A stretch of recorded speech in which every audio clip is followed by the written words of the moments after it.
Check the Aquabus map and schedule for details.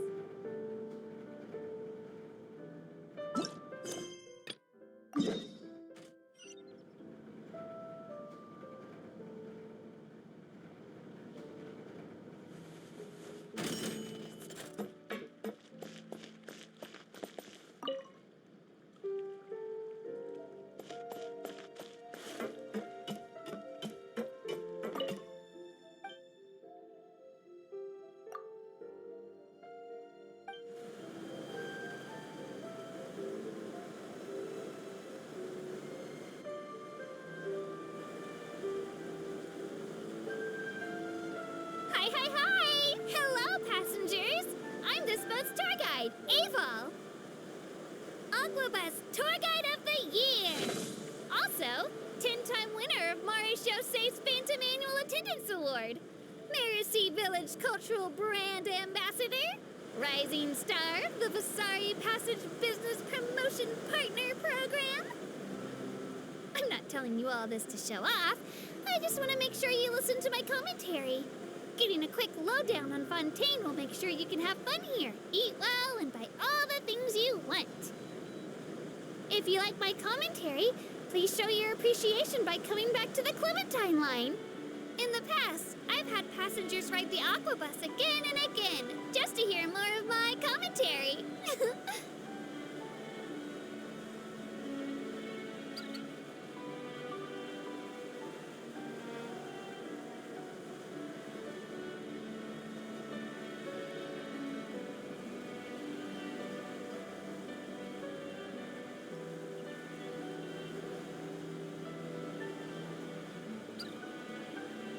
Sun Tunnel is right ahead of us! The success of this project spurred the development of a whole new generation of clockwork technology.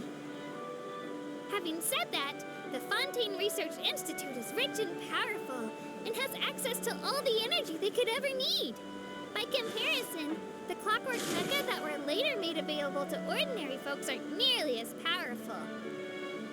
To reduce the cost of clockwork mecha, the manufacturers used cheaper materials and made the mecha run on energy sources that weren't even close to the Institute standards. This means that the clockwork mecha used by the public can't do too much heavy work, but maybe it's a good thing. Otherwise, the workers might have to compete with clockwork mecha to keep their jobs.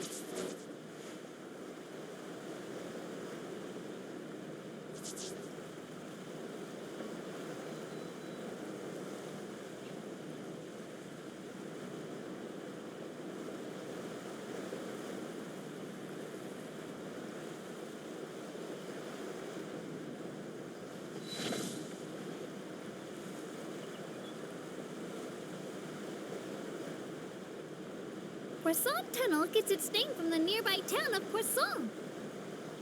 Poisson has a rich cultural heritage. The success of the Aquabus project was largely due to the support of the local House of Caspar. When news of the project first broke, lots of people along the planned line were very worried. But once the House of Caspar said they were participating in the construction, the doubts gradually disappeared. This must be because the House of Caspar is really fair and reliable in how they do things. We trust them.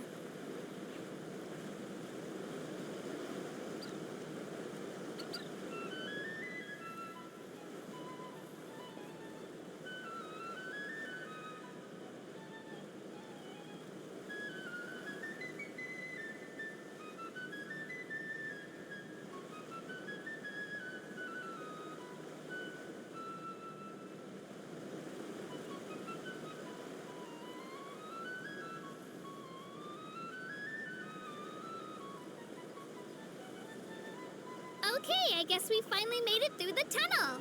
If it was a clear sunny day, the glare of the sunlight might be causing you to squint right now. I heard the engineers are developing a mysterious kind of glass that can soften the light without any impact on your vision. A perfect add-on to your spectacles to help protect your eyes. As for the price, don't worry. Fontaine uses tons of glass produced with the help of Clockwork Mecha. It's light, sturdy, and cheap. Maybe you'll be able to see those new products at the Fasari Passage soon.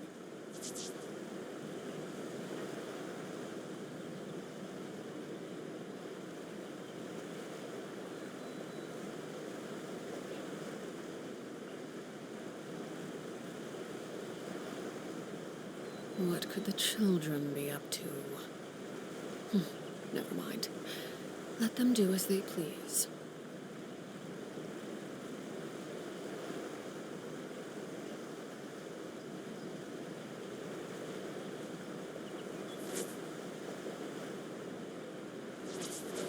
We're now arriving at one of the great gateways of Fontaine, Maritime Station.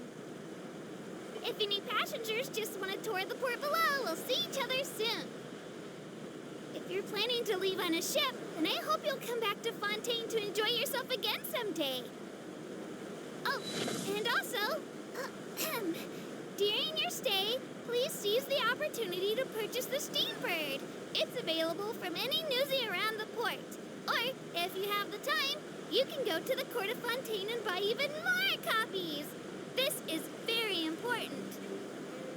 Because the Steambird is one of the Aquabus's biggest sponsors. Because this newspaper is a Fontaine national treasure. Yes, that was it.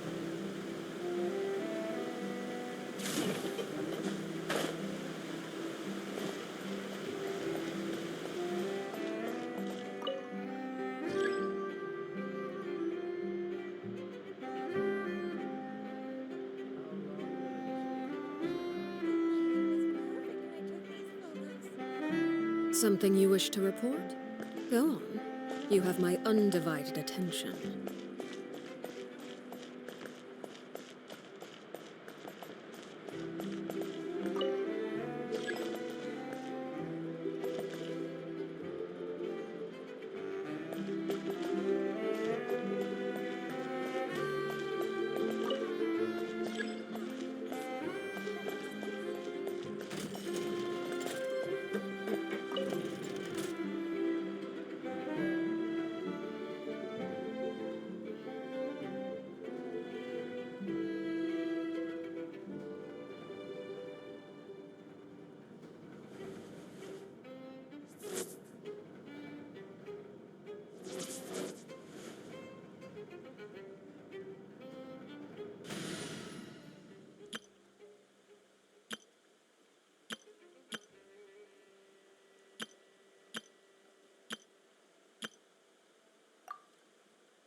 Wow, time flies!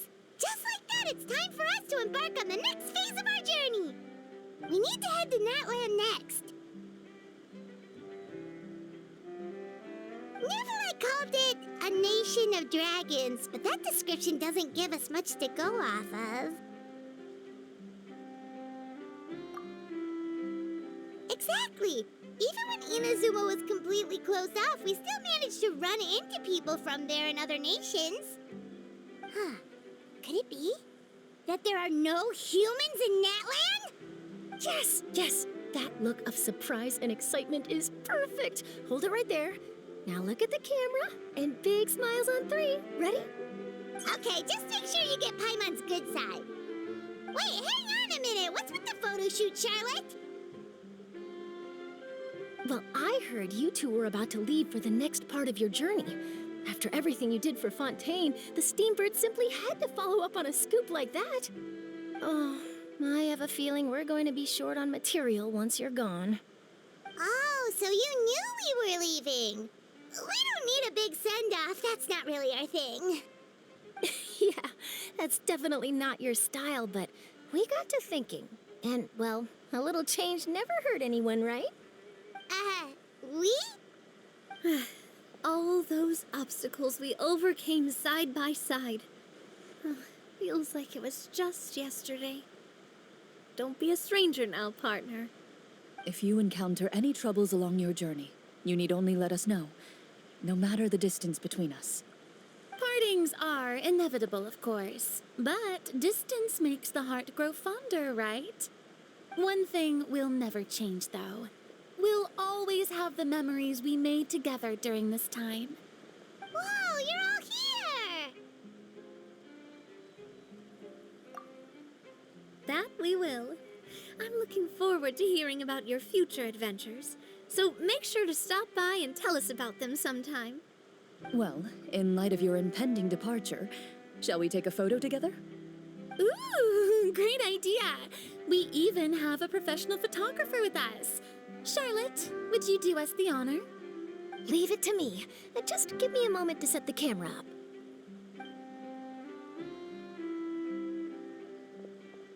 Oh, by the way, you're overthinking the whole Natlan issue, Paimon. Natlan has human inhabitants and its own unique culture, just like Fontaine. It's just that, because of their local customs, the native people choose not to leave. They're not unwelcoming to outsiders, though. People travel there for business and leisure alike, and usually return with nothing but good things to say. Many members of the Spina have visited in the past, too. Well, that's a relief. Hopefully we don't get swept up in any major drama this time. Well, given your experience and skill in that regard, I have no doubt you'll be able to overcome anything that comes your way. Still, I hope you can avoid danger this time around. An uneventful trip might be a nice change of pace. All right, I'm ready. Shall we?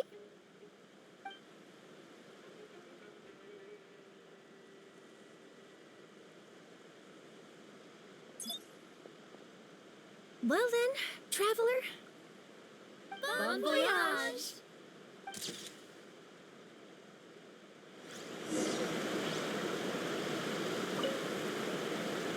Safe travels, traveler. You're welcome back anytime. If you let us know in advance, we could arrange even more people to greet you when you return. That would be quite the lively affair.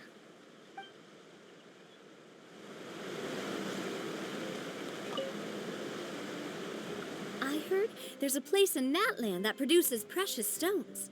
Next time there's a lull in my work, I gotta go pay it a visit.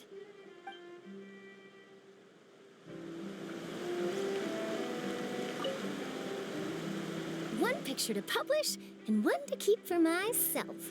Perfect.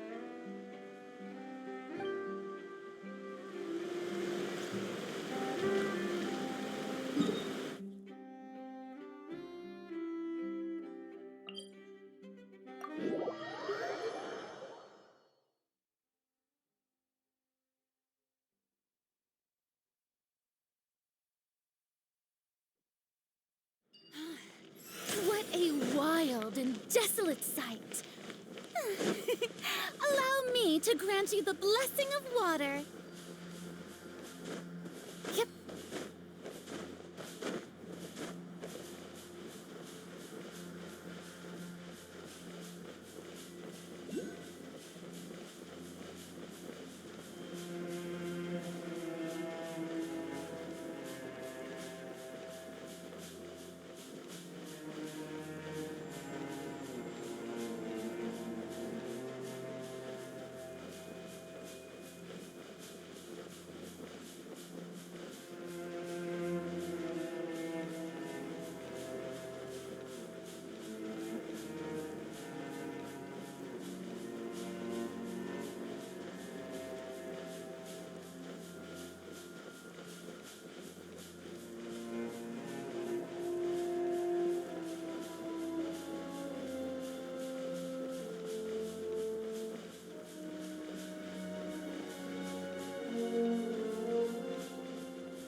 sun feels almost as hot as those studio lights I'm in front of all the time.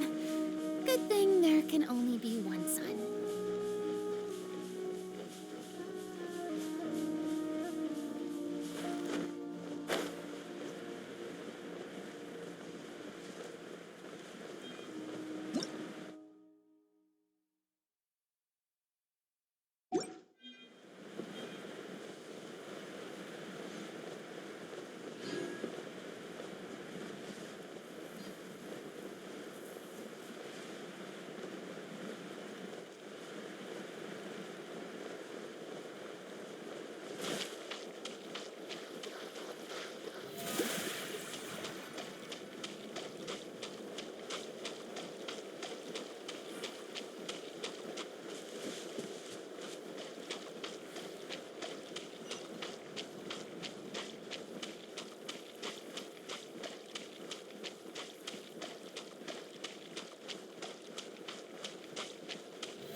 The show begins!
Wow! So this is Natlan! So many strange mountains, and so many animals Paimon has never seen before! Doesn't look like there are any cities around here, though. Where should we start? Good idea! Finding people means we can learn information about the local Archon. And once we've met the Archon, we should have a better idea of what to expect during our journey. Well, Paimon hopes this one is easy to get along with. As long as we don't get on their bad side, we should be fine. Come on, let's keep following the road.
out those colorful pictures on the walls. We've got to be on the right track.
I'm sorry, Kachina. I know it's not right for us to go back on our word like this, but Kempoa and I have to do well during this pilgrimage. You can't seem to find other people to join our team, and we don't have time to sit around and wait.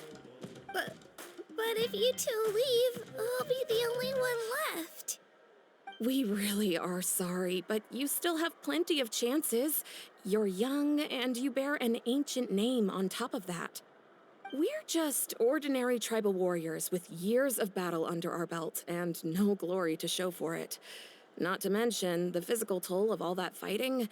We're no longer in our prime. We barely had a chance last time, remember? We can't expect a better result with even fewer people. Pilgrimage registration closes tonight. This is our last chance to switch teams. Well, all right. I guess it is what it is. I just wish I was stronger. I'm nothing compared to the other ancient name bearers. But never mind. Guess this is just par for the course as Uthabiti, huh? I'm sure I'll figure something out. Well, if we do well this time, there's still a spot for you at the victory feast. Yeah, even though we're not participating in the competition together, we're still friends, aren't we? Of course. Anyway, you guys should get going before it's too late. Go form a really strong team, okay?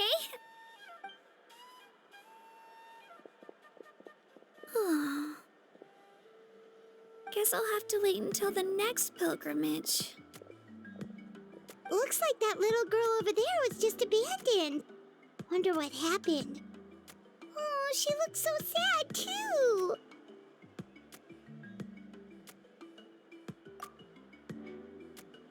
Huh?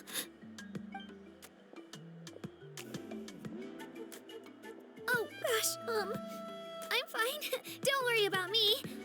Wait, I haven't seen you around the tribe before. Are you travelers? Yep, we just got to Natland. Oh, welcome, welcome! I'm Kachina, Uthabiti Kachina. Oh, that's something we call an ancient name. It's a tradition we have here in Natland, although it's kind of complicated to explain. You can think of it like a title for now. If you're here for the pilgrimage of the return of the sacred flame, you'll find out what they mean soon enough. So, this pilgrimage, is that what you were discussing earlier? Oh, yeah! It's a competition we hold every so often, where everyone competes to try and get the highest ranking. The competition receives tons of attention, so if you place highly, you're guaranteed instant acclaim, and you earn the right to take part in the Night Warden Wars. Basically, the winners become heroes, and that's pretty much everyone's goal around here. Sounds like a massive fighting tournament or something. Do you have to be in a team to participate?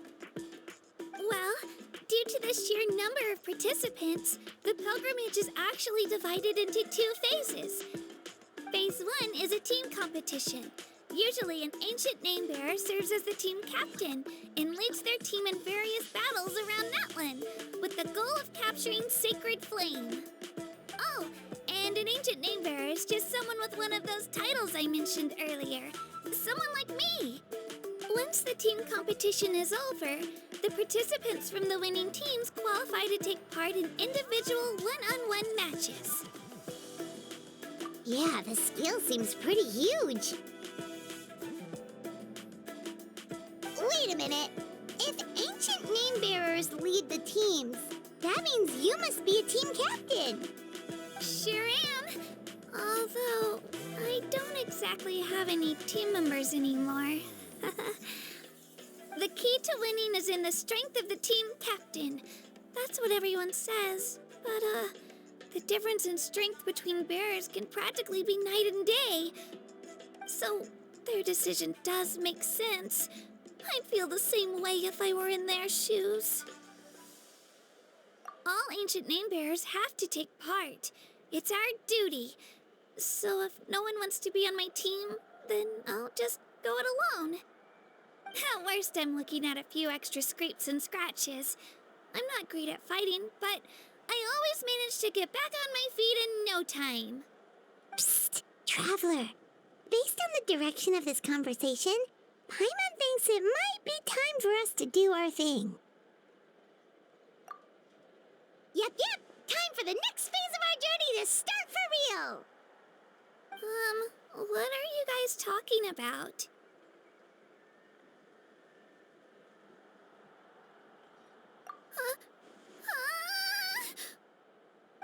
Sorry, didn't mean to freak out on you. I just, how should I put this?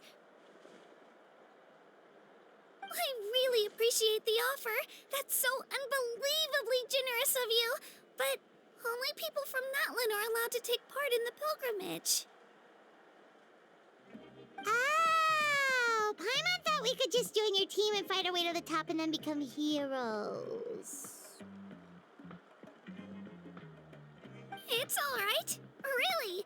I mean, no one's ever offered to join my team before. Really?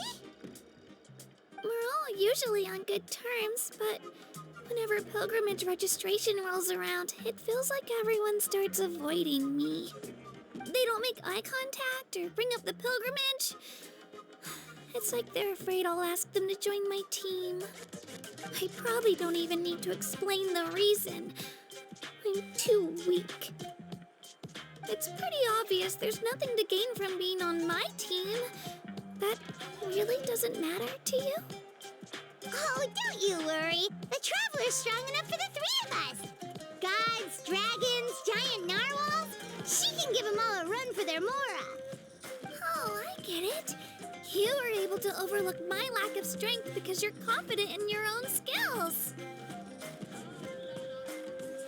That's right. We always try to help people out during our travels. That's what makes a true adventurer. A true adventurer. You guys are really special.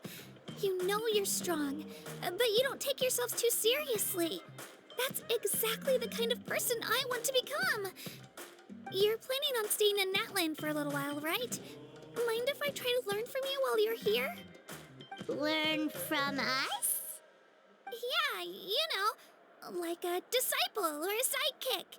You don't even have to teach me anything. I'll just observe. I promise I won't be in the way. Besides, I can take you to see the sights and introduce you to Natlan in the meantime. What do you think, Traveler?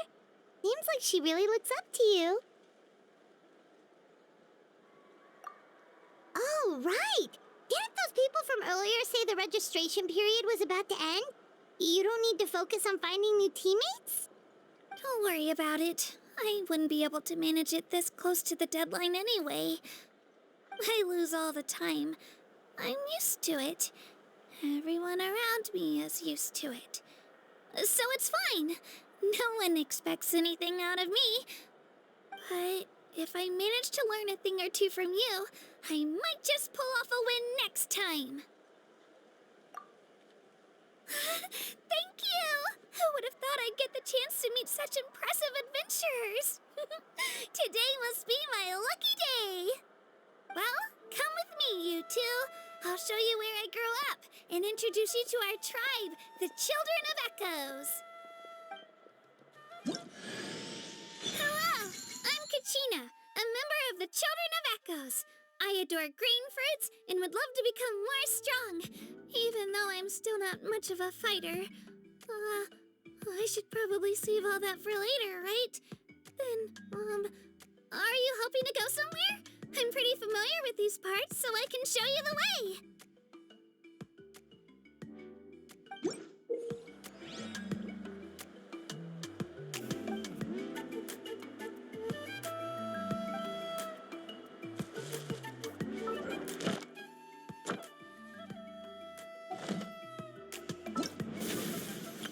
Whoa!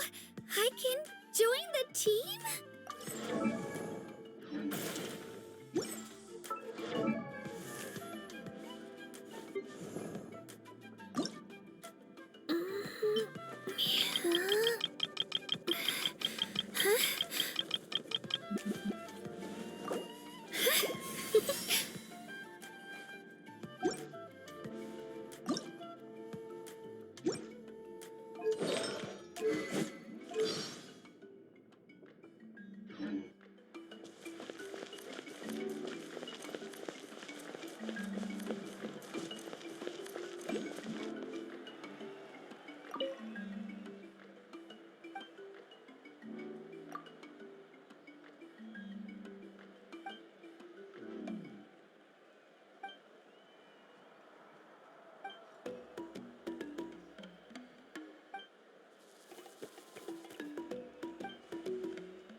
So, sorry.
You mean the ones pressed using the new technique?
excellent publication.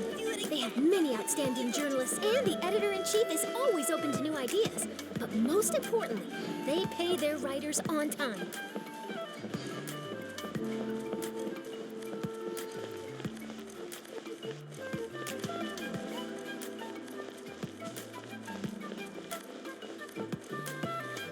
Whoa.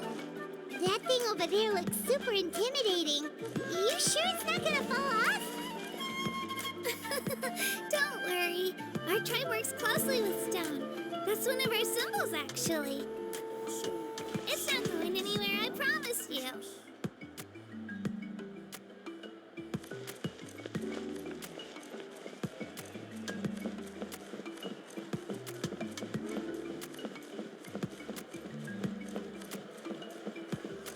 Many of our tribespeople love music and dance and have an amazing sense of rhythm.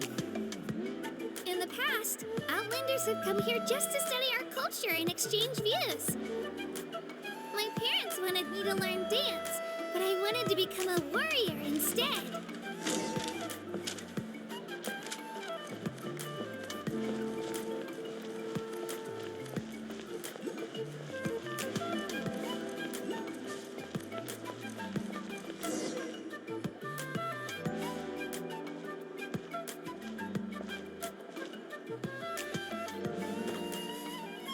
Hey, it's Io!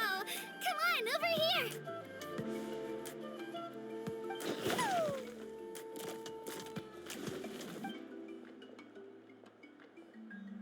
Allow me to introduce you.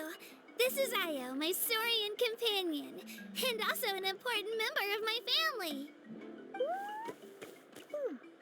He's saying hello. I think he likes you. Saurian? So in that land, you consider Saurians to be part of your family? Of course, Natlan is not only a nation of heroes, but also a nation of Saurians. They occupy an important place in every tribe. Outlanders always seem to think of Io as my pet, but that's not the case at all. Io and I go on adventures together, but he also has a Saurian family and a place to stay of his own. Sometimes he even brings his entire family over to eat at our house. The children of Echoes have the closest ties to the Tepetlisaurs, which are naturally very friendly to humans. That's how our relationship became what it is today. All Saurians have their own personalities, but I think calling them our companions pretty much sums it up.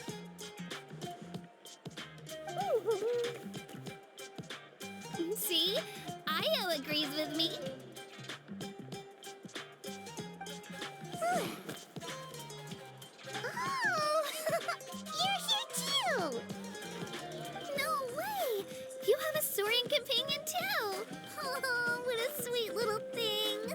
I think your friend here will get along with Io just fine. Alright, you two go have fun. I've got some important business to handle, and then I'll be right back.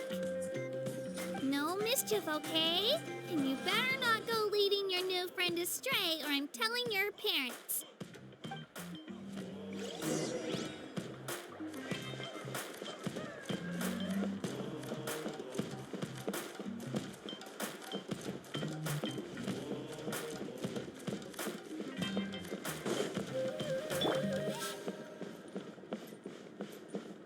This is the most cherished and most sacred item in our tribe.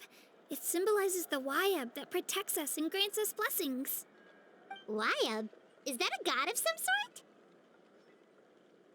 Sort of. We believe the Wayab dwell beneath the earth, while the Pyro Archon hails from above. We hold regular gatherings here, actually. Our chief recounts and interprets dreams relating to our Wayab to decipher its will. The Wayab know the past and can foresee the future. Isn't that extraordinary? Huh. Kachina, what are you doing here? Chief! Oh, let me introduce you. This is Pakal, the chief of our tribe. Chief, these two just arrived in Natlan. They're super accomplished adventurers, and they're letting me stick by them so I can learn a thing or two.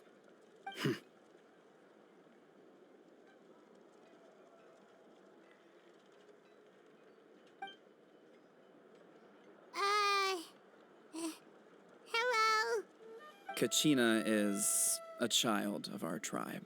Her safety's my responsibility, so I'll just come out and say it. I don't know how you met her, but I'm gonna need you to prove your identity. Whoa, whoa, whoa, whoa! There's no need for that, Chief. They're good people. I can feel it. A feeling isn't going to satisfy your parents, Kachina. How about, we show you our adventurer handbook? It's where all our previous travels are recorded. The people who belong to the Adventurers Guild are kind of a mixed bag. I'd prefer something more reliable.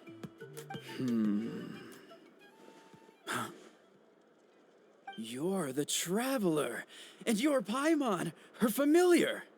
Paimon is a guide! Jeez, these rumors are getting out of control. Well, okay, maybe this one's not that bad. It does make you seem super powerful and mysterious, Traveler. Wait, is there something special about those names? You haven't heard? Nope. Learn well from her, Kachina. It's unlikely you've ever had a teacher of greater merit. Really?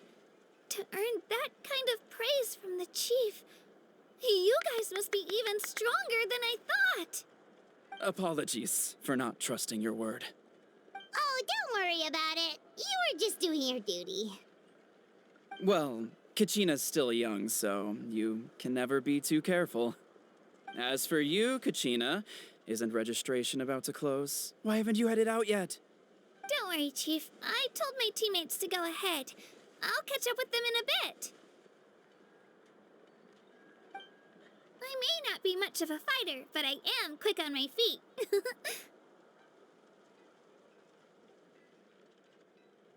Kachina's trying not to worry him, huh?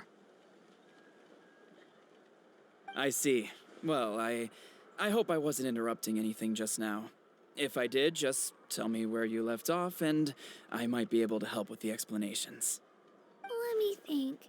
I told them about the Wayab, so now's the perfect time to dive into ancient names. Good thing you're here, Chief. I don't think I could explain it very well. Oh, right! That word kept popping up in our conversation earlier. So what does it mean exactly? Well, Natlan is a nation of heroes whose valiant deeds are preserved and passed down over time in the form of stories. You can think of an ancient name almost like a label for these stories. By mentioning an ancient name, we remind ourselves of the epic sagas of heroes past. For example, the most famous bearer of my ancient name fought in 27 Night Warden Wars. By the time he fought in his last one, he was already over 60 years old. Even though he wasn't quite where he used to be physically speaking, he still managed to achieve top rankings during the pilgrimage. Impressive, right?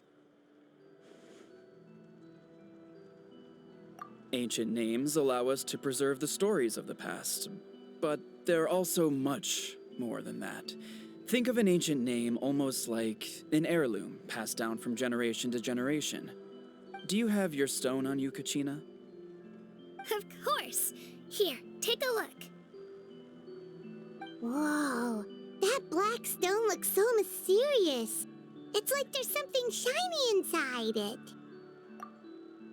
The Wayab decide who is deserving of inheriting an ancient name. Once a successor is selected, the name becomes theirs to bear, and their deeds are then preserved within it. As time passes, ancient names come to represent the heroic deeds of more and more bearers, and their value becomes even more profound. In turn, the accomplishments preserved within it serve as an inspiration for the next generation of successors. Just like me. I'm still not sure why our Wayab chose me of all people. But if I didn't know the stories of all the past heroes, how they never stopped fighting, I probably would have given up a long time ago. Then you're saying this stone doesn't have any actual power? Like it's not gonna make Paimon super strong or smart? None at all. And that is precisely how it exercises its unique value. Think of it this way. If you become a hero because the heavens granted you strength, are your triumphs earned or given? Oh, Paimon gets it. If people start to ask those kinds of questions, the stories suddenly become a lot less inspirational. Someone had this to say about ancient names. Our forebears carved miracles into obsidian rock, yet future bearers looked upon them and saw strength. The miracles of the past become the motivations of the present. The limitations of the past become the breakthroughs of today. That's more or less the gist of it. So there's no rush, Kachina. Many people struggle to understand the Wyeb's judgment after receiving an ancient name. As long as you never stop trying to improve your abilities and surpass yourself, your time will come. Thank you, Chief. I'll get it together, just you watch. Well, it's getting late. I've got to get to the Stadium of the Sacred Flame. Oh, right. I'm not sure where you're headed, but mind taking a detour with me? Is that where the pilgrimage is taking place? Yep. And outside of competition season, it's the place where our intertribal gatherings are held. Of course. She's the most important figure in the entire event. Sounds like a plan then. Let's go! Well, if the Traveler and Paimon are with you, then I don't need to worry about your safety. Be on your way now. All right, we're off. See you later, Chief.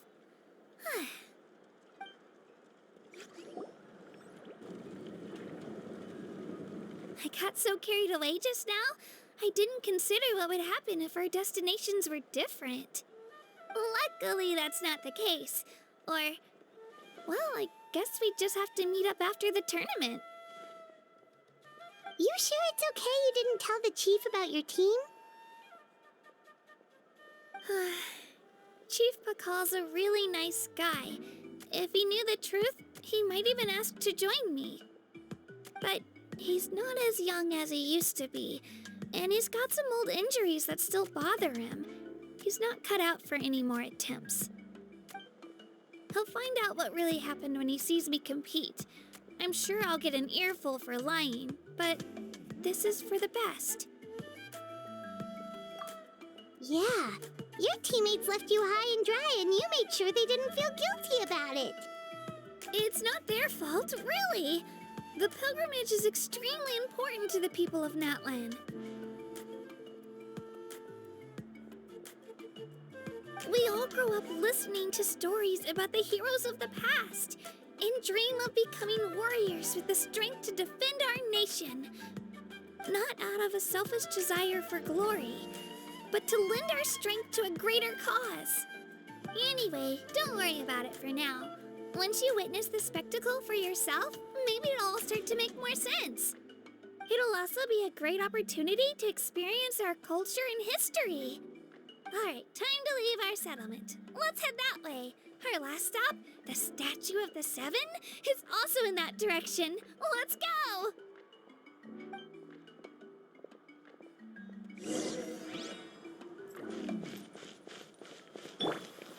The show be...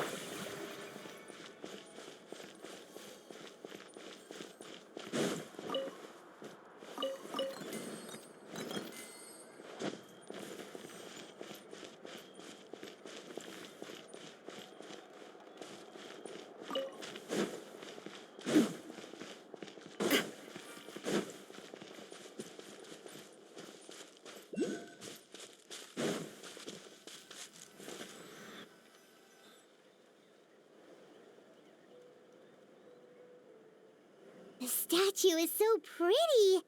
Is that what the Pyro Archon is like? You betcha. Beautiful, effortlessly confident, and absolutely awesome.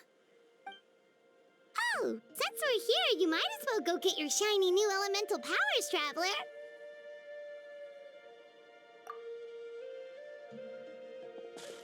Huh?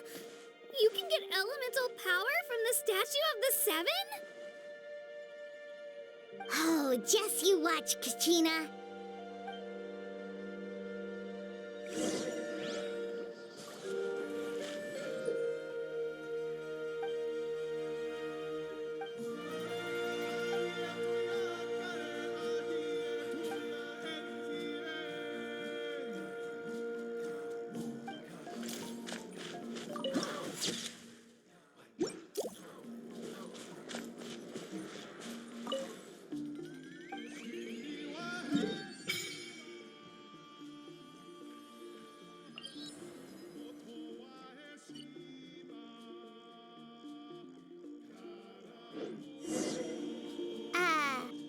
Huh? That's not right. Is the statue asleep or something? Huh. Shouldn't you be able to shoot fireballs or summon flame pillars by now? Strange. Must be something unique to Natland. Sorry, Kachina. We got your hopes up for nothing. No, it's all right. If anything, I'm even more curious now. Were you really able to gain elemental powers just by touching the Statue of the Seven? That's something only vision bearers can use.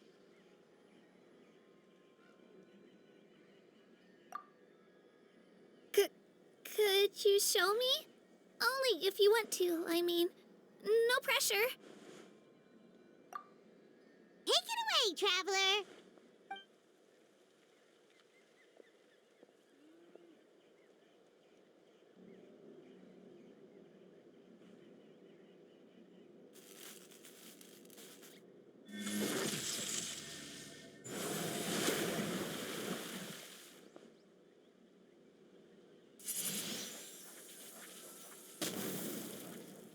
Wow, different elemental powers, wielded by a single person! I've never even heard of something like that!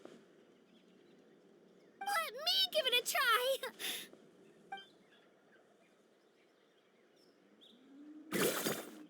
Nope, still just Geo. Anyway, I was right! You really are something special! Just wait until you hear about our previous adventures. Whoa! What's that?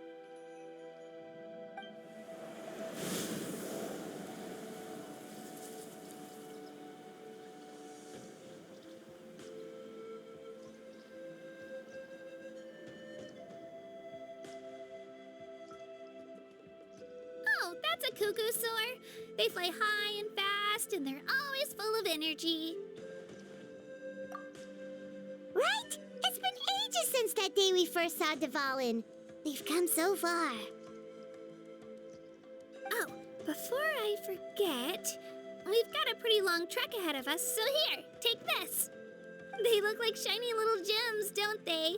Don't be fooled, though. It's actually candy. My mom made them. I always bring a few when I know I'm gonna be out and about for a while.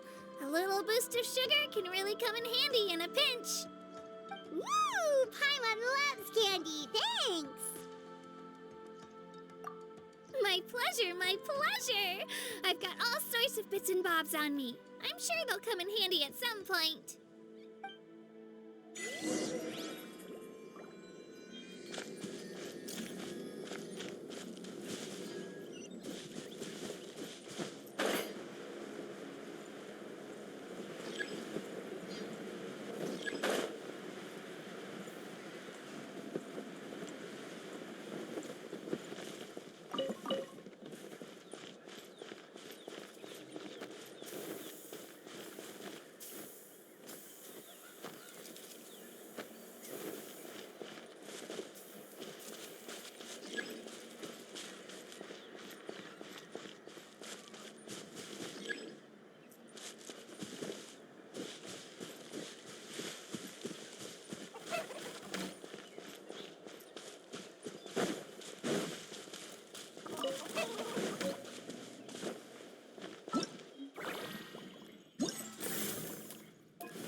We've come a long way.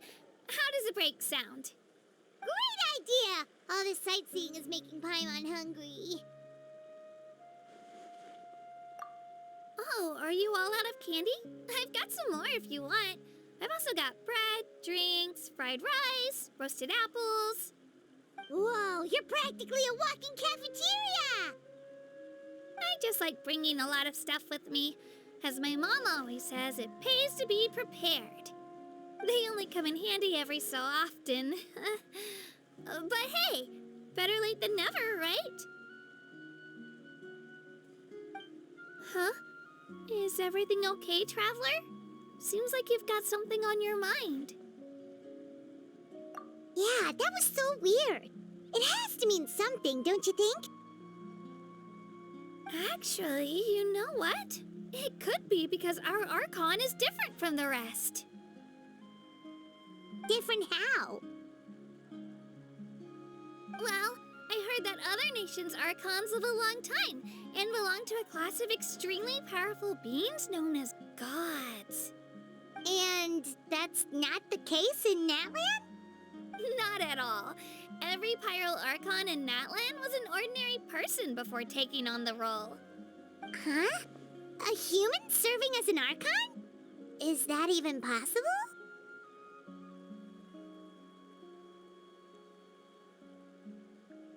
You find it hard to believe too, huh?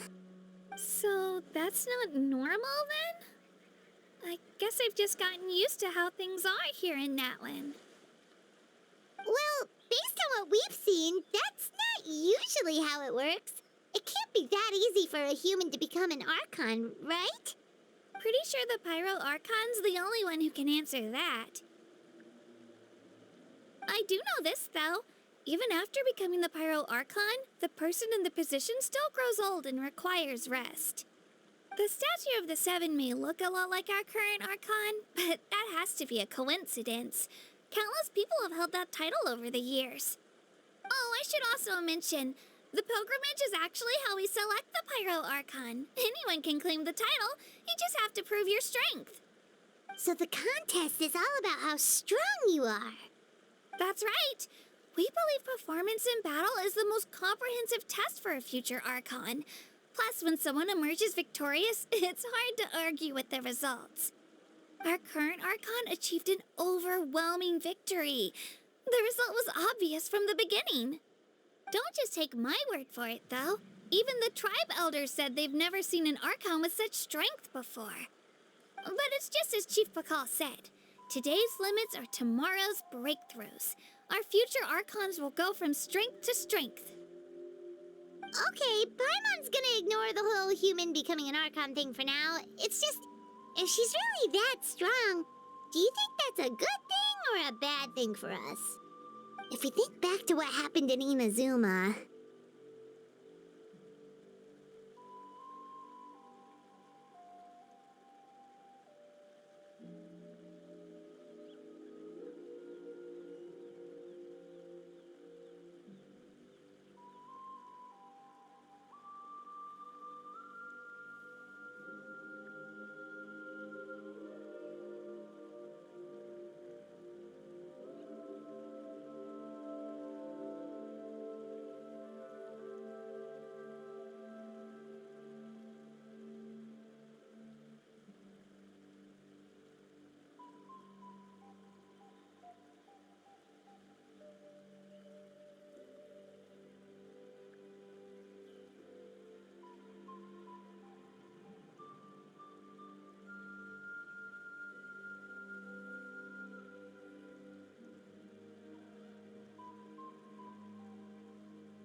I wouldn't worry about it. Our Archon's a wonderful person and very welcoming to guests. I think you'll get along great. Yeah, you're right. It's not like we're planning on causing trouble either. It'll all work out. You'll meet her soon enough. All right, Paimon's just about ready to... Huh? What's that? Oh, we call this a phlogiston chislet. Good things happen if you infuse it with phlogiston. Sorry to disappoint, but only people from Natlan can use that power.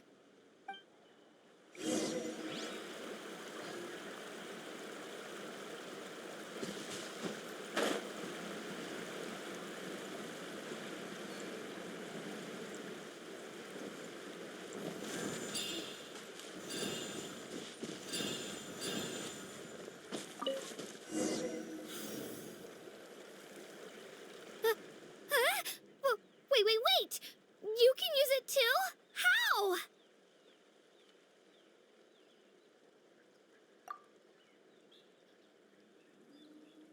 That was amazing! I don't even know what to say!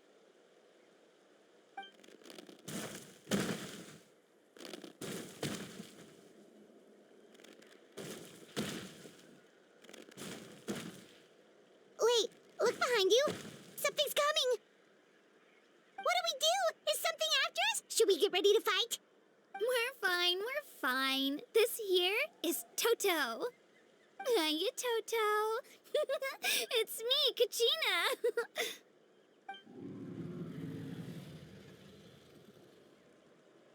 Well, aren't we looking lively today? Did the chisel floor you over here? Warm, isn't it?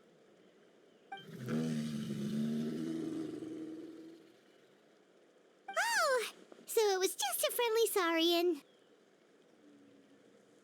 That's right. There's quite a few of them around here, and Toto's the friendliest and gentlest of the bunch. He's always hanging around these parts. I swear he does it just to show off to any Outlanders that might come this way. Don't let his size fool you, though. He's just a big softie.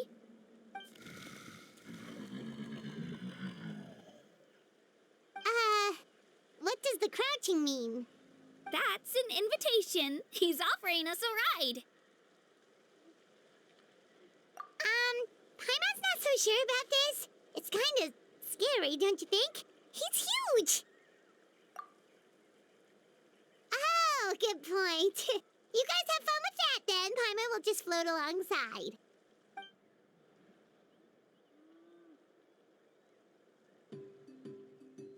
Wow, the sightseeing is even better from up here.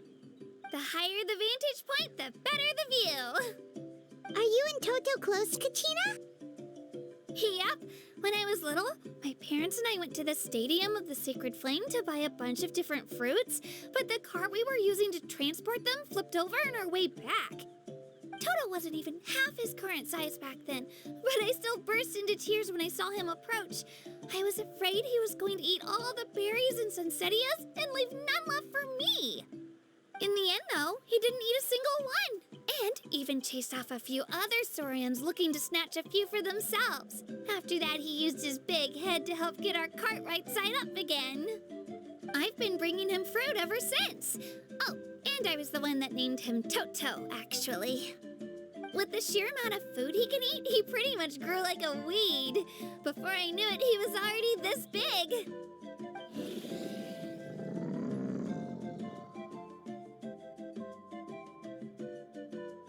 Oh, look over there! That's our destination, the Stadium of the Sacred Flame. You can let us off here, Toto. Thanks for the lift.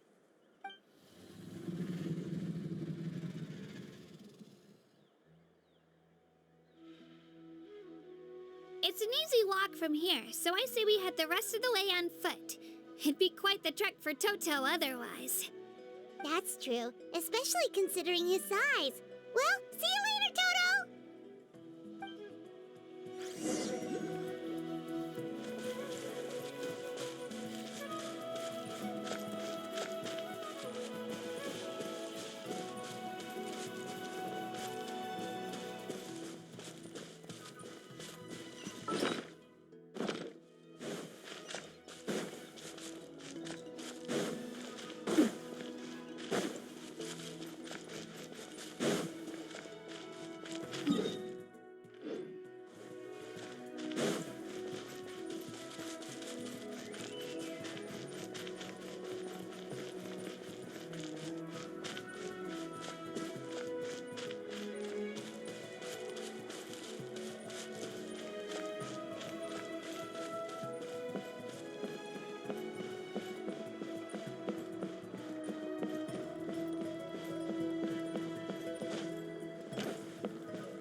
supposed to meet some friends here, but I don't see them anywhere.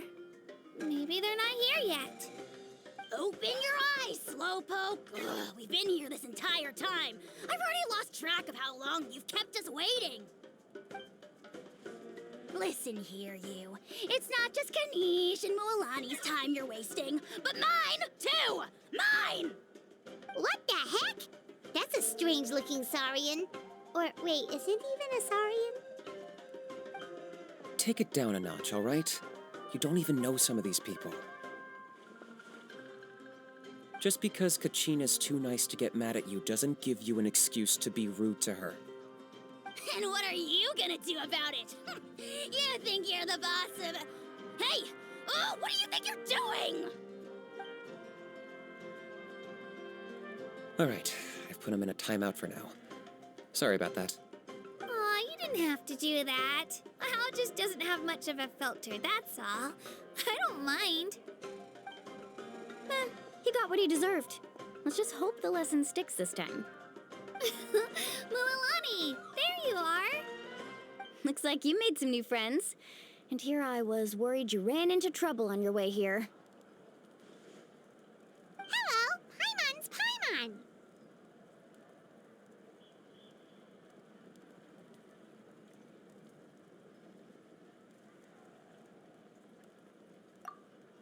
Oh, and this is the Traveler. Honestly, you could at least introduce yourself a little, you know. I don't see your teammates with you, Kachina. Where are they? Oh, they went to join teams with a better chance at winning. So you're saying you've been ditched? Again. That might give them an advantage during the team stage, but it all comes down to individual strength sooner or later. Yeah, well, I couldn't even promise them we would make it through the team stage. The outcome of the team stage usually depends on the ancient name bearer, after all. Hey now. There's not a single person here that can promise their team victory. You're putting too much pressure on yourself. Besides, you're not lacking in strength at all. You just need a bit more confidence. You were only 3 victories short of reaching the Night Warden Wars last time. Wait, so if the pilgrimage is like a national sporting competition, then what are the Night Warden Wars? The former is a battle of skill. The latter is a real war. A war against our eternal enemy, the Abyss.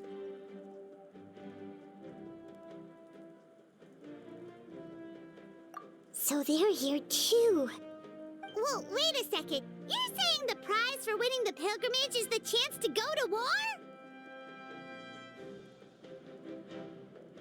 That's not too far off. That's why it's called the Night Warden Wars. The pilgrimage chooses the strongest warriors among the tribes, and those warriors fight to repel the Abyss in defense of our homeland. Their names and deeds are then recorded in epic tales passed down over time. That is the highest honor you can achieve in Natlan.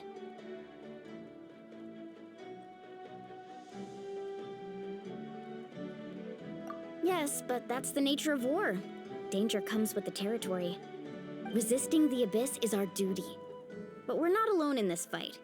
We also have the blessing of our Archon, which allows for our safe return. It's something we call the Ode of Resurrection, which does exactly what it sounds like, basically. Resurrect people, you mean? Yep, so it's not so scary, really. Our Archon's blessing gives us the courage to keep moving forward. Let's go register. We don't have much time. Wait, what about you, Kachina? You're not really planning on competing solo, are you? We really wish we could help, but we're not from here, so it doesn't seem like we can take part. There's no threshold to the number of participants. With the sheer number of teams, it's practically guaranteed chaos. No matter how strong or experienced the warrior, victory is never assured.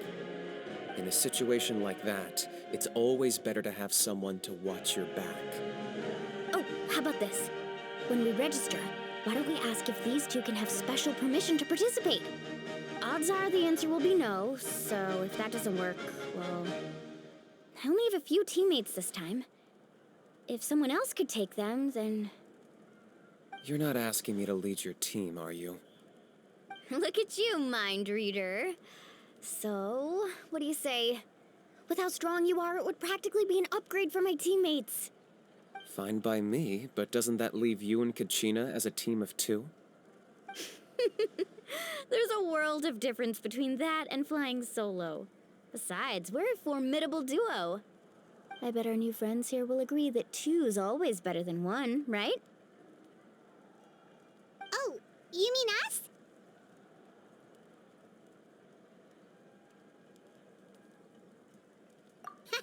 You're right. 2 is definitely better than 1. It's just like the old saying we have here in Natlan. No one fights alone. But what if I drag you down? Listen to yourself. You'd be hard-pressed to find someone in Natlan who can beat us when we're together. Hearing you say that does make me feel a little more confident. Still, teams rarely contain more than one ancient name bearer. People are definitely gonna think of us as cowards.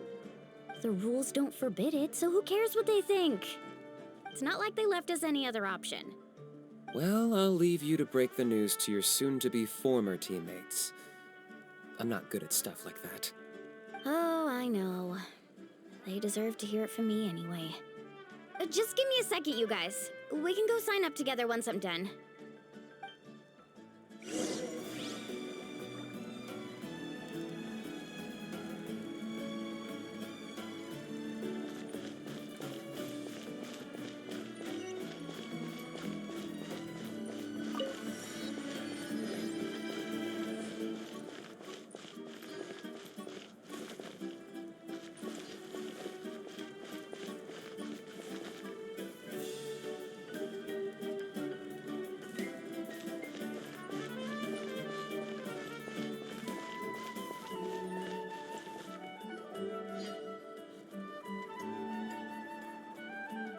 This is the place.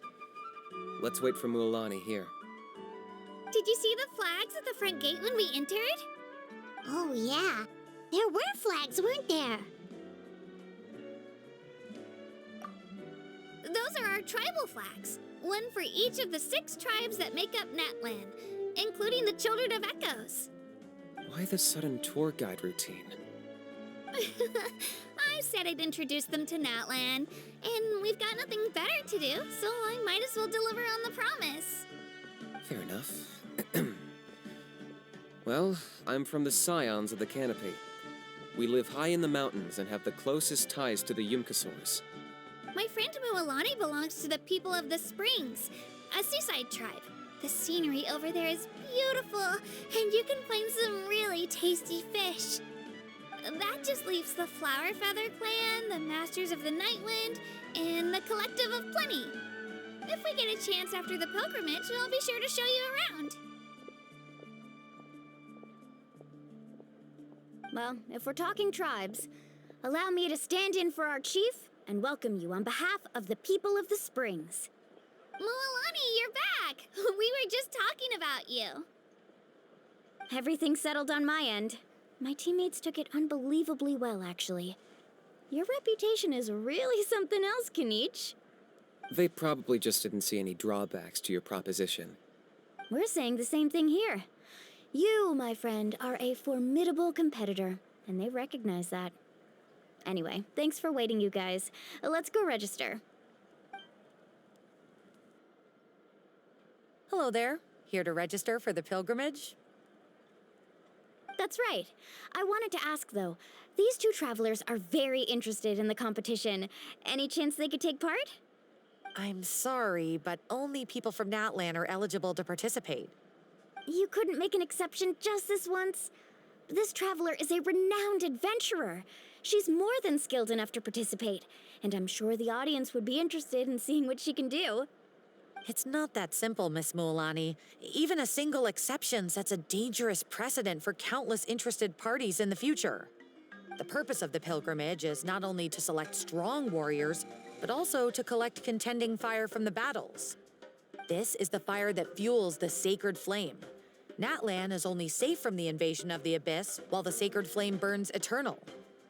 Oh, so there's another purpose for the tournament.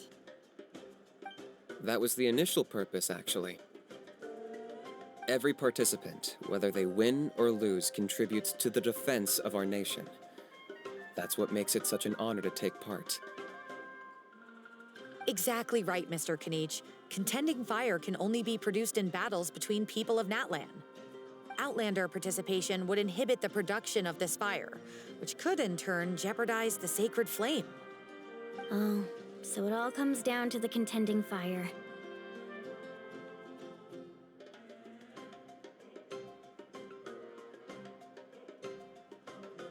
Well, you can still enjoy the event from the stands. I'll try to get you some good seats.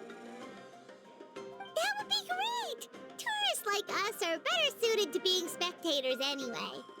Still, there's something Paimon was wondering, actually. You read Paimon's mind, Traveler. Why doesn't everyone just fight together? You know, since you can bring them back to life. The power of resurrection has its limits. For starters, the Ode only works on those who bear an ancient name.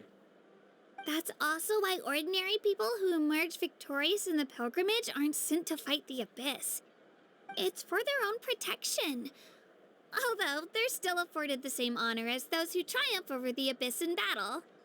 That brings us to the other condition for resurrection. Not much to this one, actually. Just one word: victory. Victory? The victors shall burn bright, while the losers must turn to ash. Only those who triumph over the Abyss earn the right to be revived. Defeat in battle not only means death, but also the destruction of your ancient name, preventing it from ever being inherited again. The tales of the vanquished are eventually forgotten, and an ancient name cannot survive when the stories of its bearers are lost to time. Yeah, they won, right? Isn't it the defeated ones who need reviving? You have to think about it at the team level. For example, 5 representatives will be sent to repel the Abyss this time. Even if 4 of them were to perish, the Ode of Resurrection would still take effect. All you need is for one person to return victorious. Because every victory is a building block of our legacy. Of course, the team needs to be strong enough for that to be the case. Otherwise, the price of failure is still very high. That's why the first stage of the pilgrimage is divided into teams, to instill in us the importance of working together. No one fights alone. That is what we believe. A lone warrior is one whose defeat is final. This all sounds pretty dangerous. Well, that axiom is meant to be a warning as much as a source of inspiration. Danger is always present, but together, we can move forward, united in the knowledge that behind every hero charging into battle lies the support of all of Natlan as well as our Archon. Not to mention, the Abyss isn't an enemy with a concrete form. We're often just dealing with the fallout of its scheming. I've actually fallen in battle before. I spent some time wandering the realm of the Wyub. It was unlike anything I'd ever experienced before. The realm of the Wyub? Does that mean the Wyub exists somewhere in Natlan? Hard to say. The realm's not somewhere you can access by ordinary means, and very few people are capable of establishing a mental connection with the Wyub. We call this realm the Night Kingdom, a mysterious liminal space between the body and mind, life and death. The fact that you were resurrected at all is the worst thing in the world. Then releasing you from your timeout has gotta come in at a close second. You would do well to speak with reverence of the almighty Dragon Lord Kahula-How! Lest you live to regret it. If you're done arguing, your registration is now complete. It all went fairly quickly, considering we all know each other. Now, I just need to register your team members according to their name cards, and you'll be all set. In the meantime, you can all go rest at the hotel. As usual, dinner and lodging for tonight are free.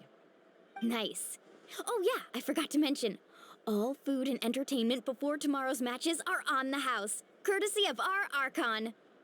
Family and friends included, which means you both get in on it. Come on, let's go have some fun!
Dig in, you guys. Eat as much as you want.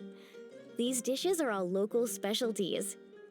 There's more where this came from, too, so don't be shy. Let's feast until the bill gives the Archon a heart attack. Don't be dramatic. The Pyro Archon is very generous, even if it does cause some trouble for all the hotel workers and volunteers. Speaking of trouble, I've locked Ahau away for now, so you don't have to worry about him being a nuisance. Wait, isn't that a little harsh? Nah, Kenichi and Ahau are always like that. Everyone has their own unique way of getting along with their Saurian companion. What's got you all down in the dumps, Kachina? You don't have to worry about tomorrow. I'll be with you every step of the way. I know. Everything's fine, really. I'm just nervous. I can't keep using my age as an excuse. I have to get stronger. I have to prove to people that I'm not trying to avoid the Night Warden Wars. You don't have to prove anything to anyone. You know your own heart. So stop beating yourself up over other people's opinions. If they don't think you deserve to bear your ancient name, they can take it up with the Wyup. Trust me, Kachina. The Wyup see something special in you. I just hope it's not the fact that I can take a few punches. Yeah, I'm on a 7 or 8 pilgrimage losing streak. My ranking has been improving little by little, but still no wins. To be honest, losing 7 or 8 times isn't even a lot. Maybe other people can't see your improvement, but your performance still isn't something to scoff at. Yeah, didn't you say you got really close before? It's just, what if I don't even make it through the team stage this time? Hey, have a little faith, will you? You've got me on your team. Stumble, and I'll be there to get you back on your feet. Run into someone you can't beat, and we'll face them together. I know you've never tasted victory, but you trust me, don't you? Alani, you're the best. I trust you. I definitely do. And you're right. I've got to pull myself together. I still don't know why the Wyup chose me to inherit an ancient name. But I can't be the only bear who's ever felt this way. If they can keep at it, so can I. Not to mention, the fact that your ancient name has survived until now means all your forebears managed to honor its meaning. Otherwise, it would be lost to us by now, shattered by defeat in battle. That's right! And you'll have us rooting for you too! No. It should be the other way around. I was clearly the one who asked to learn from you. But still, thanks, you guys. Geez, now I'm crying again. Everyone has been so nice to me today. I'll win this time for sure. I won't let your support go to waste. Oh, right. I should eat something. My mom said I need to keep up my strength for tomorrow. Nice to see your game face back, Kachina. Thanks for encouraging her, you two. It's easy for people to only see how she has a lot to learn, so it isn't often that she meets people willing to treat her with patience. Don't you worry. We've seen how kind and hardworking she is. We can already tell she's a wonderful person. Take it easy. You're getting tears in your food. I'll pour you all some drinks. I brought some homemade fruit juice. Let me just go grab some cups. She even travels with homemade juice? Kachina's backpack is practically a bottomless pit. It's got everything. That's true, but she definitely only offered us some so she could go find somewhere to cry for a little while. Seems like you two really look out for her. She's like a little sister to me, you know? She's already so talented. She just needs that one decisive win to convince her of it. And I have a feeling this is the one. This could be the win that finally gives her that confidence. Why are you so sure? Is that what happened to you? Oh, no. I was just born confident. Mulani's being modest. She's already a 3-time veteran of the Night Warden Wars. Came out on top each time. And she's never had to be resurrected. Wow, that's amazing! Nah, it's no big deal. The opponents I had to face were pretty tame, that's all. Ooh, no wait, that makes it sound too unimpressive. Either way, the challenges haven't been that difficult so far. But I'd love to fight alongside Kachina and experience the glory of victory together. The flowers, the applause. Paimon gets it. That's how Paimon and the Traveler are, too.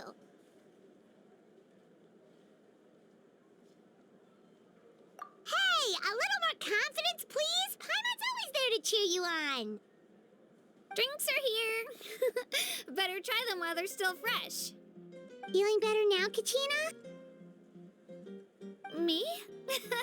I'm totally fine. Really, I promise. That was just nerves earlier. I'm gonna get some meat in my system, then head out to get some exercise. Wanna be nice and loose for the tournament tomorrow. I'll come with you. Just don't go overboard, okay? The last thing we need is for someone to oversleep. We've got an early day tomorrow. If only we had a friend who never oversleeps. All right, fine. I'll make sure you guys are up on time. Attaboy. I knew you'd catch on. So full. I'm so sleepy. We should get a good night's sleep before the competition tomorrow. I'm still a little worried about Kachina, though. Maybe we can help her out with her training. She did say she wanted to learn from us. Not that Paimon's gonna be doing much of the teaching.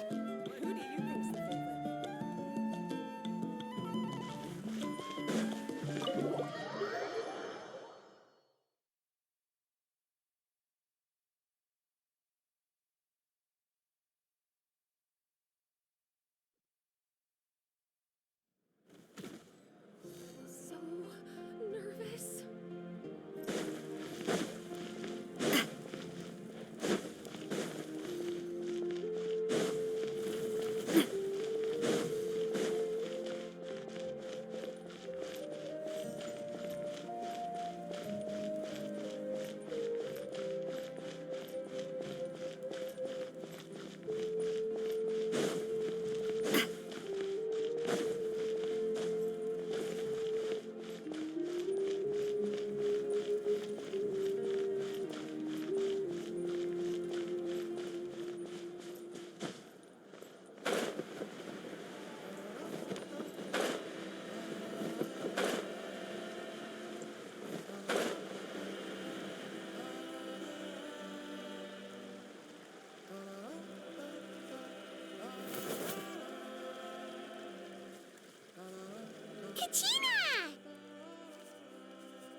I just finished training with Mililani. What's up?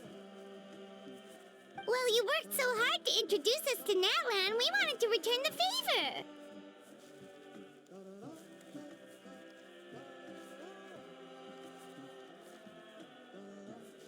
Wow, you guys are exactly like Kachina described. No wonder she's already your biggest fan. Guess I should make myself scarce, though. Kachina was the one who helped you out all day, so I don't want to intrude on your secret teachings.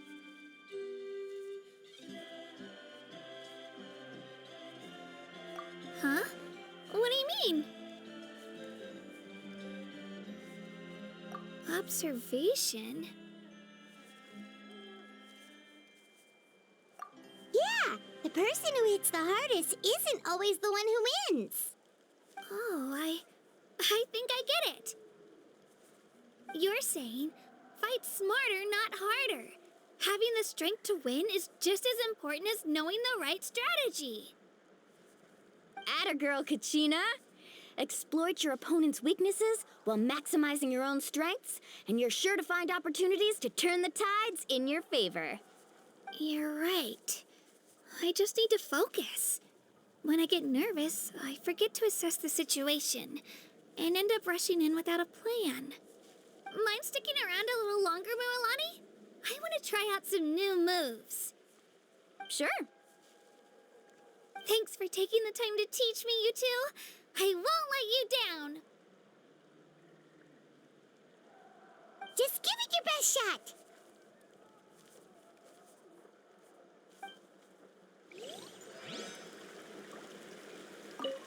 I'm not keeping you up, am I? You sure you'll be fine tomorrow? Oh, I'm bursting with energy. Couldn't sleep if I wanted to.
Morning, Traveler. Morning, Paimon. Looks like everyone's here right on time. Good to see that no one overslept.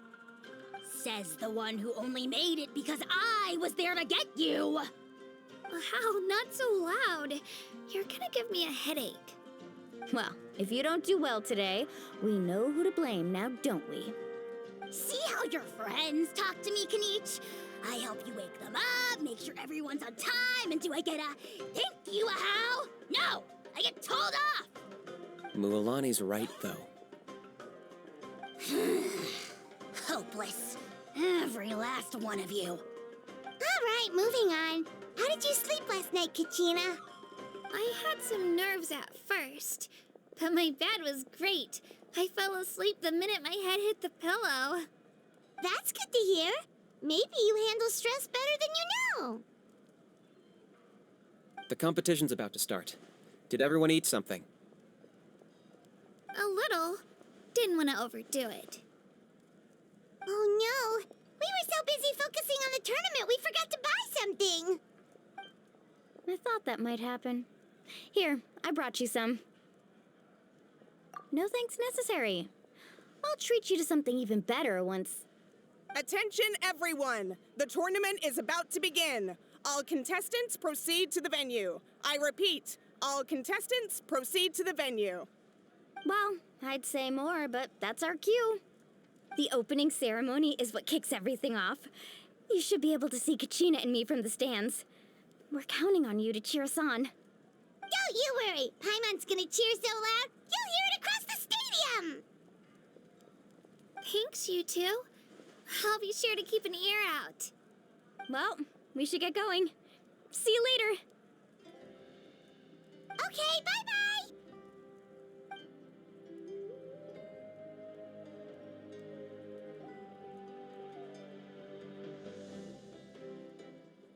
Attention, everyone! The tournament's about to begin. All spectators, please take your seats. I repeat, all spectators, please take your seats. Ooh, that's our cue. Wow, we've definitely never witnessed a competition of this scale before. Let's go in once you're ready.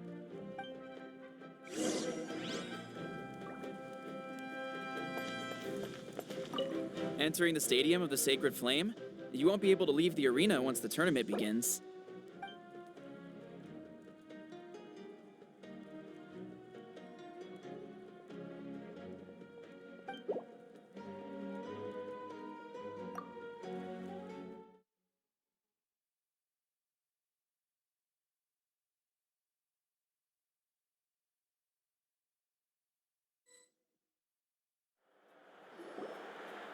The pilgrimage of the return of the Sacred Flame is a competition with a long, storied history. Countless hopefuls have gathered here today, each vying for the same prize, the right to serve their homeland in the Night Warden Wars. Before we begin, allow me to remind everyone of the rules. Today's tournament begins with the team stage, before advancing into individual competition. Each team will board a hot air balloon, which will land at a random location. Contestants must search for fire towers within the contest grounds, accumulate contending fire through combat, and bring a sufficient amount back to the stadium.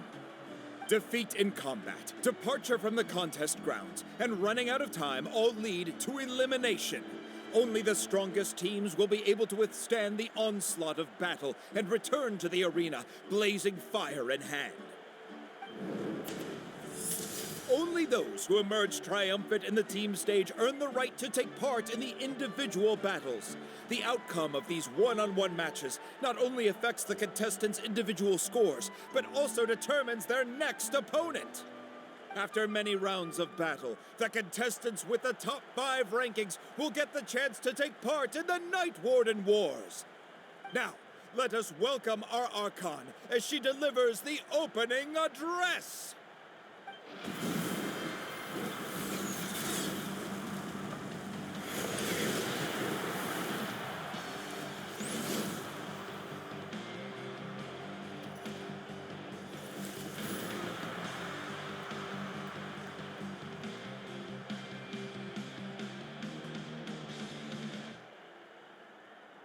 Skill, strategy, fortune, form. Many factors influence strength, but victory never lies. The pilgrimage is not merely a trial to determine the strongest among us, but also a stage upon which to showcase your individual growth. Today marks the beginning of yet another legendary saga, one written in the triumphs of the victors. So, without further ado, let the games begin! So that's the Pyro Archon? Is it just Paimon, or does she seem kind of intimidating? Kachina said she was friendly and welcoming, but, how did she come to that conclusion?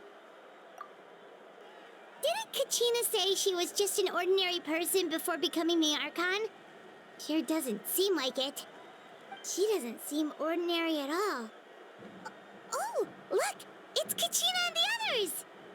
Well, folks, it's clear the contestants are already raring to go. The teams will now board their hot air balloons and make their way to the competition grounds. Chaska! Chaska! Yeah, cool girl! Do it! Kick their butts, Itzna! Go, Mualani, go! You can do it, Kachina! And the crowd goes wild! The hot air balloons are about to ascend, Contestants, prepare yourselves to take flight! Remember the rules. The balloons will take you to random locations, and your battle starts the moment you land. Best your competition, collect sacred fire, and bring it back to the stadium. Good luck, everyone!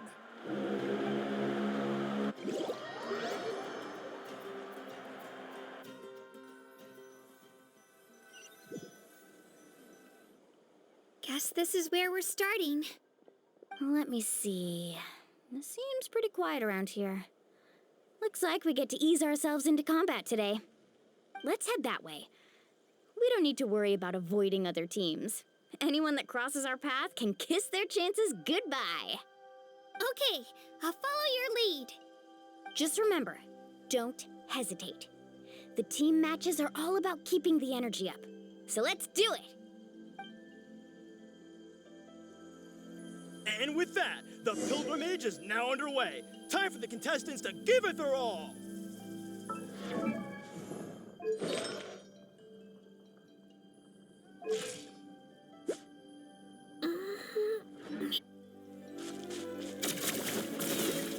Oh, a fire tower! And an unoccupied one from the looks of it.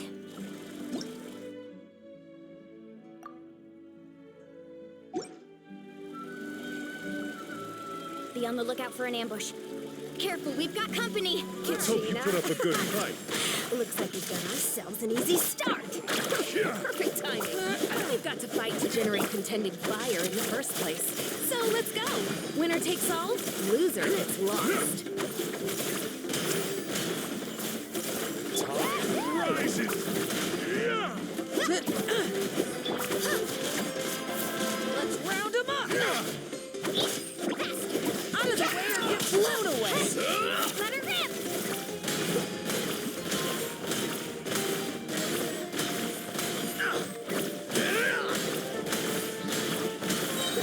Drilling down!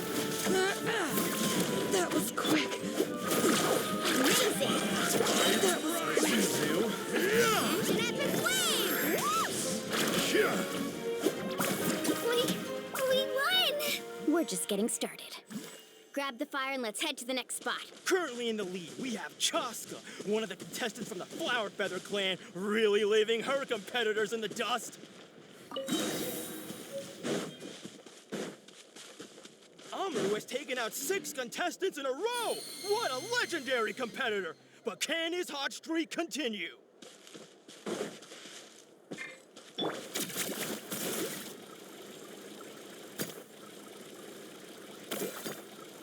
Oh, well, aren't you two an interesting duo? How did these monsters make it onto the grounds? It's part of the tournament. If you can't handle a few monsters, how are you supposed to repel the abyss? Look, why don't we handle these monsters first? Then we can battle it out between ourselves.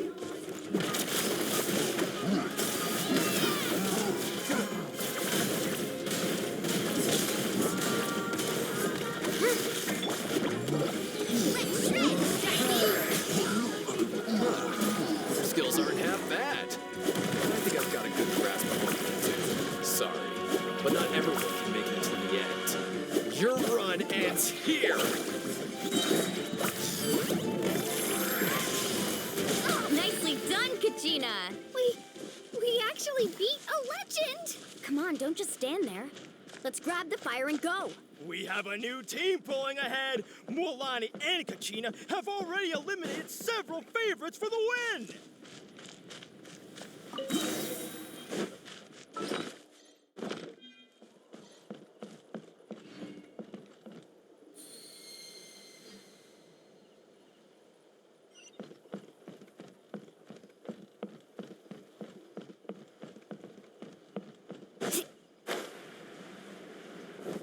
I knew someone would show up. Hand over the sacred fire and no one gets hurt.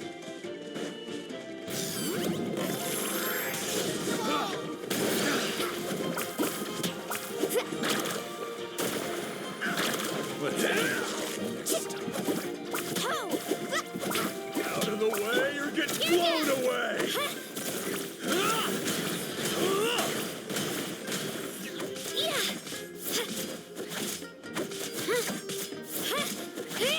Would you look at this? 2 favorites for the win. have run into each other.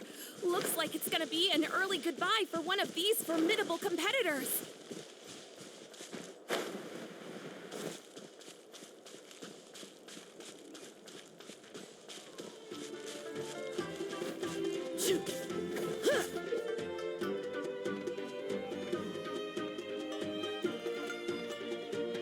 This mountain is huge. Is the next tower really all the way up there? It's going to take forever to make it to the top. Just leave it to me. I'll get us up there. Ah, we made it! Great work, Kachina.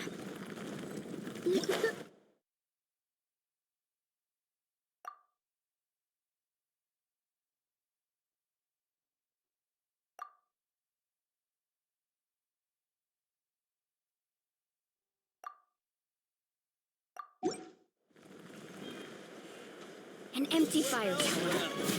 We're too late. Darn it! So close! And another competitor crosses the finish line.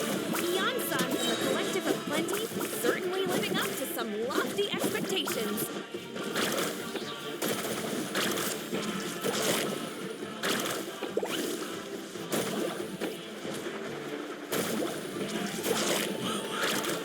This was new.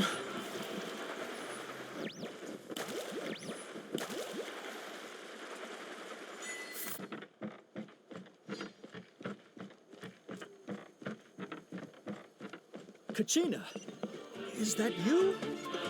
I'm sorry about this, but since we ran into each other, I can't just let you pass. If you want glory, you'll have to go through me! Out of the way or get blown away!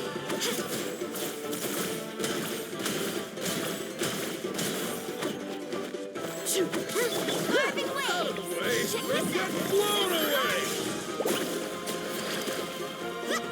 Every minute that passes, fewer and fewer contestants remain in play. The remaining competitors need to hurry if they want to make it out of this stage.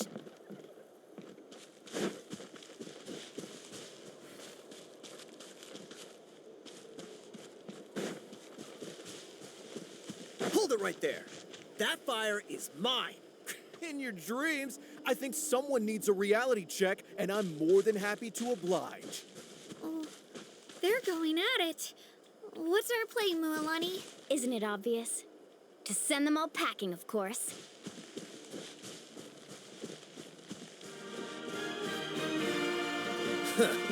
I'd like to see you try. Hey, let's work together. Good idea. No way I'm letting them pull the rug out from under us. Let's go.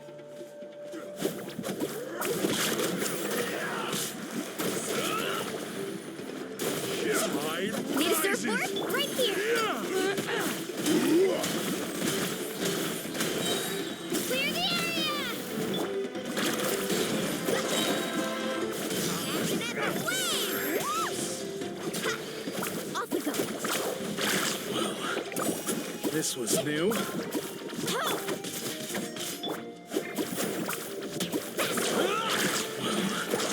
This was new. We've collected enough sacred fire. Still doing all right, Kachina? Yep, all good. Come on, let's head back to the stadium. Time's up. Forget it. We're running out of time. Wait, there's a spirit way over there. We can ride it back. Out of the way, you're getting blown away. Yeah, let's ride.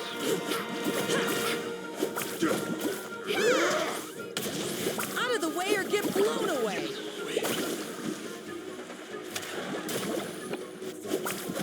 That was quick.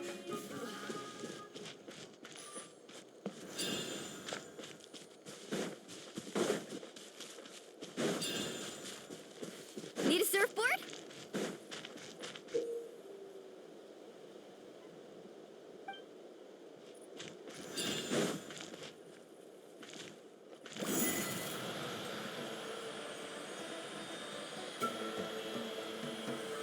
Oh, we really lucked out. Just grab onto me, Kachina. I'm not sure if you remember, but people from my tribe can ride spiritways over great distances. It's all smooth sailing from here. Thanks, Milani. Hey, what are you thanking me for? We won as a team. There's no way I could have taken on that many people without you. Have a little faith in yourself. You're already a great warrior.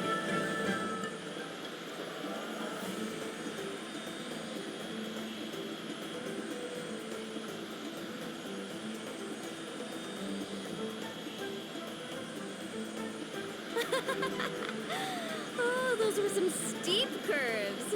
Not scared, are you? I'm fine. I don't scare easily. Not after that last ride you took me on. Oh, yeah. Back when we first met, right? I accidentally knocked over your piece of cake, then offered to take you spiritway surfing to make up for it. Actually, I was feeling pretty down that day. My training didn't go well, and... Anyway, you really cheered me up. Milani, I really want to win this time. I want to win this pilgrimage and become a true warrior. That's what I like to hear. Let's meet each other at the top and fight. If your team has gathered enough fire, please proceed to the stadium as quickly as possible. I repeat, as quickly as possible.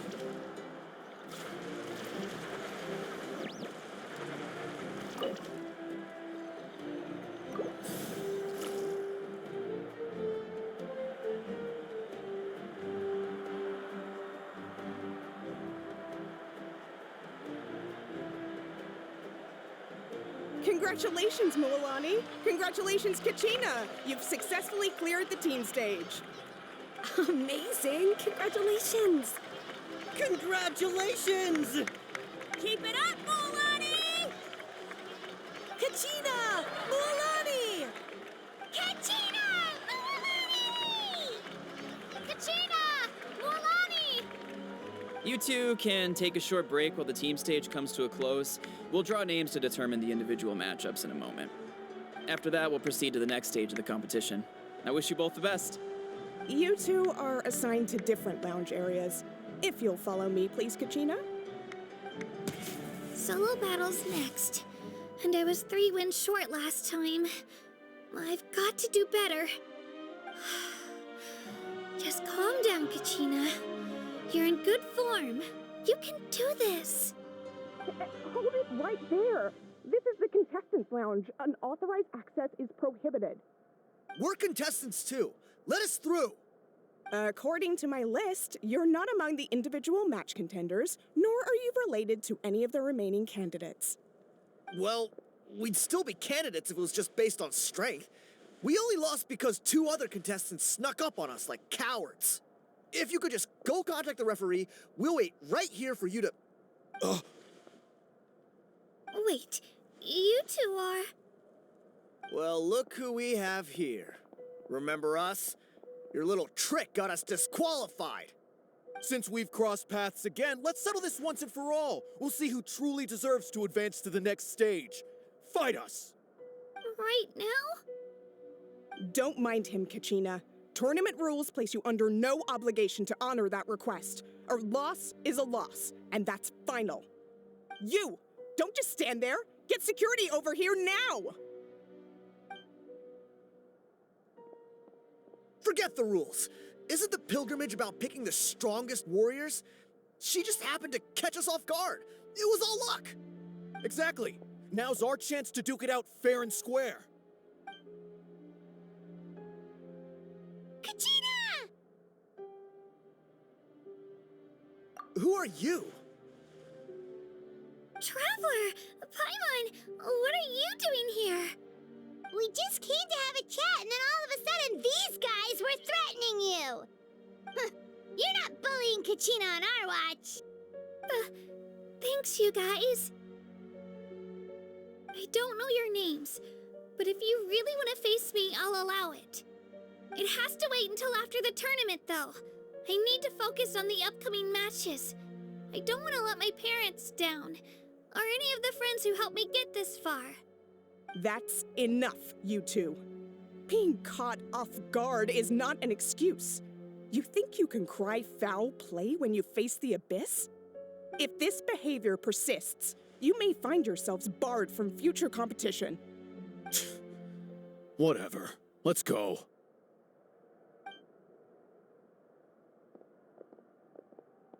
Are you alright? You're not hurt anywhere, are you? No, thanks to you. To be honest, I totally blanked out just now. I had no idea what to do.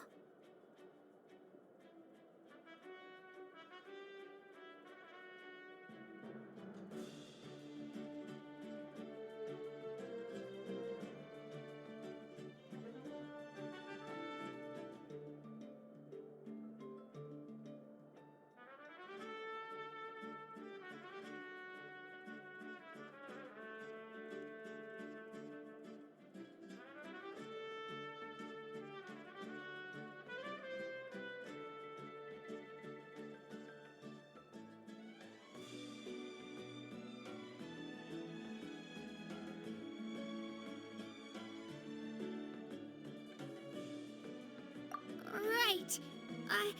I'll show them what I'm made of. That sounds more like it. You can do it! I heard there was trouble. Has the situation been resolved? Yes. It was nothing out of the ordinary. A couple of sore losers coming to stir up trouble with the contestants. Some people are so obsessed with glory, they can't even bear the idea of failure. I hope you don't let him get to you, Kachina, because you'll need to get ready. Your match is up soon. That came up quick. All right, I'm coming. well, guess I'm off.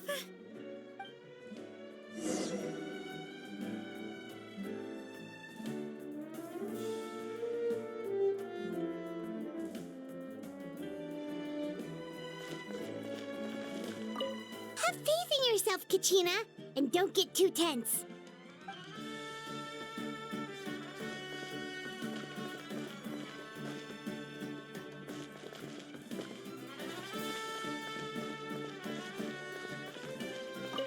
We issued a warning to those two troublemakers. Try not to let them get to you. We get people like that every year. The pilgrimage symbolizes glory, and some people can't accept missing out on the chance to claim it.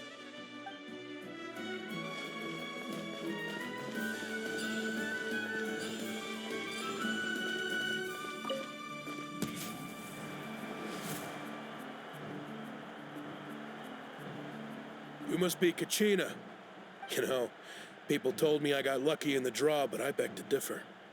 There are no coincidences in the arena. If you're standing here, it means you're strong, no matter what anyone says.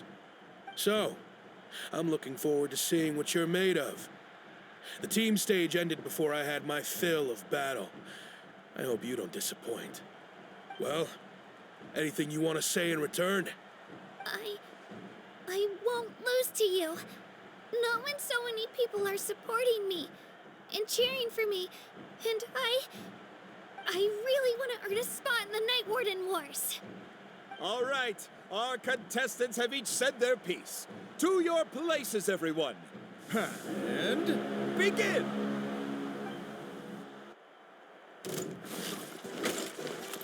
Japan! Clear the area!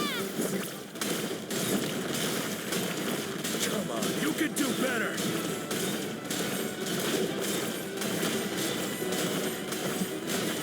That's more like it. Again! Yeah! Let her rip! Get back!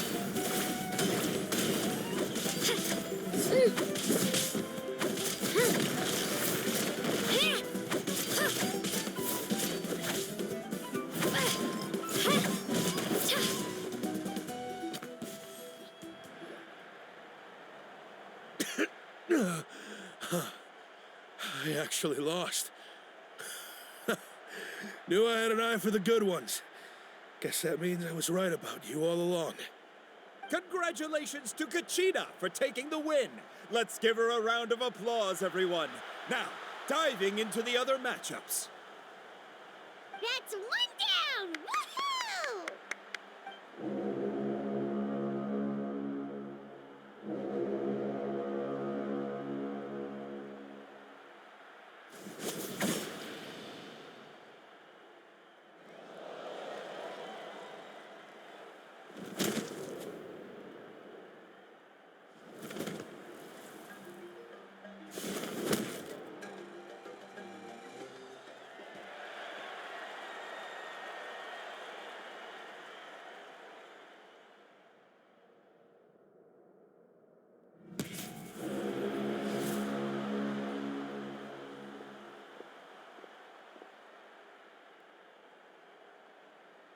Where do you come from, kid?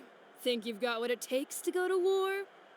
Hate to break it to you, but it won't be easy to get through me. And you are... You don't recognize me? Figures. Our generation's been in decline ever since Atea and the others retired from the front lines. Either way, once we face off, you won't forget my name anytime soon. Let's do this! Hear that? The exhilarating cheers of the crowd. That's why I'm...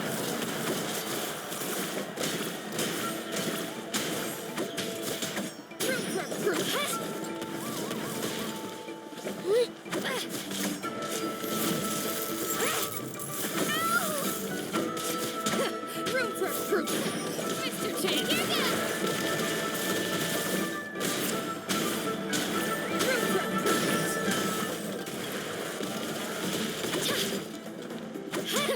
Mr. Chance!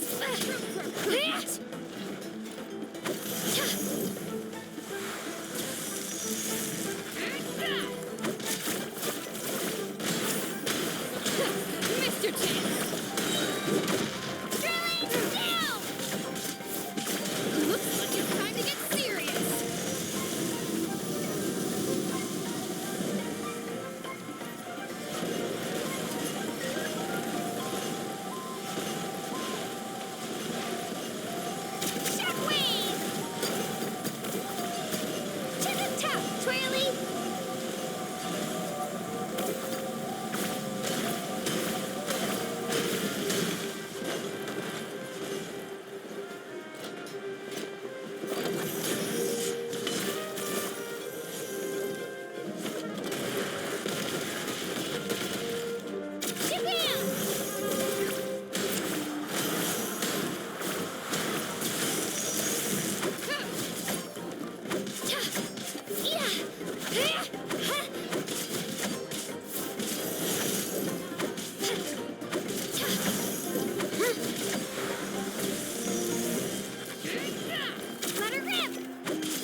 Gotta hand it to you, kid.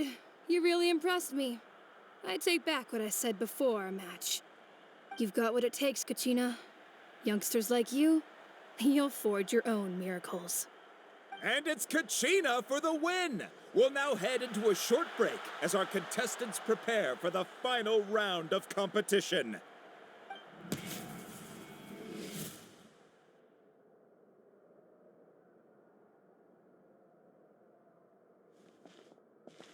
Thanks for cheering me on, you two. You were great out there! You faced a lot of impressive competitors, but they never stood a chance. I don't think I did too shabby either. I've never gotten this many points before. You ready for the last round, Kachina? Milani! I got permission to come see you before the last round starts. Based on your score, it looks like you'll make it to the Night Warden Wars if you win your next match. But, your final opponent... it's me. What? Yeah, I just found out myself. We're really close in the rankings, so only the winner gets to move forward. But I wanted to fight alongside you. I did too, but it is what it is. People with similar scores tend to get matched against each other. But we just have to get past it. War is cruel, and the Abyss certainly isn't going to go easy on us. Only Natlan's strongest deserve to stand against them. So, I'm going to give this battle my all, Kachina. And I hope you do the same. To hand victory to your opponent is to take pity on them. But no one's asking for pity here, yeah? So, you ready? I'll do my best! Atta girl. So, if one of you has to lose, who should we cheer for then?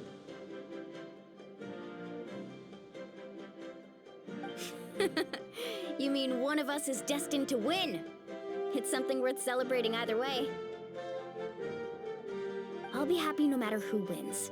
And I know you feel the same way, Kachina. So, don't overthink it. Let's just have ourselves a good match. Traveler, Paimon, I'll see you after the match. Kachina, I'll see you on the field.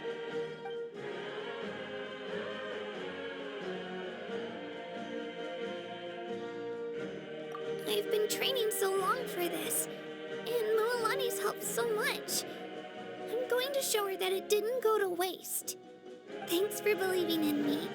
I'll try believing in myself this time, too.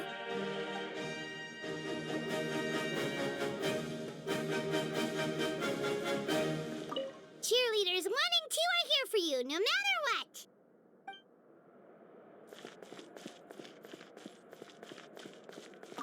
A competition is no place for regrets. Leave it all on the field. I have faith in you.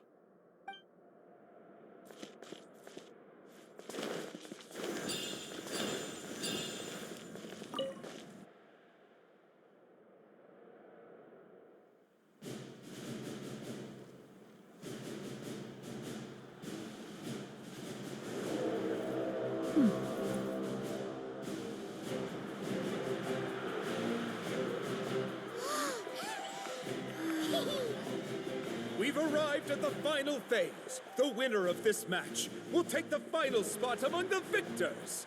Give it up for a longtime contender and first-time finalist from the Children of Echoes, Kachina!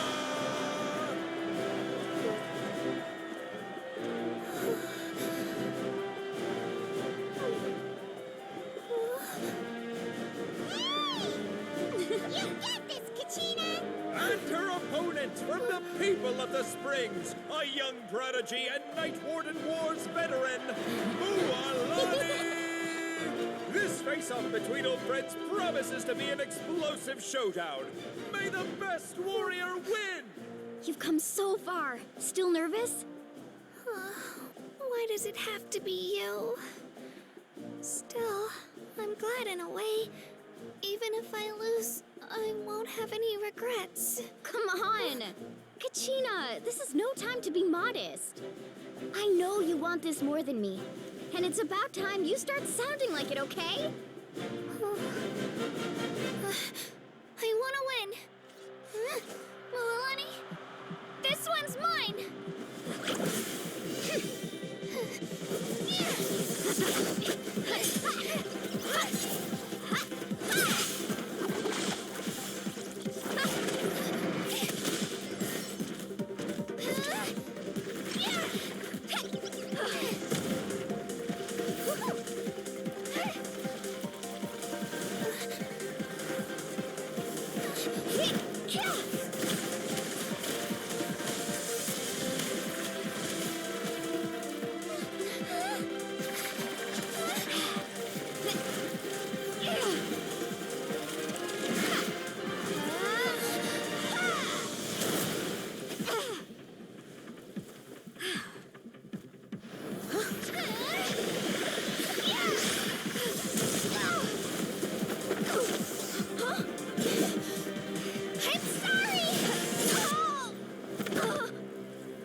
Look.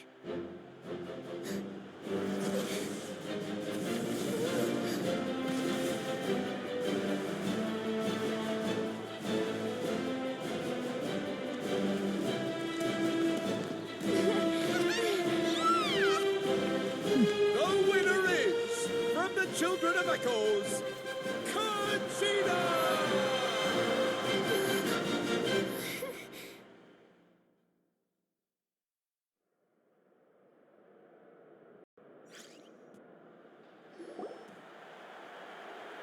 And with that, the winners of this pilgrimage have been decided. Put your hands together for our victors as we welcome them to the stage.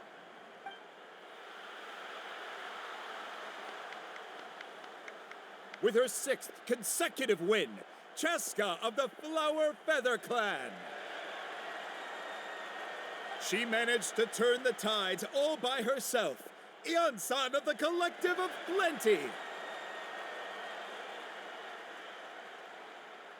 With an explosive comeback 10 years in the making, Kaiulani of the People of the Springs. A seasoned and renowned warrior, Kibungu of the Scions of the Canopy. Last but not least, finally living up to her true potential, Conchita of the Children of Echoes. Over here, Kachina!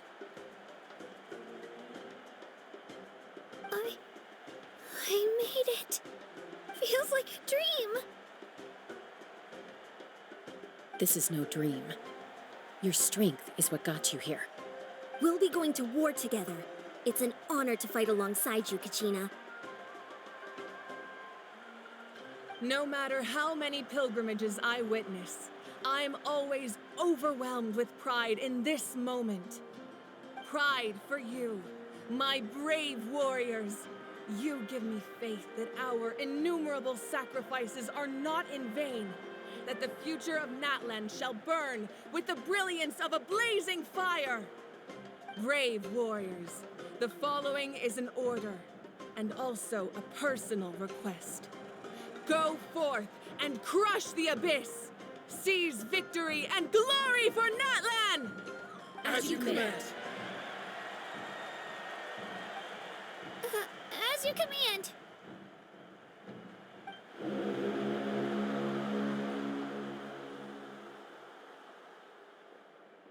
Traveler, Paimon, there you are.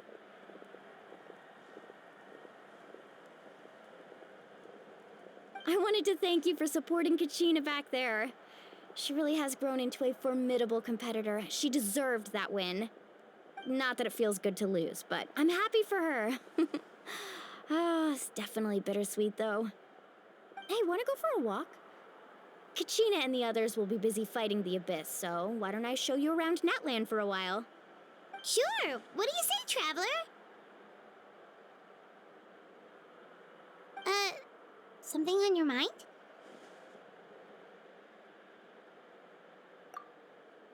Listen, I'd be lying if I said I wasn't worried. But she's got experienced, powerful companions to take the lead. I'm sure they'll be fine. Glory always comes with a risk. If victory was assured, no one would take pride in it. She's not one to fall so easily. She bears the ancient name Uthabiti, after all. We just need to hold the fort while they're gone. Come to think of it, you've never visited my tribe, have you? Come on, I'll take you. The people of the Springs live alongside the Kaholasaurus. Our tribe is an ideal spot for some R&R. I'll take you to all the best spots. You'll love it. Looks like you beat me to it. Kinich? I was planning on inviting you to visit the Scions of the Canopy. Most of the adventurers that belong to the guild come from my tribe, so I figured you might be interested. Hey, first come, first served. You snooze, you lose, Kinich. Yeah, you were first.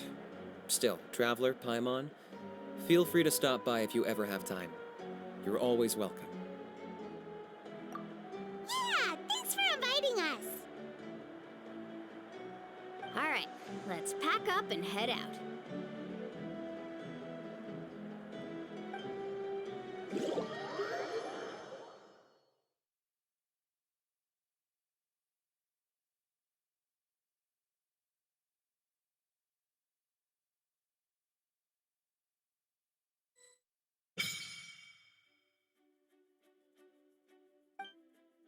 Care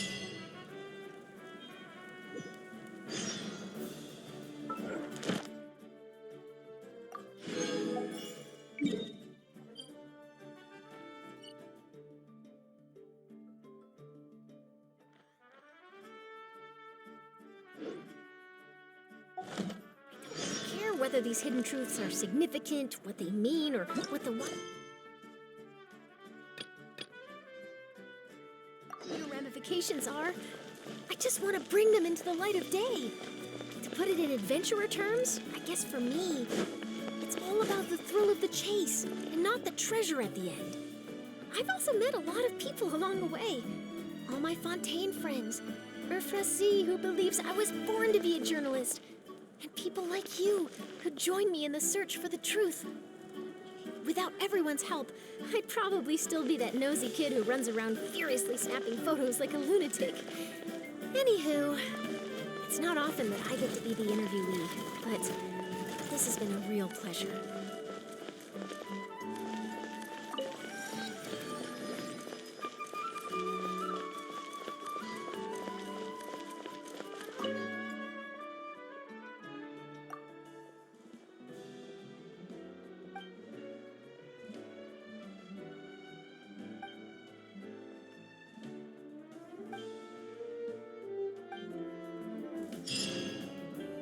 Ad Astra Abyssosk.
Ad Astra. Thank you for completing today's commissions. Here is your reward.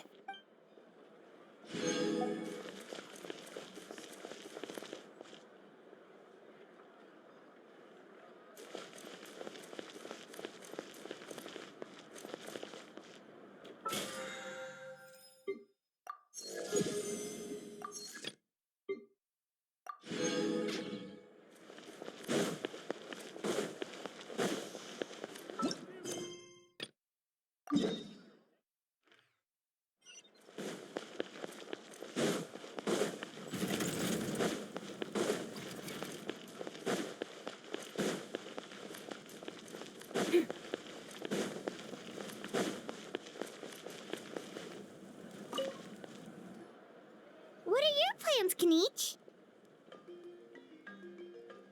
I've got to deliver some ceremonial artifacts back to my tribe. I didn't place too well in this pilgrimage, so now that it's over, it's time to get home and get back to work. You didn't get enough points? Yeah, I got injured during the team round and wound up losing 2 key matches during individual competition, both against opponents I'd faced many times in the past. We've each had our fair share of wins and losses. It happens. That's what you get for locking me away earlier. Get used to the taste of karma. May those injuries be the first of many. Hey! What are you doing?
something with which to commemorate this occasion.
Aerial assault!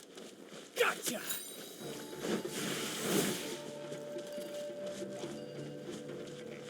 Flint sword!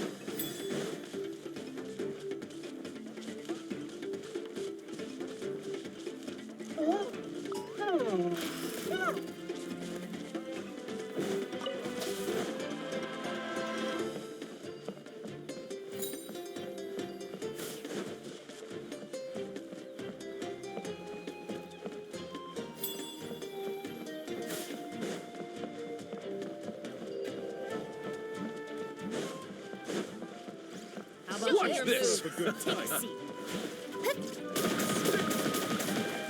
Yeah.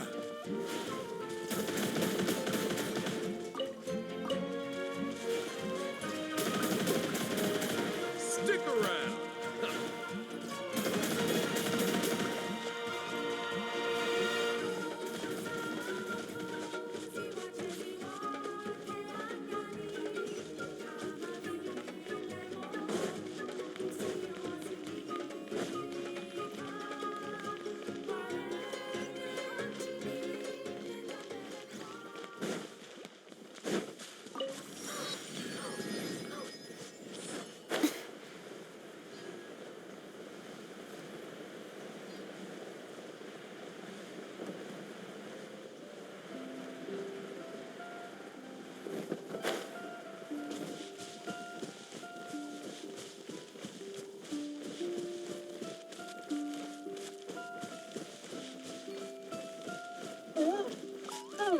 All right, let's finish this fast.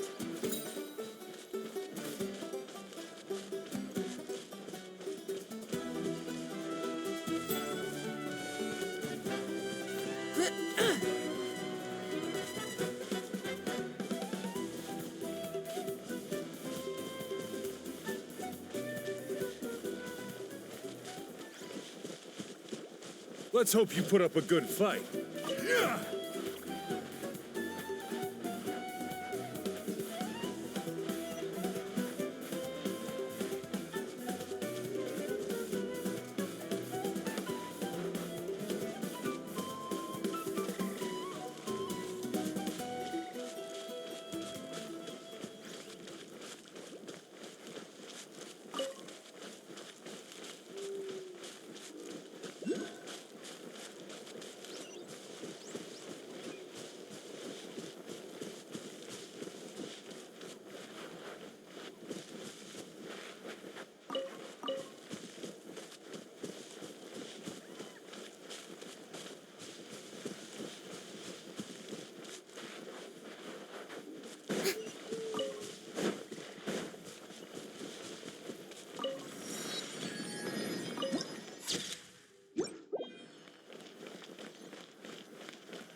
Oh, we're finally here!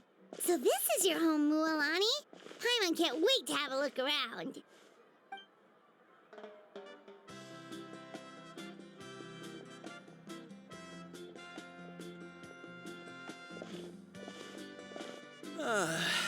See? What did I tell you? A dip in the hot springs after a battle is just the best. Fetch me a bottle of wine, would you, dear? Just one? Let's get another. It's still early in the day, isn't it? Want to go to Golden Dusk later? Now this is a vacation. Absolutely amazing. Wow, it's so lively around here. Is there some kind of holiday going on? We try to treat every day like a holiday around here. We believe every day is worth celebrating. Now, let me show you around. Where to start? Shochiqui Cattle Records, Kalamchi Plaza. Oh, there's so many options, but I recommend starting with the real highlight around here. The hot springs, of course.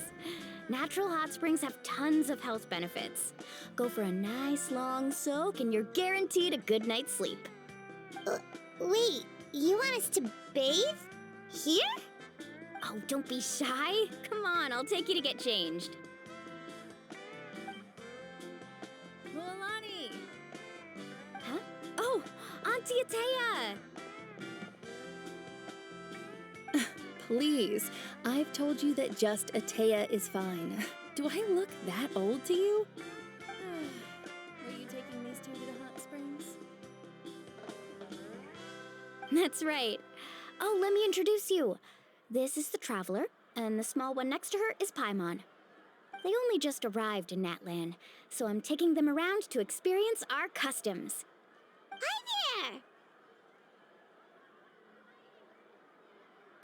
there! I'm Mualani's neighbor, Atea.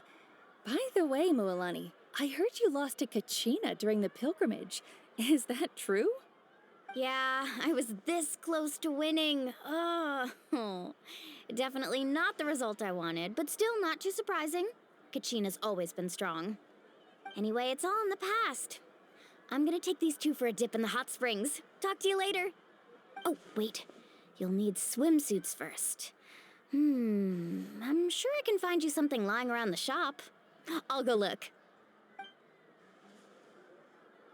Hold it right there, young lady. Have you forgotten the rule about bathing in the hot springs? Rule? Oh, wait, you mean... There's a rule about bathing in the hot springs? That's right. Outlanders have to complete a trial at an artificial hot spring before they're allowed access to the natural ones.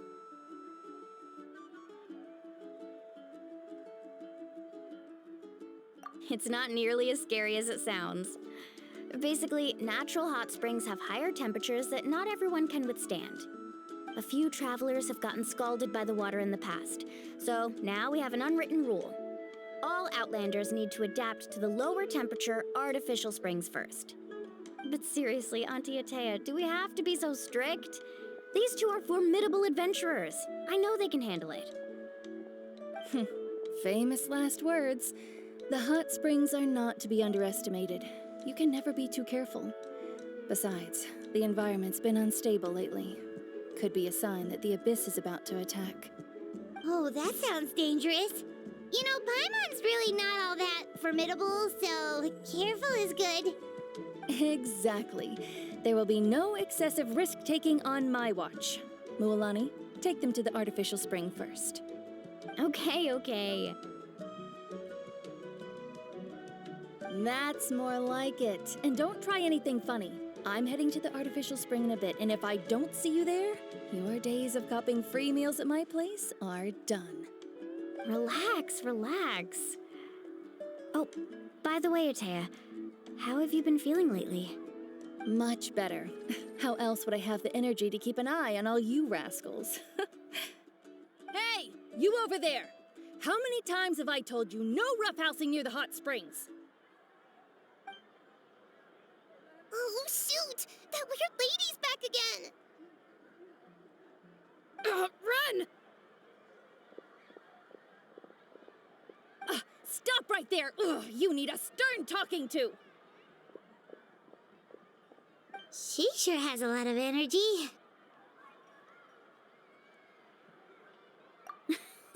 She's a legend in our tribe. Everyone knows her. back before I inherited my ancient name, she was one of Natland's most renowned warriors, famous for her love of hot springs. In fact, she often threw parties at the hot springs. She referred to anyone who came to these parties as her hot spring buddies. The attendees were all respected warriors like Liliuo, Kaiulani, Vichama, oh, and the Archon. If Paimon lived here, she would take advantage of the hot springs too. It's just, during battle, she was impaled in the abdomen by an abyssal monster. The doctors managed to save her life, but they made it clear that she could never bathe in the hot springs again. Abyssal power still exists within her body.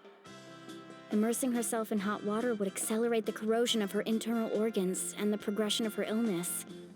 Oh, no wonder she has so many scars. Paimon had no idea she was so seriously injured. That's normal. She never talks about her injury. She's worked tirelessly over the years to dig up artificial springs so that more and more people can experience our tribe's natural wonders, even though she can't enjoy them herself. I really respect her for that. Anyway, let's head to the artificial springs. If Auntie Atea gets there before us, we're gonna be in some real hot water.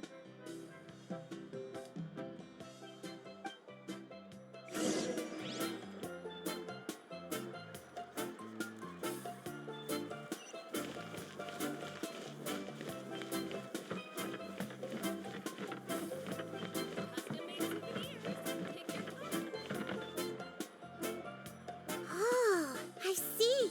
That's a great idea. I like it. See, I told you the chief would agree. Well, let's get moving then. We can't let a word of this slip to anyone else. Hey, Amina, Hikaru, Marokao! You three seem particularly cheerful today. What's the occasion? Oh, Mulani! You're back. Who are these two? This is the Traveler and Paimon, two very important guests. I wanted to take them to the natural hot springs, but Auntie Atea caught us, so we had to come here first. Oh, what a coincidence! We were just talking about her. We think Auntie Atea's illness has taken a turn for the better. Really? How can you tell? Okay, so while you've been busy with the pilgrimage, we noticed that she's been visiting the hot springs alone at night. Specifically, the hot springs in the cave to the north of our settlement. I'm sure you know the one. Apparently, she used to go there a lot before they became abandoned for some reason. She could never come into contact with hot water before, and now she's visiting the hot springs every night. I mean, it's pretty obvious what that means, right? Yeah, so we got to thinking, what if we renovated the abandoned spring behind her back, then threw her a huge surprise party? Chief Amina thinks it's a great idea too. So, you want in? Of course! How could you even think of pulling this off without me? I'm a little busy right now, though. I'll come find you once we're done at the hot springs. Of course! Take your time. You should focus on our guests for now. These artificial springs are pretty new, but the experience is just as good as the natural ones, if you ask me. We really worked hard on them, so I hope you enjoy. And you two, I know you want to focus on Atea's surprise, but don't forget your patrol duties in the meantime. The Abyss could attack at any moment, so we need to stay vigilant. You got it, Chief. We'll keep an eye out. You can count on us. All right, we're off then. See you at the abandoned spring, Mualani.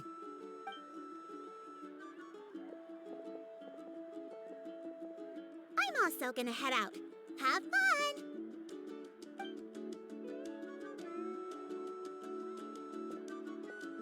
Finally, it's hot spring time! Oh, I already arranged swimwear for you guys, by the way. Come on, I'll show you to the changing room.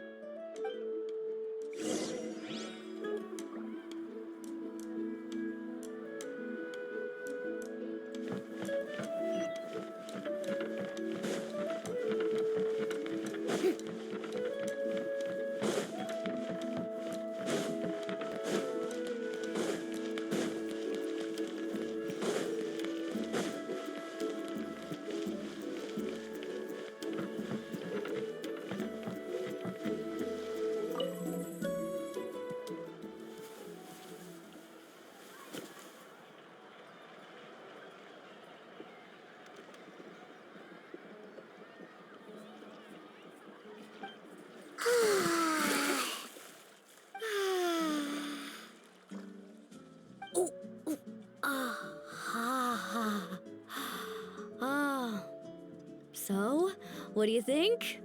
Can you feel the warmth relax every muscle in your body? Yeah, it's so nice. The steam is warm too. The first time I came to the hot springs, there was no calming effect whatsoever. I was such a little ball of energy, the moment my parents looked away, I ran off to the high temperature pools. It was actually pretty funny looking back on it. They were absolutely frantic, looking for me all over, until finally they saw my head slowly poke out from under the water.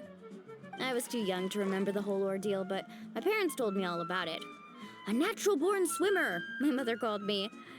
Just like her, I taught myself how to dive underwater the first time I ever went swimming. So feel free to go for a swim. I'll be right here if you need rescuing. Okay, here goes nothing.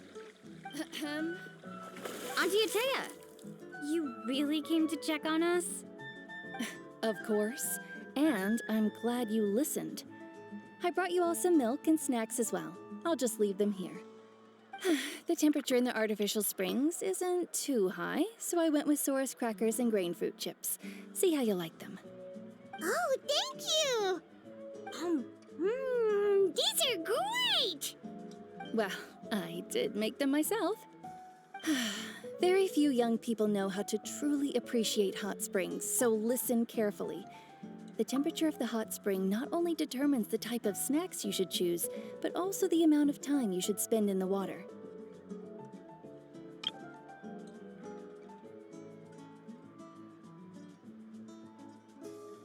To bathe in a hot spring is to completely empty your mind.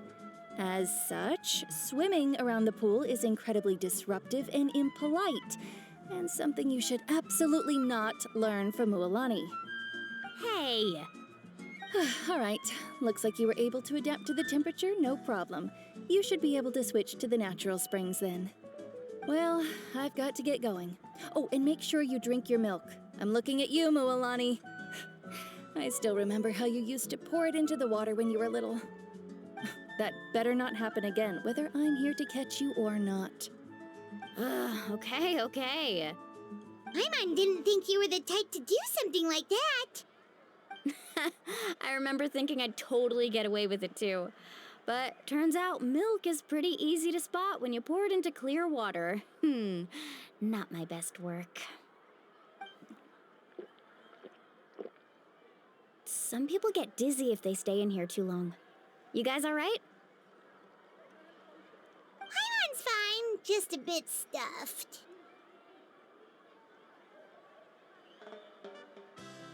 Looks like you two are naturals. Oh, by the way, I have to leave you on your own for a little while this afternoon. I'm gonna help the others fix up that abandoned spring. I certainly don't trust their aesthetic tastes. Who knows what will become of the place if I leave them unattended? In exchange, though, I can recommend a couple of shops that are worth a visit.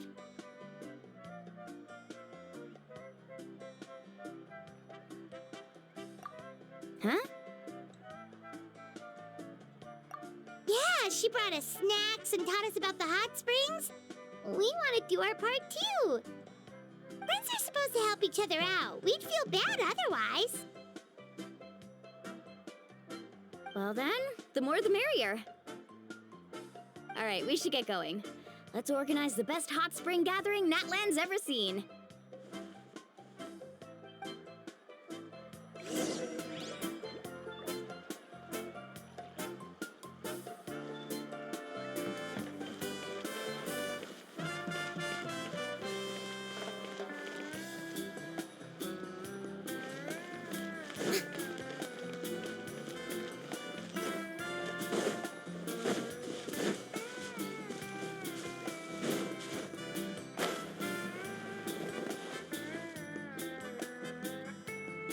Mualani!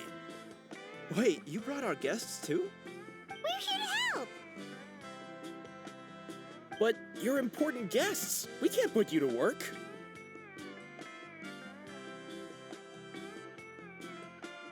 All right. Stop trying to out-polite each other, would you? The sooner we get this party started, the sooner we get to enjoy the real party. Now, where to start? Looks like the water outlet is blocked pretty bad. We'll need to dig under it. Ooh, those boxes in the corner need to be thrown out as well. Oh, they're moldy as all get out. Ugh. Also, someone needs to go out and get some cloth, wood, and decorations. Oh, and snacks too. I say we get enough for 20 or 30 people. Bulk purchases fetch the best prices after all. Oh, but don't just accept the first offer they give you. I'm not good at haggling. Why don't you go? Hey, I'm not any better, and I wouldn't even know what to buy. How about we handle things here while you three deal with the shopping? Yeah, that works too. I can introduce you to all the shops while we're at it. All right, let's meet back here later.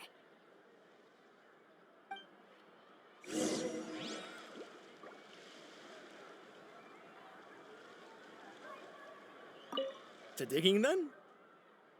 Let's go!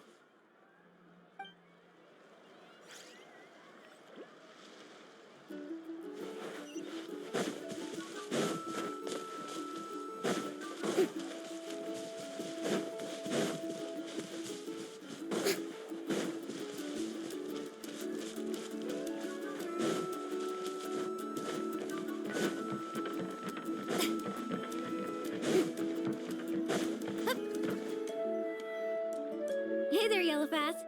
Hope business has been going well. Well, if it isn't Moalani, back from the pilgrimage? That's right. Didn't make the cut this year, though. Well, it wouldn't be a competition if everyone got to win. So what'll it be today? Here, it's all on the list. Quite a sizable order, as you can see. So, can we expect a discount? Wow, that is a large order. What's it all for? A party? That's right. Keep this between us for now, but we're throwing a hot spring party for Auntie Atea. Wait, you're saying she can go in the hot springs again? That's great news! How about this? You can have the decorations on the house, and I'll give you 20% off the cloth and wood. Come on, I know you can sweeten the deal. That pile of wood's been sitting there since I left for the pilgrimage. At this rate, you need to get rid of it or it's gonna go moldy. All right, all right. Such a handful. Just give me a moment while I pack all this up for you. Wow, that was amazing, Mualani! All in a day's work. By the way, Yellowfast, are these 2 stones for sale? Interested? They won't come cheap. I'm not planning to haggle this time, I promise. Package them separately, would you?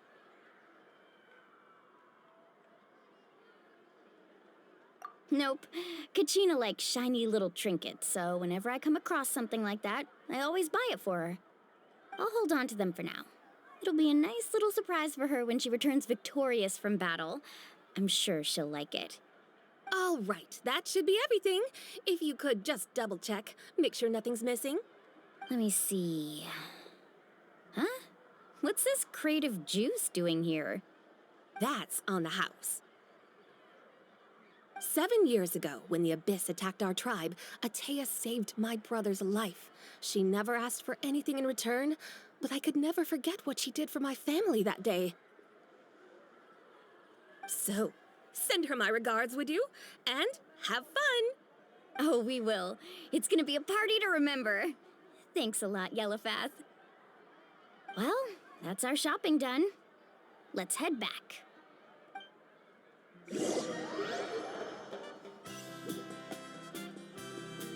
We're back. How's everything going? Wow, this place cleaned up nice. You got the water unblocked too. Good work. I would hope so. We spent all day clearing out debris from the bottom of the spring. Did you guys get everything? Oh, we brought back tons of stuff. We set it down near the cave entrance. All right then, roll up your sleeves, everyone, and let's get back to work. Actually, why don't you two take a break? I'll handle it from here. Traveler, mind lending me a hand? So, I was brainstorming on the way over, and I'm thinking we could draw something on the wall over here, and the snacks and drinks can go over there.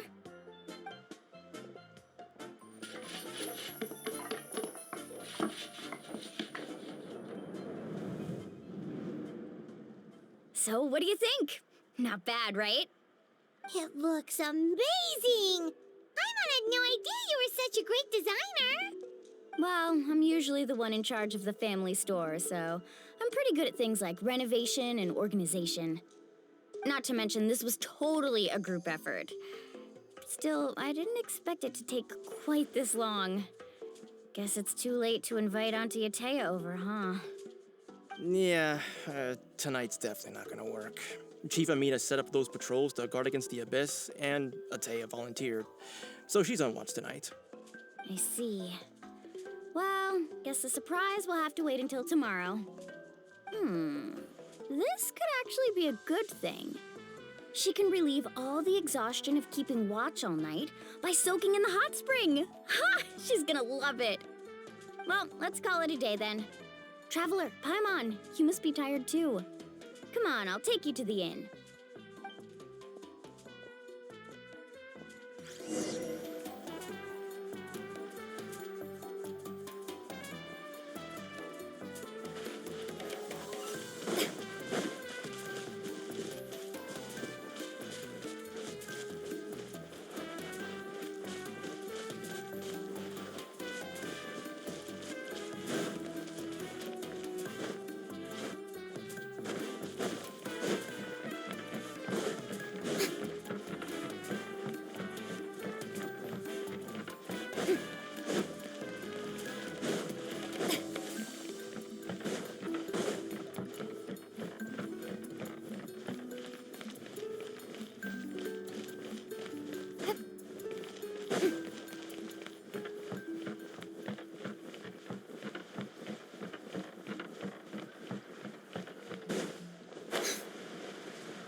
All right, this is it. Get a good night's sleep, okay? I'll see you tomorrow. Yep, good night!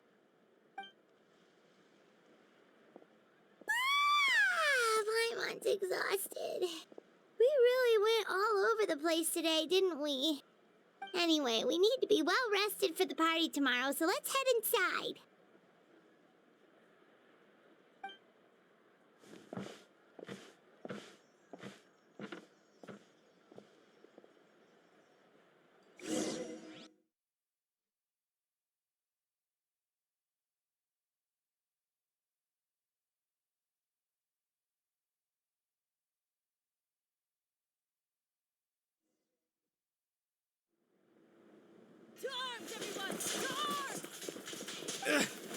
Why now?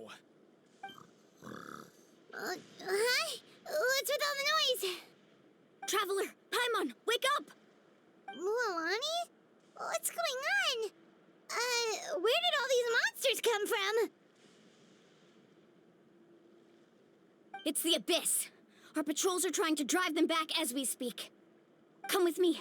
I'll take you somewhere safe. Mualani, a little help over here. We can't hold them back much longer. One moment. I'll be right there.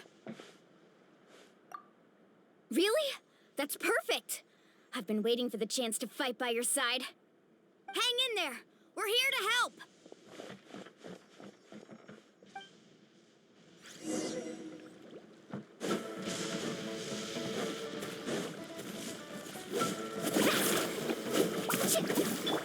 Shower me with praise!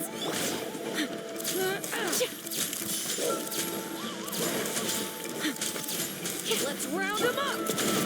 Watch out! Overruled. Oh, have they been contaminated by the Abyss? No, they are the Abyss. Destroy them! Right away!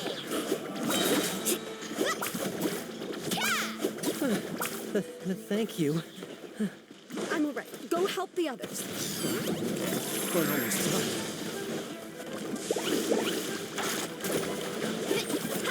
Hold that pose! Shoot! Bomb! How brilliant! Laid bare.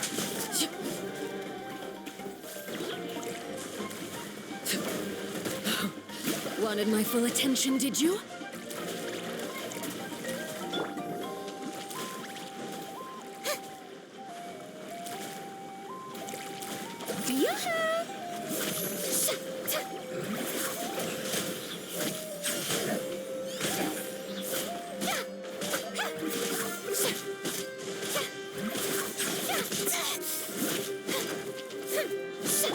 proper send-off from Messina with love.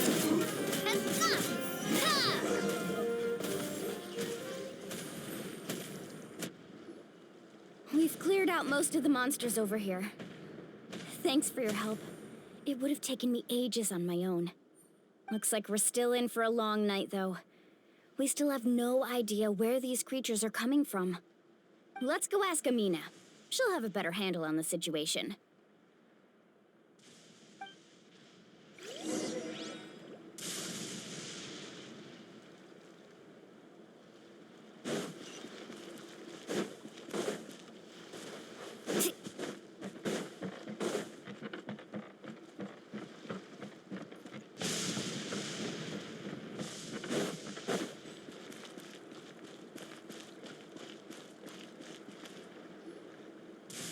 Amina!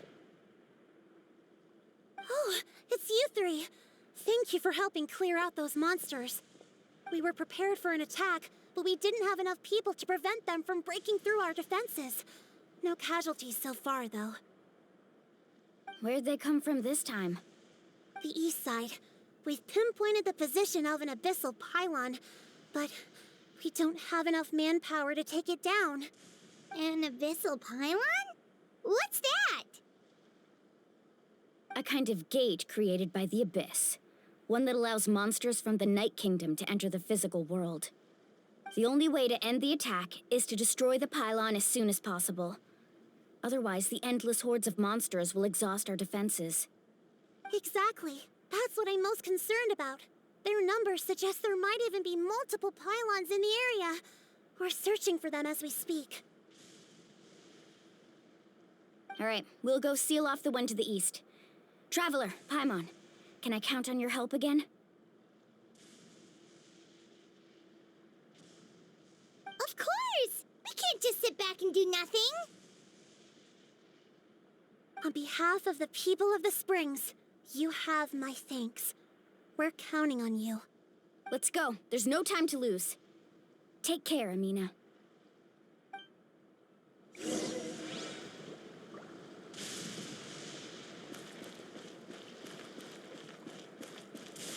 Need a surfboard?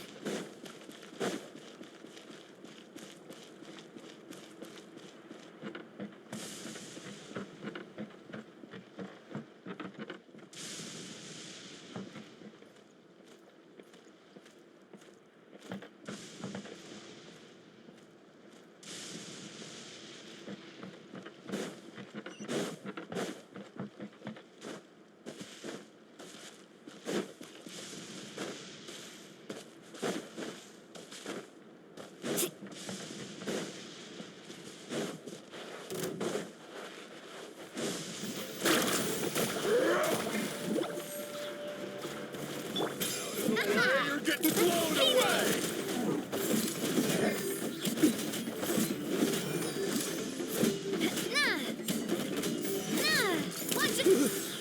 Thank goodness you were here.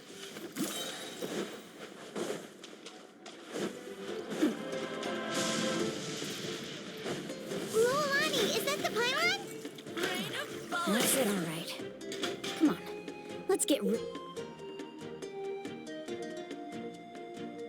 of this thing.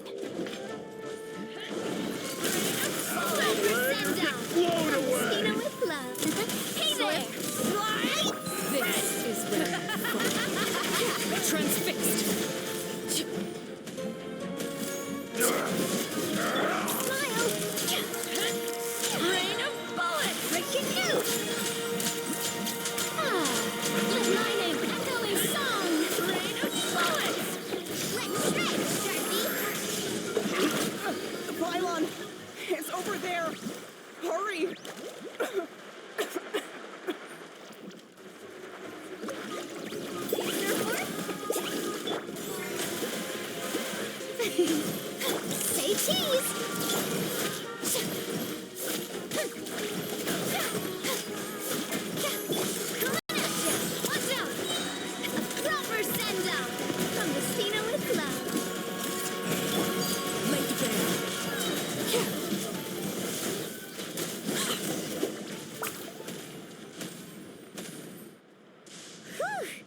That should do it, right?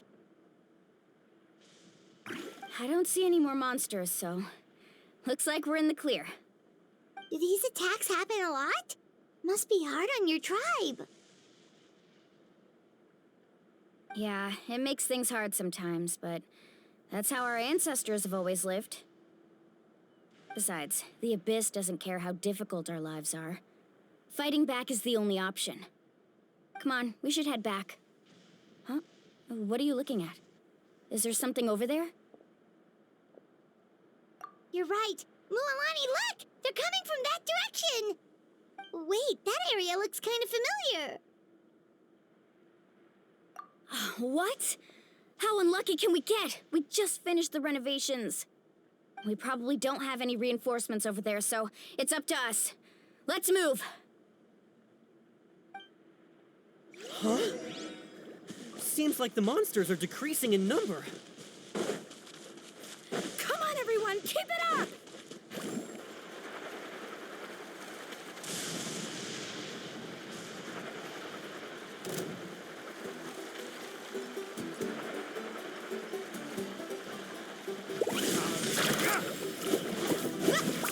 Shower me with praise! Let the world fly! Transfixed!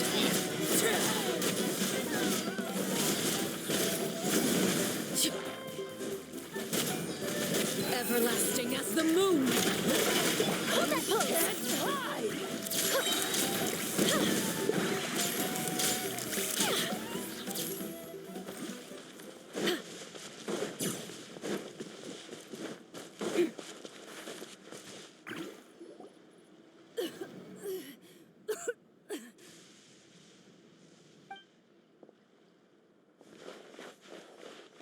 Atea, what are you doing here? Where's the pylon? Where do you think?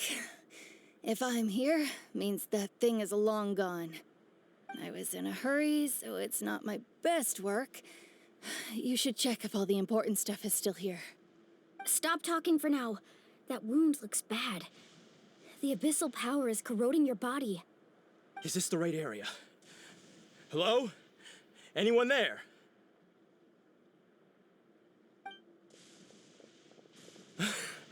Mulani and Atea, what's going on? We were told the second pylon was over here. Atea took care of it, but she's injured. Quick, someone get a doctor! All right, stop fussing. Don't you think I know my own limits? The main thing is they didn't destroy anything. This is a beautiful hot spring, by the way. I can tell how much work you put into it. Wait, no. This was meant to be a surprise. For me, right? I know.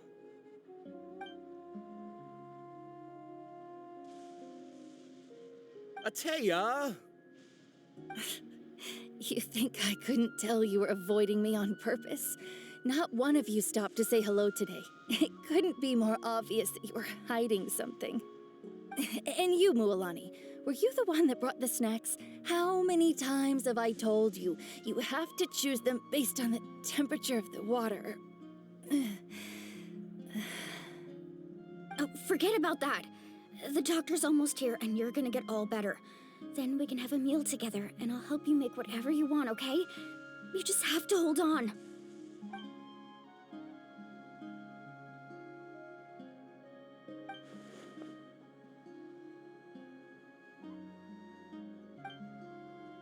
The impurities and the elemental energy we embody repel each other. What?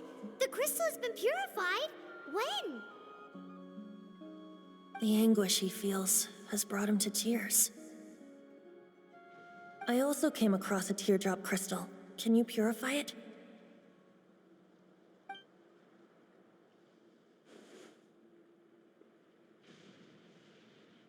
Atea! Atea! Wait, what do you mean?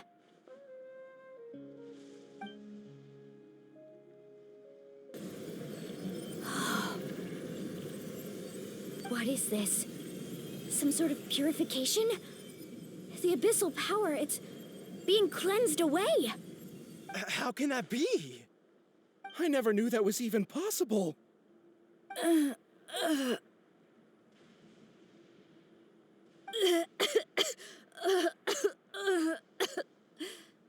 Atea! The mark of the abyss. It's gone. Yes, thanks to the Traveler. By the way, Traveler, are you all right? I just saw you purify abyssal power from Atea's body. That didn't injure you in any way, did it? You're sure?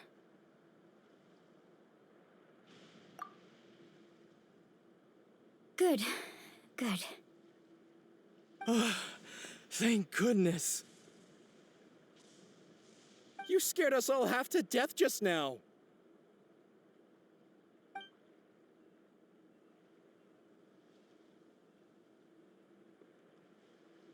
All right, everyone, head back and get some rest. We'll meet here tomorrow. We'll celebrate Atea's recovery and our triumph over the abyss. And most importantly, we'll show the Traveler and Paimon how grateful we are for their aid. Let's make it an occasion to remember. Dismissed! Got it!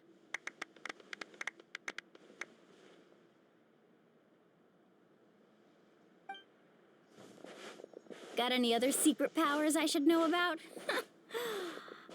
But seriously, you really came through for us tonight, so thank you. Paimon almost forgot you had that ability. You used it back in Mondstadt to cleanse Dvalin's tears, didn't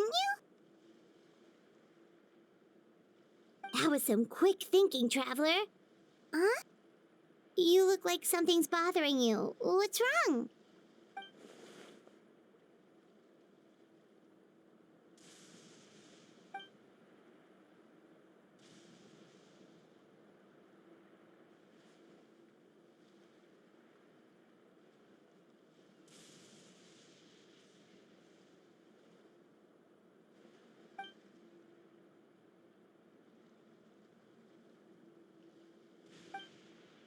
Abyssal power still exists within her body. Immersing herself in hot water would accelerate the corrosion of her internal organs and the progression of her illness. We think Auntie Atea's illness has taken a turn for the better. She could never come into contact with hot water before, and now she's visiting the hot springs every night. I mean, it's pretty obvious what that means, right?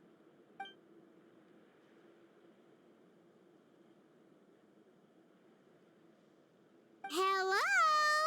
Traveler! Maybe you can zone out some other time because Paimon can barely keep her eyes open. Let's head back for now.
Not interested in hanging out with the other kids? Snacks not to your taste? Hot spring temperature too high? None of the above, huh? I heard you were the one who cleansed the abyssal power yesterday. You sensed it, didn't you? I was hoping to keep it a secret for a few more days. Didn't want to ruin the celebrations and all. But it looks like it was no use. Hey, kid! Who, me? Yes, you. Come on. Let's go for a walk. Hey, where are you going? Did something happen? Just going to get some air. It's too noisy in here. You have fun. We'll be right back. Oh, and there are extra snacks in that box over there if they need replenishing. Baked them all fresh this morning. All right, sounds great.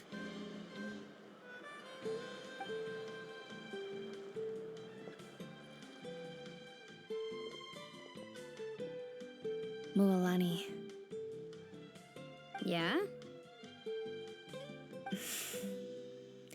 You've gotten so tall. You know that. Feels like just yesterday you were that rambunctious kid causing trouble all around the hot springs. It's like all that time passed in the blink of an eye. Tell me, how are your parents? They're away on business. Seriously, Atea, what's going on? You're acting strange. Traveler, did something happen? Both of you seem a little off today. I guess I should explain. I wasn't visiting the hot springs because I was getting better. And that pylon yesterday, I didn't go face it by myself because I was reckless or too anxious to wait for reinforcements. It's because my body isn't going to last much longer. Your friend saved my life in that cave, and because of that, I got to enjoy this celebration with you all. But I'm just a few days shy of the end. The hot springs, I'm just trying to enjoy them for as long as I have left. Oh. Mualani? That better not happen again, whether I'm here to catch you or not. That's what you said back at the artificial spring. I had a bad feeling then, but I didn't want it to be true. I wanted to believe you were actually recovering. You want to know something? Recovery, death, to me, the two aren't all that different.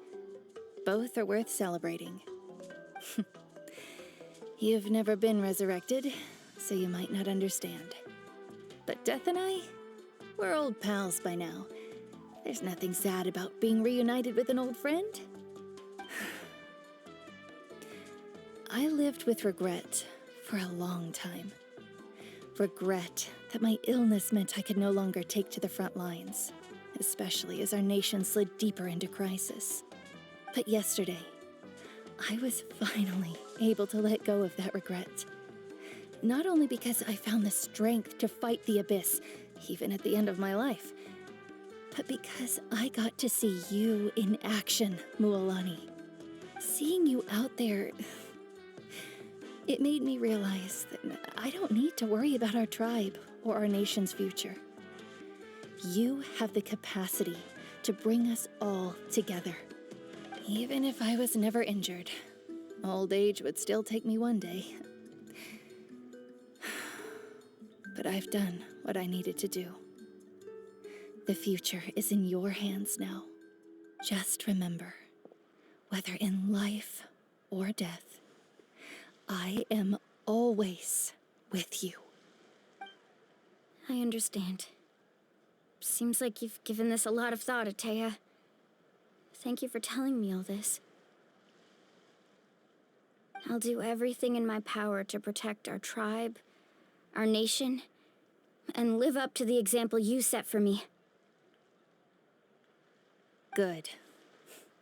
Oh, and if any of you have the chance to meet with the Archon, could you give this to her for me? A talisman I've carried with me my whole life. It may seem strange to say while I'm still alive, but just think of it as a relic I'm leaving for her. It's brought me good fortune in battle. Even after I became too sick to fight, I never took it off. Just tell her it embodies fond memories and my strength of will. She'll know what I'm trying to say. Don't worry. We'll make sure she gets it.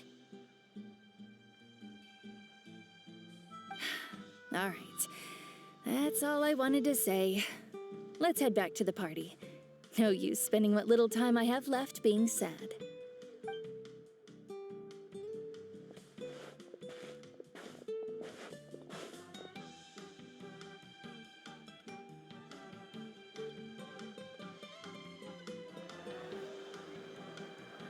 Traveler, Atea, Mualani! If you don't hurry up, there won't be any snacks left! Excuse me, what did I say about bathing in the hot springs on a full stomach? Hey, are you listening to me?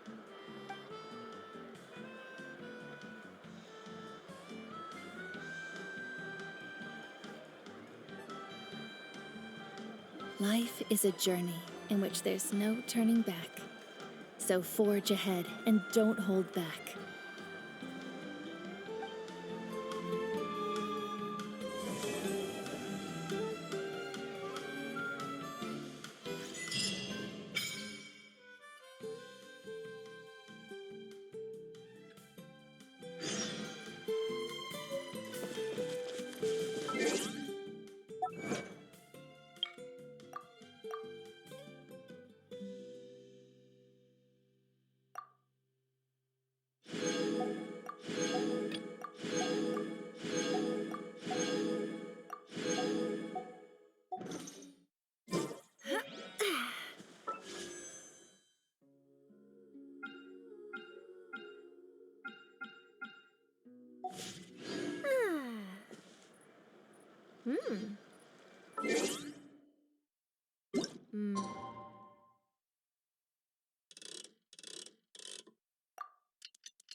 Paimon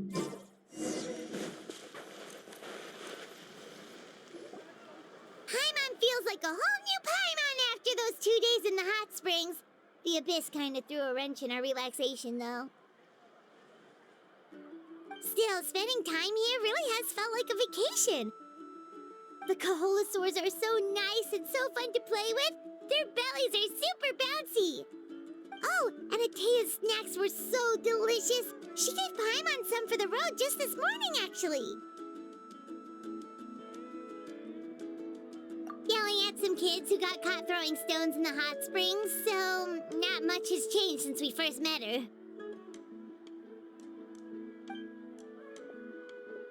Hey, you guys. Sleep well last night? Yep, this area is so nice. Glad you like it.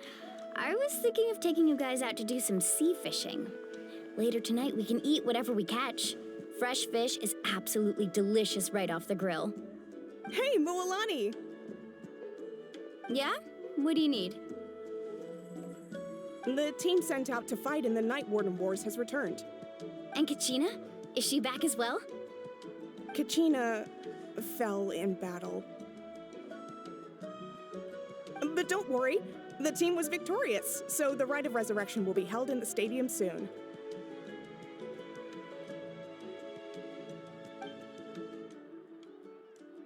That's a relief. The Abyss is cunning, and it was her first time. Mistakes are bound to happen. Exactly. She deserves to hold her head up high.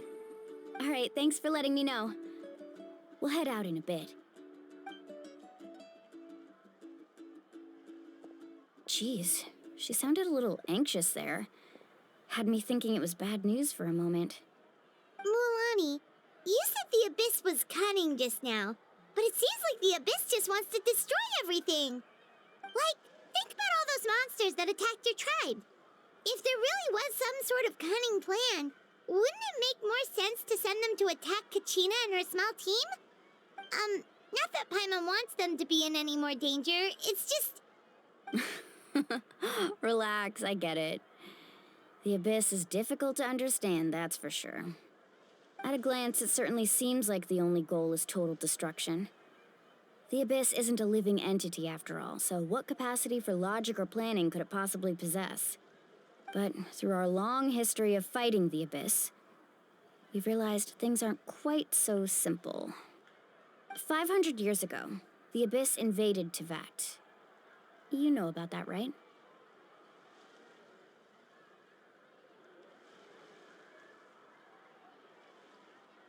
That's right. Conria suffered greatly during that time. But so did every other nation in Tevat. And Natlan was the worst affected of all. It took the combined efforts of the then Pyro Archon and heroes from every tribe to finally repel the Abyss. Even so, the effects of the invasion lingered for hundreds of years, only able to be reversed little by little. Our tribe's waters were contaminated. The Children of Echo's territory was overrun by dangerous sludge surging from underground.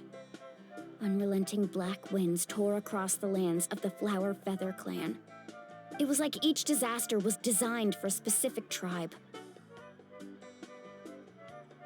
Exactly.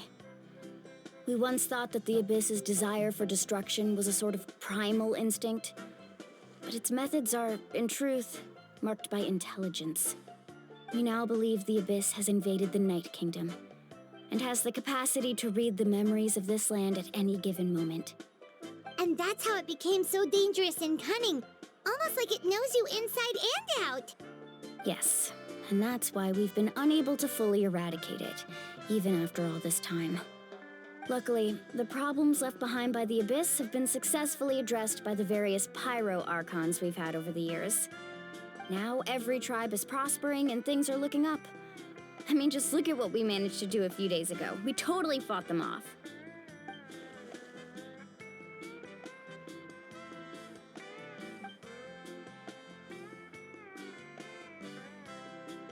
You must have had to sacrifice a lot to get to this point. Every battle, every sacrifice is in pursuit of a future where we get to stop fighting. Responsibility, duty, unavoidable burden.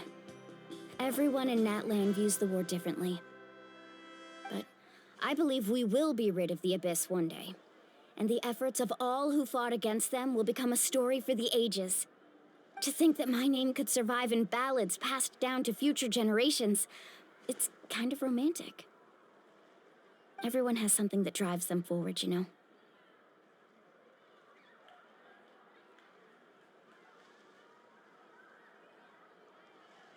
We have to. Not only for ourselves, but for our future. Anyway, let's head to the stadium. Our fishing trip can wait until Kachina's back with us. The sea's not going anywhere.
Whoa, this place is packed already! Of course. No one's gonna miss out on the chance to welcome our heroes back from battle. It's their moment of glory.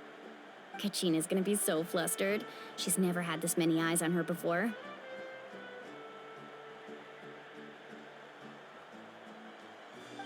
Yeah, she doesn't seem like the kind of person who likes being the center of attention. Looks like I'm just in time. Kinich, you're here! Yeah, a commission ran longer than expected, but I made it. I heard about the incident with your tribe, Mualani. Is everyone all right? Yeah, it's all taken care of. Our new friend here's got some tricks up her sleeve, by the way. She's just as strong as Kachina made her out to be.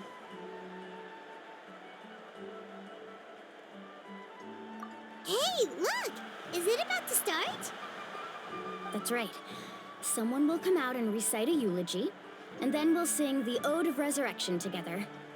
Come on, let's find a spot with a good view. When the singing starts, just follow my lead and you'll be fine. Let's go somewhere higher up so Kachina can spot us.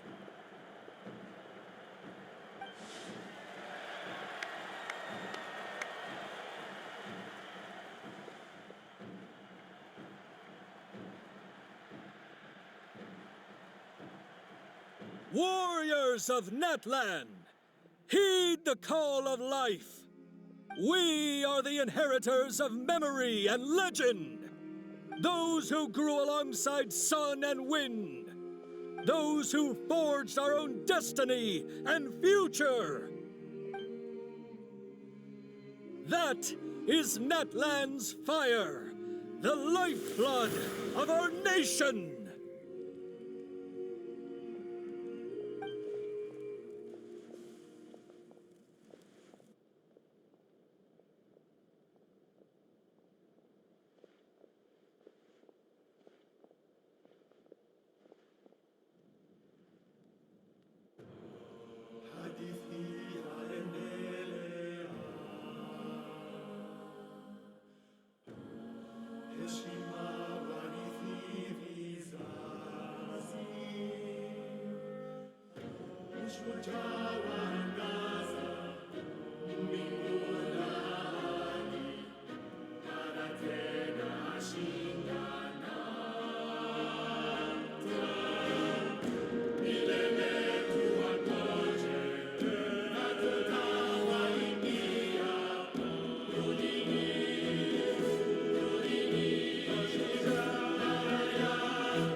I could not find Kachina within the Night Kingdom, or locate her ancient name.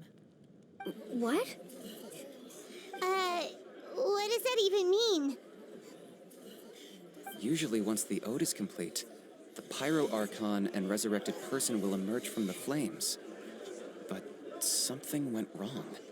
What's going on? This has never happened before. Well, I think it's pretty obvious. Clearly, the team sent to fight the Abyss didn't win after all. Think about it. The Ode rekindles all victors. We've witnessed it countless times. Since the Archon couldn't find Kachina in the Night Kingdom, that must mean there's more to this victory than meets the eye. Hey! You just haven't gotten over the fact that Kachina beat you in the pilgrimage! Pathetic. The both of you. Your wild guesses are misplaced. We completed our mission. Maybe you did, but who's to say whether that little girl even contributed at all? Maybe she got scared and ran off. Why would the YUB recognize someone like her, even if she was on the winning team? How dare you insult a hero of Natlan like that? Kachina sacrificed herself to repel the Abyss. She doesn't deserve to be subjected to your vile rumors when she's not even here to defend herself. Calm down, Mulan. There's no point arguing with the likes of them. I can't just sit here and let them slander her like that. To insult a hero of Natlan, the person actually has to be a hero. You... Think about it, everyone. Who do you think is really at fault here? A girl who never should have even gone to war? Or the great Pyro Archon? Why would the rules of our nation suddenly stop working? That's true. If she wasn't revived, it must mean she failed to achieve victory. Maybe the YUB interpret victory in different ways? I mean, that girl didn't look all that strong to me.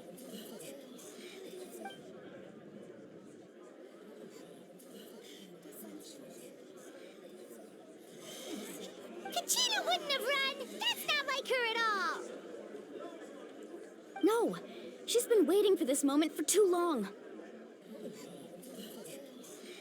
No matter how daunting the situation, no matter how scared she might feel, she's always the first person to stand up and face it head on. We don't even know what happened, so don't you dare try to use this as an excuse to vent your anger or slander her reputation. Fine. We'll find out what happens soon enough. Then, we'll see who truly deserves glory. That's enough. There is no doubt about today's victory, or Kachina's part in it. She is a hero worthy of our admiration and celebration. However, the failure of today's ceremony is undeniable. Kachina has not been rekindled, and I offer you all my deepest apologies as I continue to investigate this matter. To prevent further casualties, I have decided to suspend the pilgrimage until this matter is resolved. What? No one is all-knowing. No one is infallible, not even myself. But doubt is a means by which we seek the truth, not a weapon we wield against others. I didn't mean it that way, Archon. I just... If there are things you wish to clarify, then ask me directly. Doubt my answer if you wish. But now's your chance. You have concerns? State them. No, of course not. Even though I have said nothing to change your mind, then it would seem the truth never mattered to you at all. That guy doesn't even have the courage to answer the Pyro Archon's question. So much for all that glory talk earlier. I have a question, Archon. My friend Kachina. Do you have any idea where she is? It's extremely important to me. I know you said you were investigating the situation, but I'm sorry, that's not enough. I've already shared everything I know. If you want to learn the truth and rescue your friend sooner, you should join the investigation. So, what do you say? Of course I'll join. In that case, come see me in the speaker's chamber. We should join them. Oh, and if it's not too much trouble, Could you drop by as well, Traveler? I'd like to have a chat. Rest assured, everyone, I'll keep the tribal chiefs informed on the progress of the investigation. Once again, I apologize for the outcome of this ceremony. If there are no further questions, let's part for now. Did she just ask us to come along? I believe she did. Let's go. I'd like to know what's going on myself.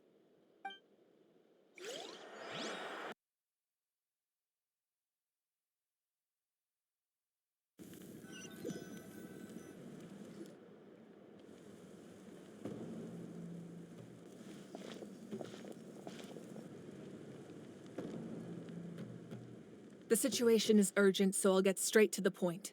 Kachina is undoubtedly a hero of Natlan, and I'm deeply sorry this happened to her. There's been unrest in the Night Kingdom, but I don't know what's causing it. As a result, I've been unable to track down her location. Until we find and address the cause of the unrest, the Ode of Resurrection will continue to be ineffective. And that means Kachina won't be able to come back? That's correct. Not until the problem with the Night Kingdom is resolved. How long will that take? It's hard to say. Kachina always dreamed of fighting the Abyss, of doing her part to defend Natlan. She wasn't afraid of death because she knew, if it came down to it, the Pyro Archon would be there to bring her back to life. Whenever we sat down together, exhausted from training, she would always hum the Ode of Resurrection. She was supposed to come back to us. We were supposed to hug her and celebrate with her and share her joy. We supported her every step of the way, but what are we supposed to do now? Sit peacefully and wait for her return? Lose ourselves in grief over her death? Tell me, are we her friends? Or her murderers? That's not fair, Mualani. It's all right. I understand your rage and your grief. Kachina's life means a great deal to me, Mualani. Believe me, I want to bring her back as soon as possible. I would give you that peace of mind if I could. But please, hear what I have to say so I can at least give you a broader picture of the issue we are now facing. Considering the recent attack on your tribe, I believe the Abyss has found a new means of undermining the rules of our nation. You mean... The Sacred Flame. The foundation of our resistance against the Abyss. If we continue to hold the pilgrimage and send teams to fight the Abyss, there will likely be more casualties. But if we stop altogether, the Sacred Flame will only grow weaker. The Abyss will scale up their attacks, and the tragedy we saw with the people of the Springs will only be the first of many. If we compare the two choices, the former seems to be the lesser of two evils. Sorry, I know that may sound harsh, but I bear the name Malipo. Weighing the costs is my duty. The raw truth can be cruel. But we need to understand it if we want to approach this rationally. But what would you say, Mualani? This is personal for you. And unlike Kanich, I dare say it's not a simple case of weighing up which course of action is less painful, is it? No. I can't choose between them, and I don't want to. Saying that one is preferable over the other is disrespectful to the people who suffered. You're saying it doesn't matter whether I suspend the pilgrimage. The consequences will be equally painful. Yes. What happened to Kachina breaks my heart. But I couldn't bring myself to sacrifice other people for her sake. And that is the crux of the problem. It's not simply a matter of choosing the lesser of two evils. Either way, there will be people who suffer. And the end result will be the same. Belief in the pilgrimage will waver. Once doubt has crept in, the people will no longer unite in battle against the Abyss. And that is exactly what the Abyss wants. Their ultimate goal isn't to break the rules that make the Ode of Resurrection work. It's to destroy the people's faith in them. To prevent what happened to Kachina from happening to anyone else, we need to suspend the pilgrimage. So that is my current plan. And in the meantime, I've made efforts to strengthen each tribe's defenses. Then, we have to find another way of strengthening the sacred flame to keep the Abyss at bay. This won't be easy. I'll need time to figure out the best approach. I understand your anger, Mualani, but I hope that provided some clarity, at least. Wow. Hyman thought things were gonna get heated for a second, but the Pyro Archon took the time to explain everything so patiently. I owe you an apology, Archon. I let myself get carried away earlier, and I'm sorry. You're right. We need to focus on finding solutions. We could always hold the pilgrimage without sending a team to fight in the Night Warden Wars. That way, we would still be able to fuel the sacred flame. I've considered that, but the two events have nearly always been linked. Without the chance to fight the Abyss, pilgrimage rankings lose their prestige, and competitor numbers will drop. With fewer participants, the amount of contending fire produced will decrease, and the vicious cycle will continue indefinitely. So, essentially, the Abyss has taken Kachina hostage. You've learned about the concept of ley lines during your travels, yes? The Night Kingdom is something similar. Staying there for a short period of time shouldn't have an effect on the person. But with the Abyss in the picture, it's a different story. Your sense of self will be devoured until eventually you become one with the Sea of Souls. Imagine pouring a cup of water into a rushing river. You can try to scoop up another cup, but there's no chance it will be the same water you had before. I won't sugarcoat it. That is the danger Kachina is currently facing. Just like you said, Archon. Both of these problems need to be addressed. You can focus all your efforts on dealing with the Sacred Flame. I will go search for Kachina. The Abyss poses the same threat to you as it does to her. It is very possible you will not return. Knowing that, do you still choose to go? Kachina's waiting for us to rescue her. That's all that matters. I failed to protect her during our campaign, but I can make it up to her now. I choose to go as well. Traveler? What do you think?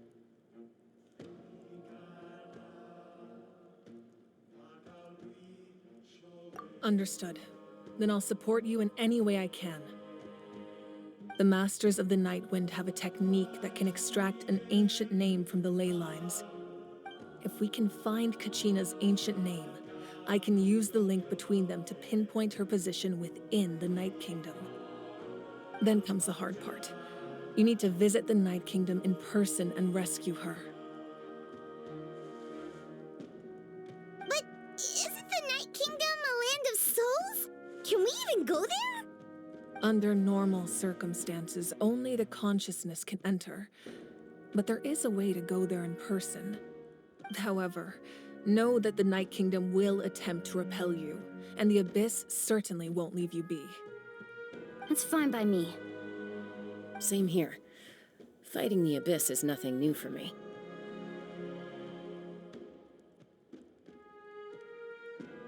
So, Paimon's the only one who's scared? Well, if you're going, Traveler, Paimon's going too. Citlali of the Masters of the Night Wind once created an artifact that can be used to communicate with the Wyab. We call it the Spirit Speaker Stone. It was originally used as a ceremonial artifact wielded by the tribal chiefs, but that spiritual quality also means it can be used to search for an ancient name. That was the artifact I delivered to the Scions of the Canopy a few days ago. Didn't think I'd be hearing about it again so soon. Thank you so much for your help, everyone. Your thanks are unnecessary. I will offer you whatever aid I can, but your fellowship and courage are what will truly decide the success of this operation. Besides, you're the ones helping me. I can only focus on one thing at a time, after all. Traveler, I certainly didn't expect our first conversation to be so serious. I've heard all about your accomplishments. Ever since you arrived, I've been hoping to meet you and offer you Natlan's highest level of hospitality. Why? Why? Is that not what happened in the other nations you visited?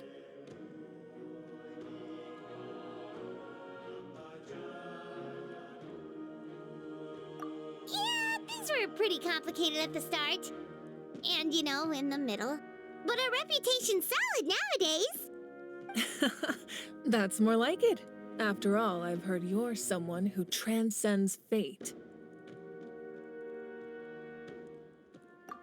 Perhaps even more than you can imagine. But we can talk about that some other time. Ideally, this would be the perfect night for a drink and some musical ambiance. But there are important things to be done. Oh, I almost forgot. Atea was wounded in the fight against the Abyss. She wanted us to give this to you. It embodies fond memories and my strength of will. That's what she asked us to tell you. She said you'd know what that means. I didn't think this day would come so soon. The flames of her life force. I can feel them flowing within the talisman. If things were different, the two of us could have enjoyed the hot springs together while she gave this to me in person. We're supposed to be hot spring buddies after all. But don't worry. This talisman means a great deal to me. I'll take good care of it, and once this is all over, I'll pay Atea a visit.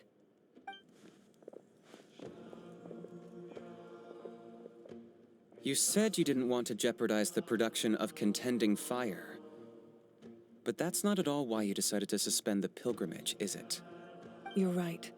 Even now, the production of contending fire is far from sufficient. The gradual corrosion caused by the Abyss has resulted in a massive shortage of pyro energy, and we're currently at the breaking point. As things stand, the pilgrimage is a lost cause. Suspending it allows us to save our strength to defend the tribes. The Abyss has brought catastrophe to Natlan, and Kachina's disappearance in the Night Kingdom is a direct consequence of that. We can't let the general public know that. No. If the public learned that Natlan's destruction was close at hand, there would be immense panic. But if I said nothing at all, they would have continued to question the integrity of Natlan's heroes. Another simple choice. The latter was clearly the better solution. But you chose otherwise. I have never subscribed to the belief that the right choice is the one with the fewest sacrifices. Let's go. There's still a way for the sacred flame to last a little longer. You mean? Yes. Come with me.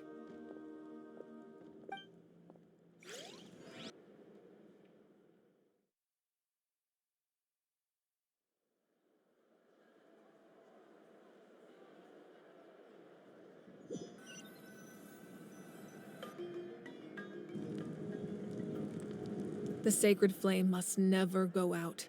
Not only does it strike fear in the Abyss, but it's also the pillar of Natlan's stability. So until our heroes are ready, I will sacrifice my power to keep it burning. But that can only last so long. I think we should focus on the remaining ancient name-bearers.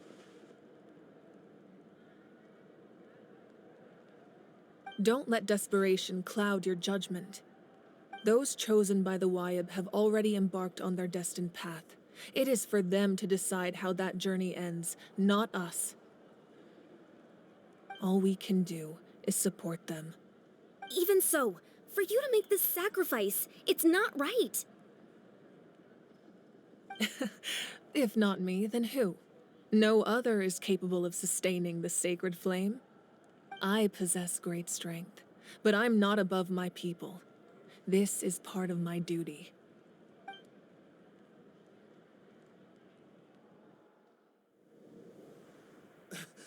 Archon, it's the Fatui!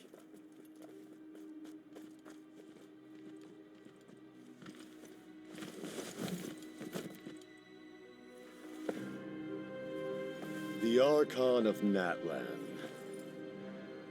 A force to be reckoned with. The secret of the ley lines is no secret to me. Long have they been destined for ruin. And since the oath made 5 centuries ago remains unfulfilled, what use is the Gnosis in your hands? I don't know what you mean. But it sounds like this is about more than the Tsaritsa. In times of crisis, someone must pick up the mantle of salvation. Your plan has reached an impasse, and now it falls to me to create new rules for Natlan. But before the dawn of a new age, the old must be destroyed.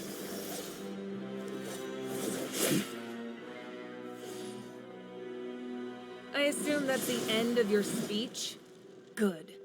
People like us. Let our blades do the talking!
Masters of the Night Wind. Send word. The captain and his followers must be apprehended.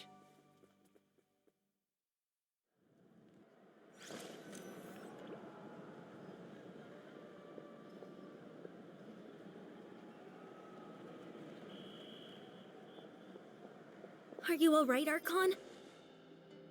He was a formidable opponent. Exactly what I would expect from the first of the Fatui Harbingers. I never imagined someone could match you in combat. If the Tsaritsa sent him here, why would he bring up what happened 5 centuries ago? Yeah. And how much does he know about Natlan? The Harbingers are all driven by their own personal goals. The only purpose that unites them is collecting the Gnosis. But I'm sure the captain has his own reasons for being here as well. Whatever his motive, we should shift our focus to the Fatui. If they attack again, and we're not prepared, we're done for. No, we're running out of time. The wound I inflicted should hold him back and weaken him for the time being. Besides, I'm sure you noticed, the power that came to his rescue just now came from the Masters of the Nightwind. In other words, there are traitors among us. Not necessarily. This could prove to be a very valuable turn of events. When we exchanged final blows, I sensed an unusual presence within him. I'll need to investigate further. Kenichi, go to the Masters of the Nightwind and look into who could have aided the captain. Speak to Lali. She should know. Of course, I'll head out right now. Do you still intend to... Yes, but fear not.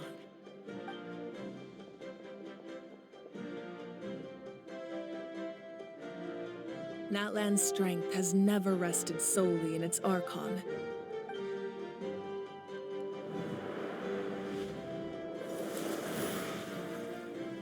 Together we foresaw the only path that leads to our nation's future.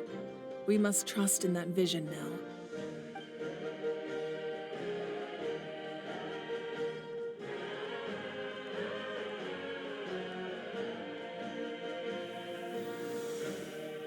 Is everything okay, Archon?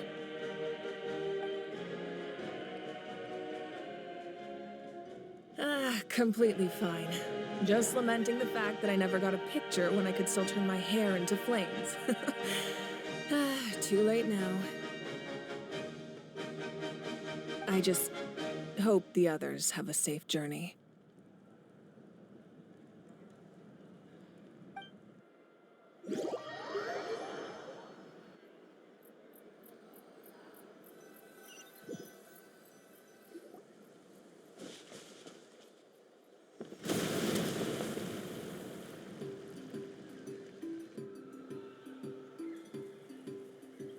What's happening at the stadium?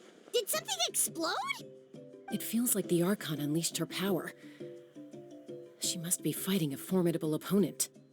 Should we go back and check what's going on? Have faith in the Archon. She wouldn't lose in a one-on-one confrontation. Once we find Kachina's ancient name, we'll head right back. Okay, let's just keep climbing. Paimon really hopes nothing goes wrong.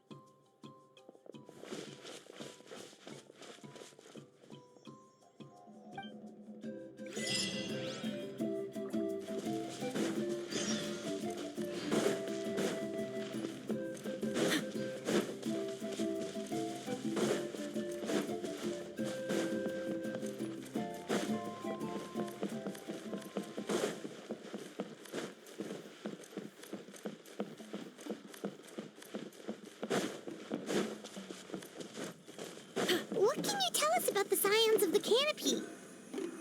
The tribe's people are very adventurous. Oh, kinda like us then. I'm not so sure. You don't strike me as the type to enjoy danger. The Scions of the Canopy are a bunch of thrill seekers.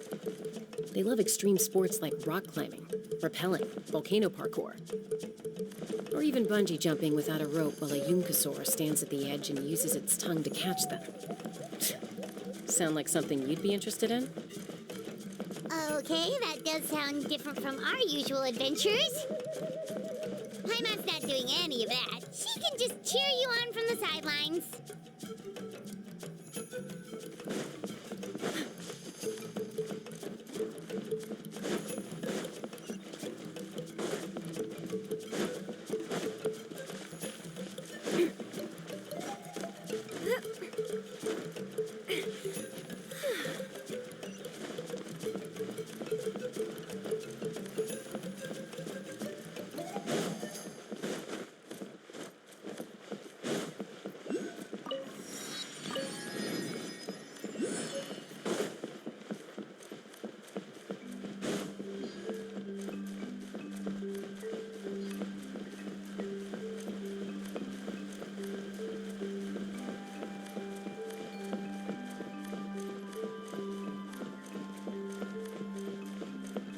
That's Waina, the tribal chief. Let's head over to him.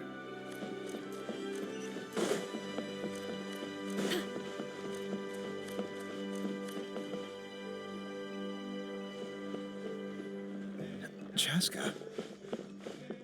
Nice to see you again, Wyna. I'm afraid we don't have time for pleasantries, so I'll get right to it. We're here for the Spirit Speaker Stone.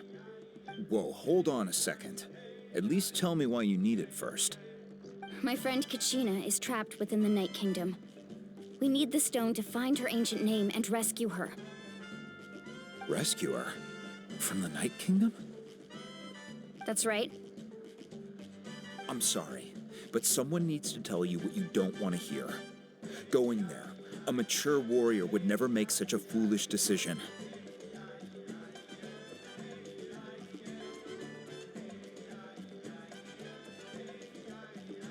The nature of battle is unpredictable.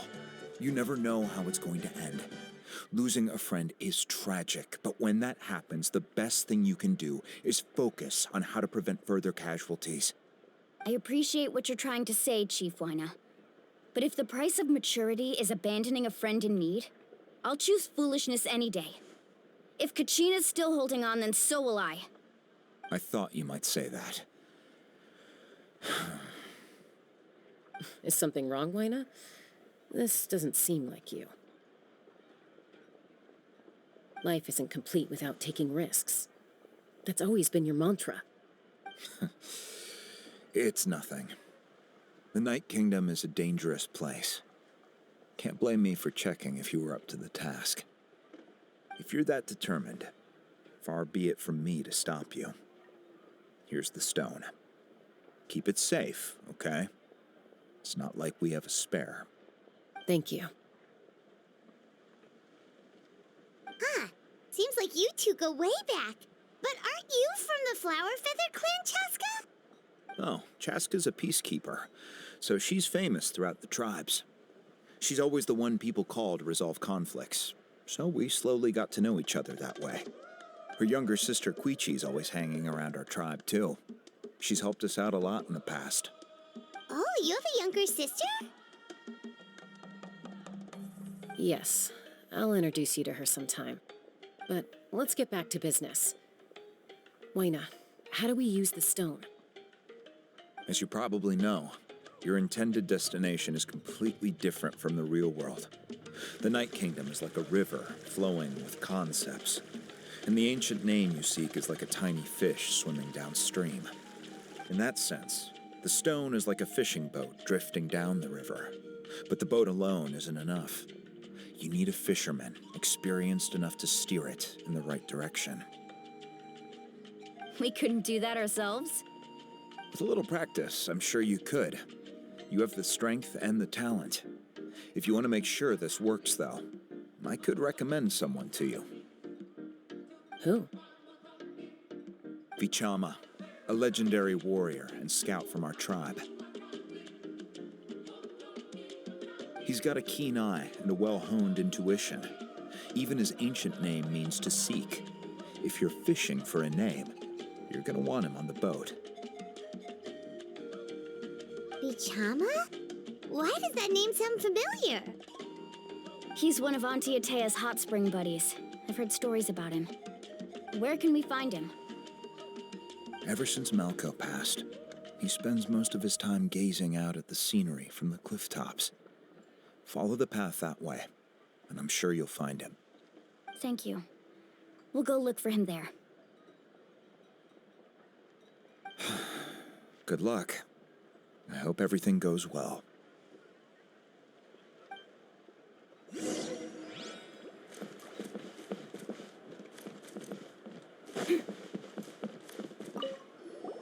Vichama spends most of his time up in the cliff tops, gazing at the scenery.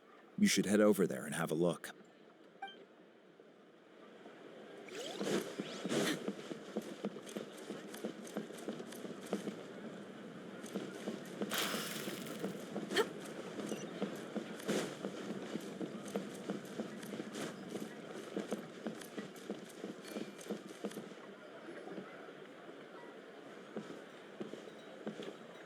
Someone admiring the scenery from the cliff tops.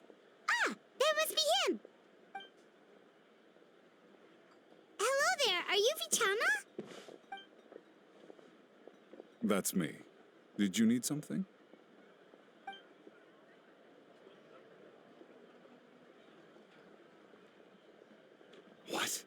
You're saying you can bring someone back from the Night Kingdom? How is that even possible? No, if you really think about it, anything's possible in that kind of place. But that would mean... Are you okay? You don't look so good. Everything's fine. I'll help you, but I do have a small request. After I help you find Kachina's ancient name, I want to use the stone to look for my friends as well. Your friend? Oh, why not mention someone named Malco? Is that who you're talking about? Yes, but I'd rather not get into it if it's all the same to you. That's not a problem. We agree to your request. Yeah. Since you're helping us find Kachina's ancient name, it's only right that we return the favor. Then we're agreed. Can I have a look at the stone?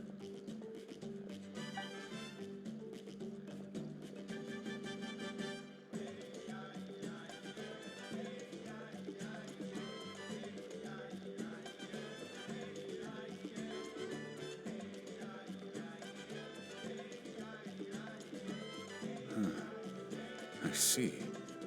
From what I can tell, it functions almost like an abyssal pylon. Both connect the Night Kingdom to the living world.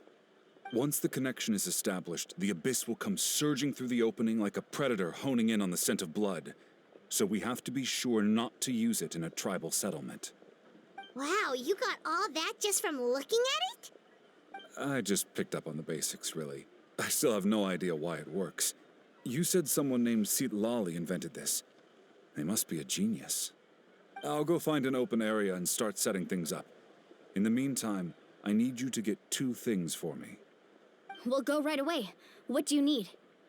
First, I'll need some hook ropes. Pretty much every store around here carries them, so no need to go anywhere special. Oh, and I need to build a net out of them, so make sure you get a good amount. Wait, are you saying you're going to use a real net to catch Kachina's ancient name? How does that work when one's tangible and one's not? By creating something tangible in our world, like a net, we can create a connection to a corresponding concept in the Night Kingdom. Basically, I'm going to use the concept of a net to catch something equally intangible, an ancient name. Oh, I see. What about the second thing you needed? Right. I need 2 chunks of obsidian. Once we bring the ancient names into our world, we'll need a place to store them. Normally, you can only get obsidian from the Children of Echoes, but I heard there's a traveling merchant from that tribe around here somewhere, so maybe you can try your luck there. Gotcha! All right, let's split up. See that clearing? Let's meet over there when you're done. Oh, and you can send someone with me if you want. In case you're worried I might take the stone for myself. What do you think, Chaska? There's no need. Lena spoke highly of you. That means you're trustworthy. I appreciate it, even though that doesn't mean much to me anymore. Anyway, it'll take some time to set everything up, so no need to rush. I'll see you in a bit.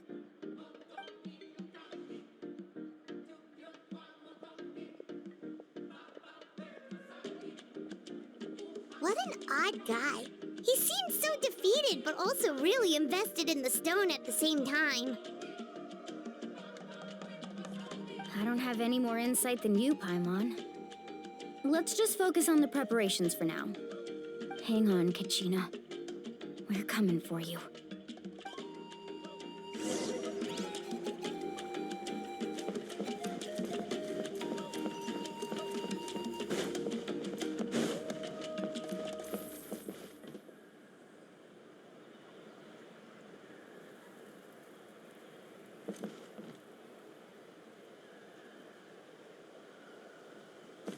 Touching a Kukusora sure isn't easy.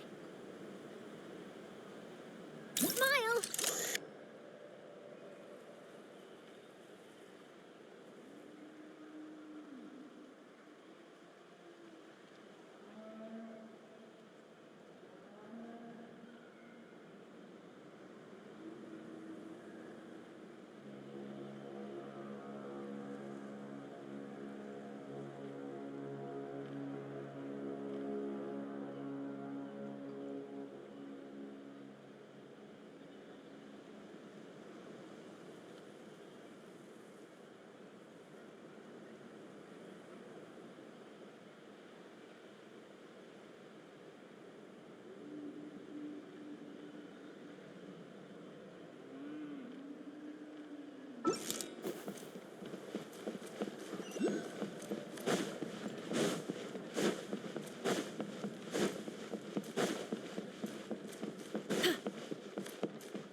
any hook ropes for sale?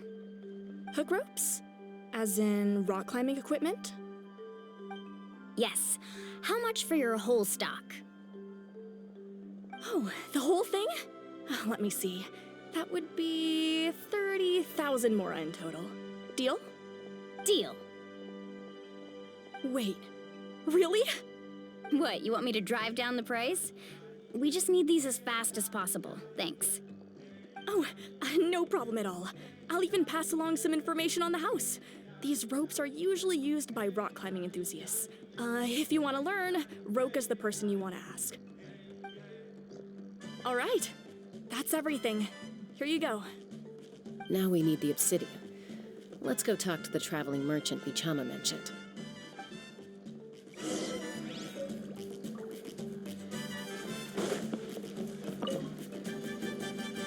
Excuse me, do you sell obsidian? Why, yes.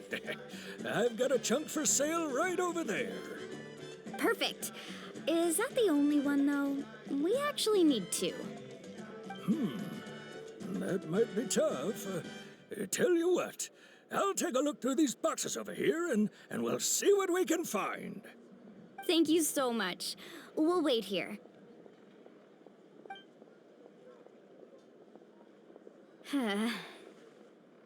Relax. Everything's going according to plan. I know, it's just... I could tell Vichama feels the same way about his friend that I do about Kachina. I hope this chunk of obsidian isn't the only one. Kachina always carries all sorts of shiny stones with her. If I was the one trapped in the Night Kingdom, she'd have a whole pile of obsidian ready in a heartbeat. Well, would you look at that? I did bring an extra. Here you go, young lady. How does it look? Perfect! Thank you. How much do I owe you? If you hadn't shown up, these stones would have just sat here collecting dust. I'll take 3,000 mora for both. Here you go. By the way, I heard you mention Vichama just now. You running an errand for him, then? How's he doing? Malco's been gone for 5 years now.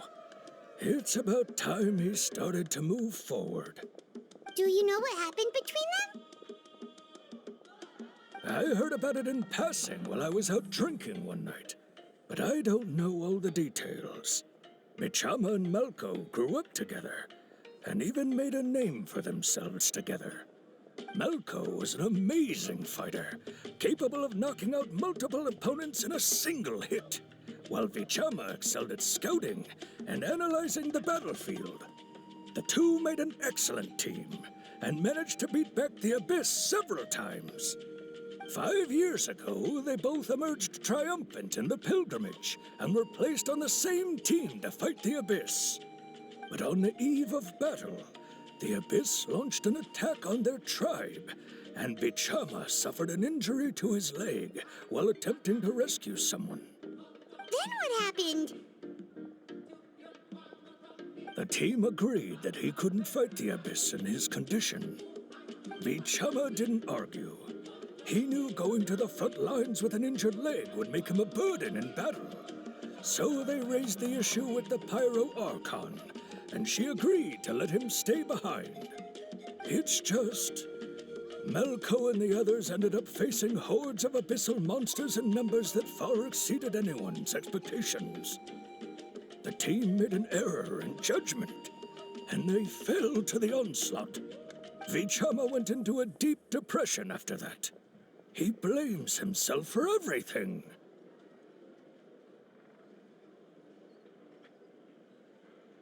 Oh, you're not wrong. But it's possible he chooses to blame himself. Not because he did something wrong, but because he wasn't able to do anything at all. I've tried convincing him to move forward, to stop dwelling on the past. But the shadow of Malco's death hangs over him still. The Abyss has caused so much suffering, and some wounds never heal. I wish there was something he could do to make himself feel better, but Anyway, that's the gist of it. Maybe you could help him talk things through sometime. I would really appreciate it.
Did you get everything?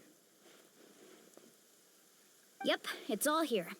When do we start? I've made all the necessary adjustments, so we're good to go. As agreed, I'll help you find Kachina's ancient name, and then you return the favor. Go ahead.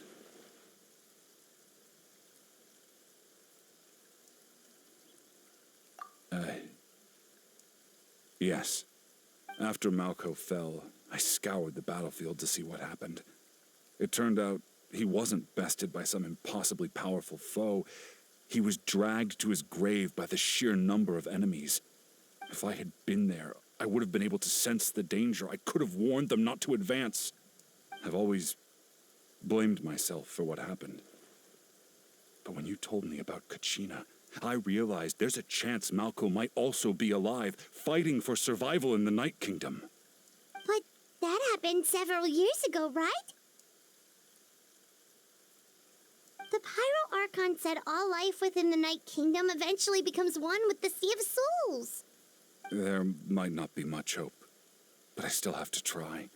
Malco and I promised each other, even if we never managed to root out the Abyss for good, we would fight together until the end. All right, let's get to it. I'll start searching for the conceptualized version of Kachina's ancient name. If you see any fragments scattered around the area, please collect them.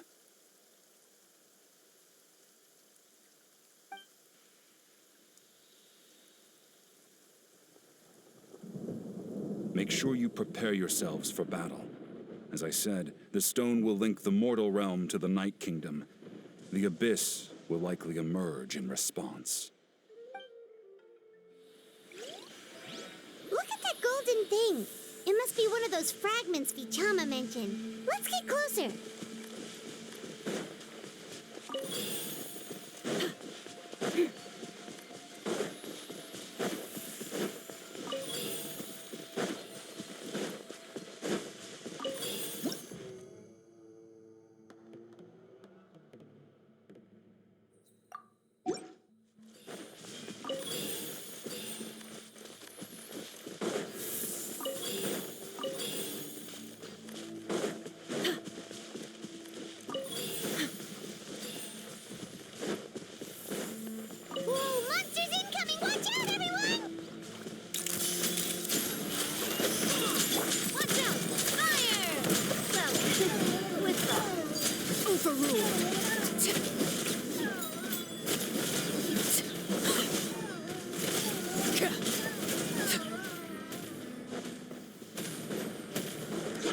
Yoo-hoo! Time to shine! Hey there!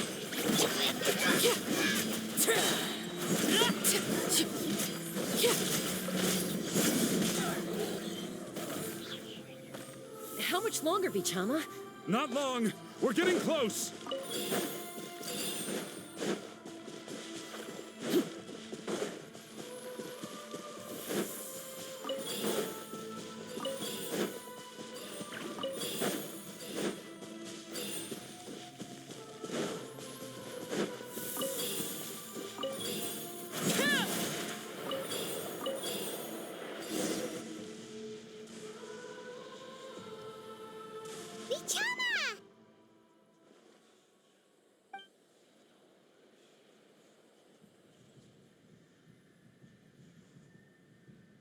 Quick! Take it!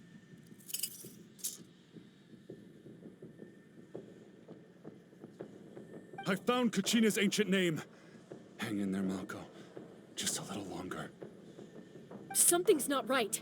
The power of the Abyss is getting stronger. The Abyss is corroding his body. Vichama, you can't keep going. You'll die. I should have died 5 years ago. I just need a little more time. Please, I'm almost there.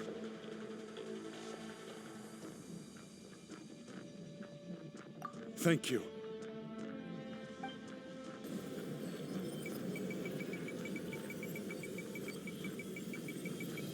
Whoa, watch out!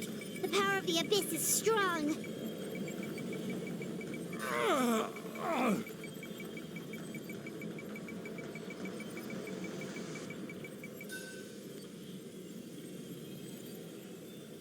This power.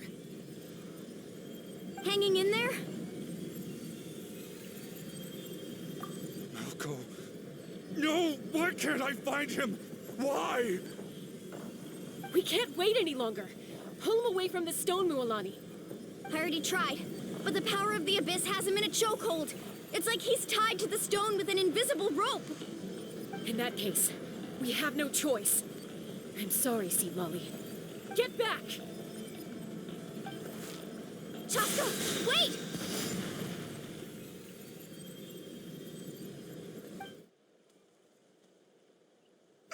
Ouch! What happened just now? It looked like the Spirit Speaker's stone was... The stone's power was spiraling out of control. The only way to stop it was to destroy it. You were all caught in the shockwave of the explosion. You might feel dizzy for a while, but that's normal. Give us a heads up next time, will you? You're lucky we managed to dodge it in time. I thought I said to get back. Yeah, barely a second before you made it go poof. Not everyone has your reflexes, Chaska. We were this close to getting dragged into the explosion. Okay, I'll be more careful next time. At least Kachina's ancient name is still in one piece. Wait, where's Vichama? Vichama! Vichama! I couldn't find Malko's ancient name. It must be completely gone by now. Once your ancient name disappears, there's no coming back. From the very beginning, I knew there was a slim chance, but still. And now... it's too late to save him. From the minute he left that day, it was already too late. Vichama. I'm sure he's heard enough condolences over the years. Let's just give him some space. Huh? What's that in your hands, Vichama? It looks like something's glowing. Huh? This is...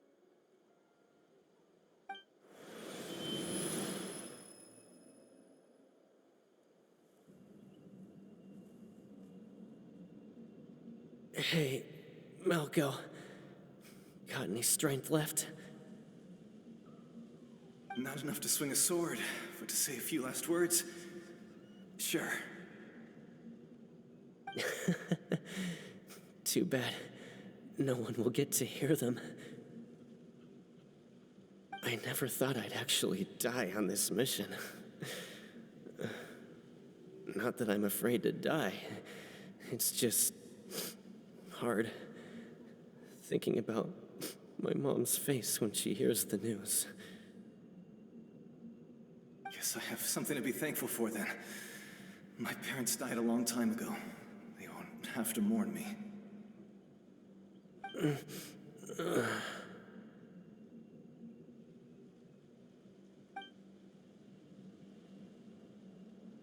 Pisak! Always had to beat me at everything, didn't you?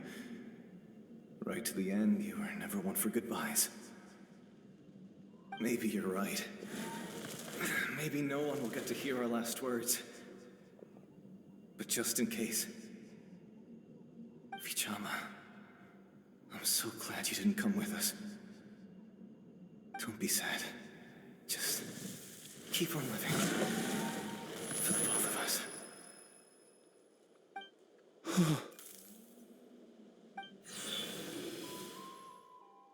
Was that a memory? Seems like we were able to salvage something after all.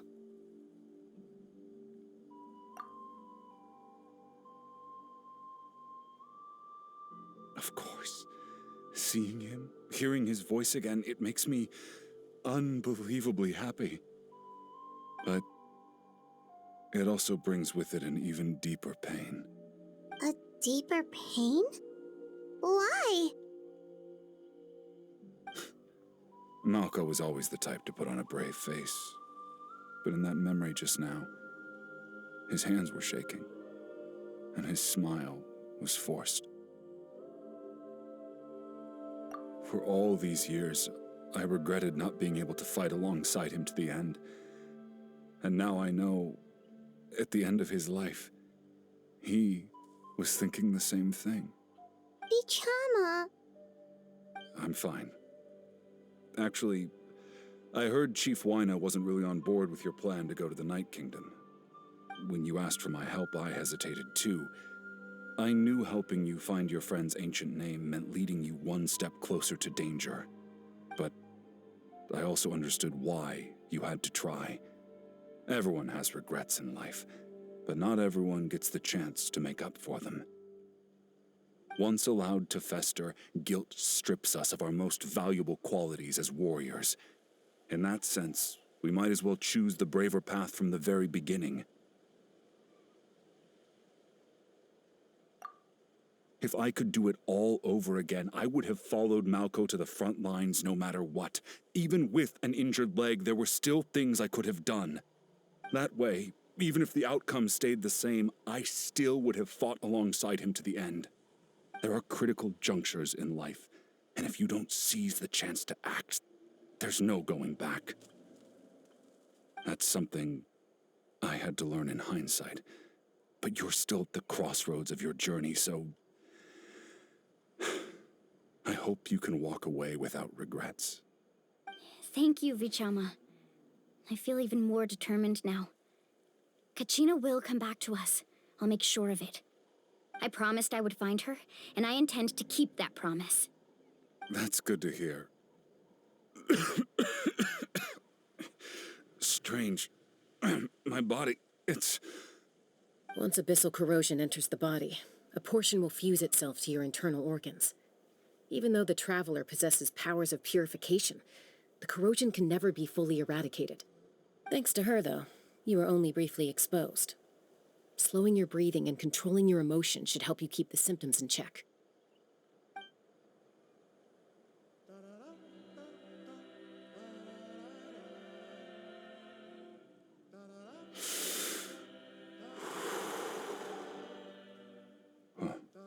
That does make me feel better. You seem very knowledgeable about all this. Just speaking from experience, that's all. Anyway, we've recovered Kachina's ancient name, so we're off to a great start. Let's get Vichama back to his tribe and tell Wyneth the good news. Oh, and apologize for destroying the Spirit Speaker Stone. We had no choice, though, so he'll probably understand. Right?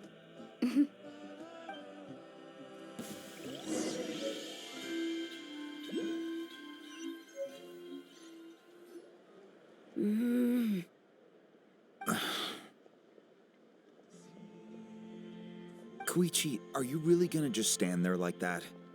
I don't know what you want from me. I think you know exactly what I'm trying to say, Uncle Wyna. I can hear it in your voice. Honestly, it's just one thing after another with you two. They're back. Koichi? What are you doing here? Don't play dumb with your own sister. You know exactly why I'm here. My apologies, everyone. I just need to borrow Chaska for a few minutes. You come with me.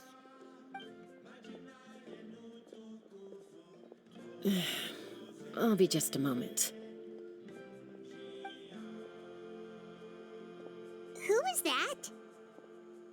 Koichi, Chaska's younger sister. Although the two aren't actually related by blood, it's kind of a long story.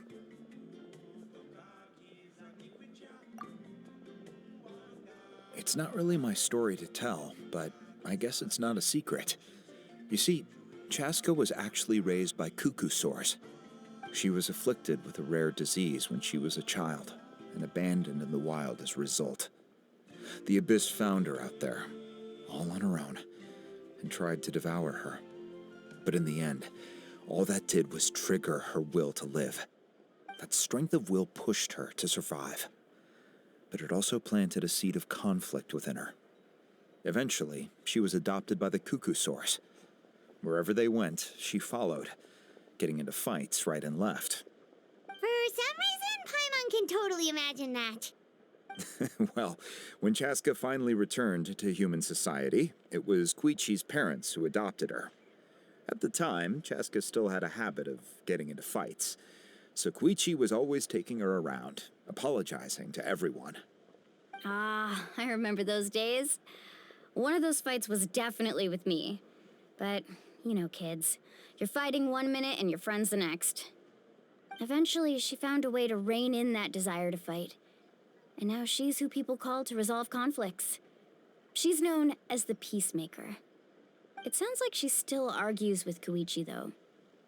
Don't siblings usually stop fighting when they get older? That's partly my fault. Koichi asked me to stop Chaska from doing anything dangerous, but you probably know by now, once Chaska makes up her mind, there's no changing it. Oh, I get it. No wonder you tried to talk us out of going to the Night Kingdom. Chaska even said that wasn't like you. I'm all for your adventure. You need to take risks when you're young, because by the time you're my age, you couldn't attempt something like that even if you wanted to. Better try now than live with regrets later. That's what I say. Still, I can understand where Koichi's coming from. In the end, nobody wants to sit back and let a loved one put their life on the line.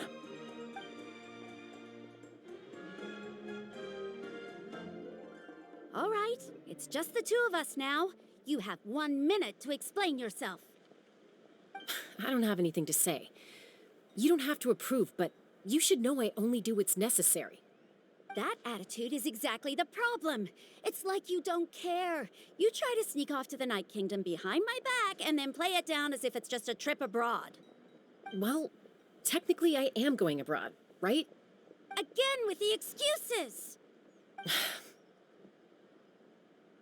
We agreed, didn't we? There are 4 levels of danger. If it's not something urgent, you can only engage in level 2 danger and below.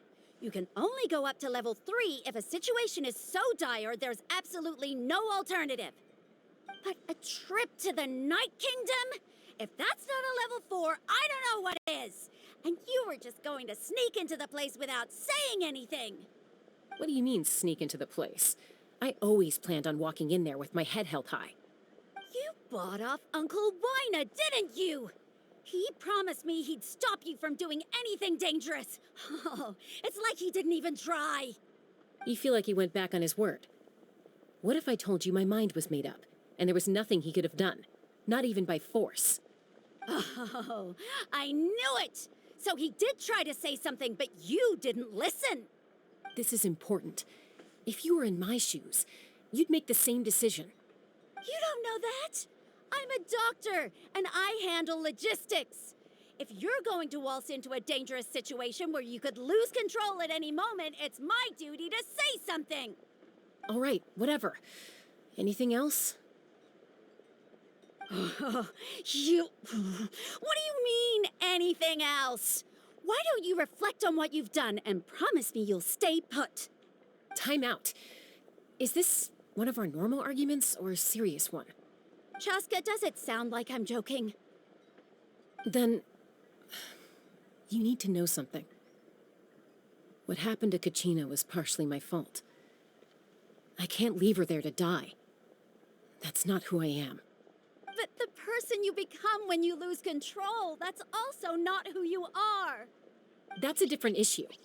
You said it yourself. A person is only as good as their morals. If I want to live in Natlan, I need to display qualities that make me worthy of this nation. I've also told you that managing your condition is equally important. Sometimes you have to make sacrifices. All right, let's stop this here. If we keep going, I might actually have to get serious. And I think Wina prefers his roof attached to his house. Is that a threat? That sounds like a threat to me. Koichi! Younger sisters are supposed to listen to their elders. So, you're really going to go, no matter what I say? I'm supposed to be your sister.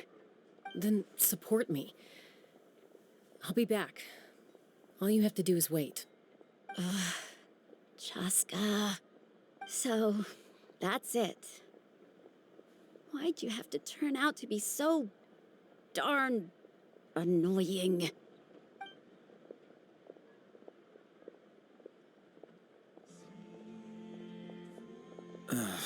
You two are something else. Something you wanted to say? I know you aren't related by blood, but you two sure are similar. Really?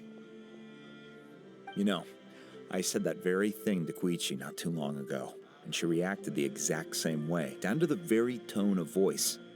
It's not my place to get involved, but I will say this. Try to spend a little more time with your sister. You're tough kids. That doesn't mean you have to go it alone. Thank you. Anytime. All right. If you're done with the Spirit Speaker Stone, you might as well hand it over. According to Kinich, it's an important ceremonial artifact, so it'd be safer to keep it with me. About that. If only Tone Deaf Bard was here, he could have repaired it just like the Holy Liar. It might be in a few more pieces than you remember. Huh?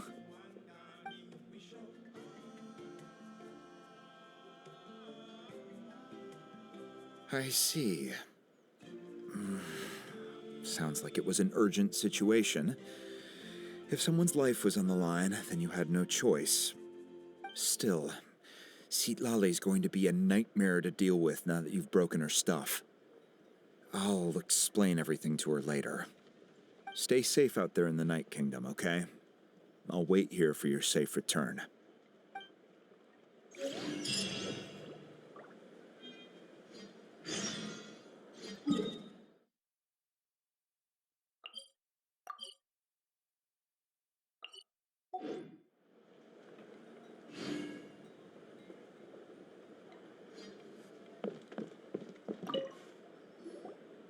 Try not to worry your families too much. After you get back, make sure to pay them a visit and let them know you're in one piece.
We're back! We found Kachina's ancient name, too!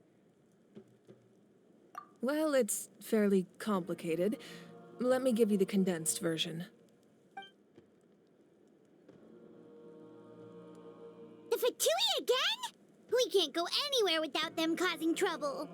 But what if the Fatui finds out you've lost your power? Won't they try to take advantage of the situation? That's why it has to be our little secret. No one else can know, or we're asking for trouble. Look, I wish I could offer you some sort of consolation, but I won't lie to you. With multiple factions closing in, there's nothing comforting about the situation we're facing. Still, all you need to do is focus on your goal. You can leave the complicated matters to me. I can also step in on the Pyro Archon's behalf. There's a limit to what I can accomplish, but I'll help you however I can. There's no need to be so modest, Yan-san. Your incredible strength has long been a well-known fact. You're the pride of your tribe. Archon, I'm sorry about before. You have so much on your plate, so much that you have to worry about. But all I could do was focus on my own feelings. You have nothing to be sorry about. We all get overwhelmed by our emotions, myself included. Your reaction to Kachina's disappearance, I understand that feeling very well. Well, now that we have Kachina's ancient name, let's go track her down. Follow me.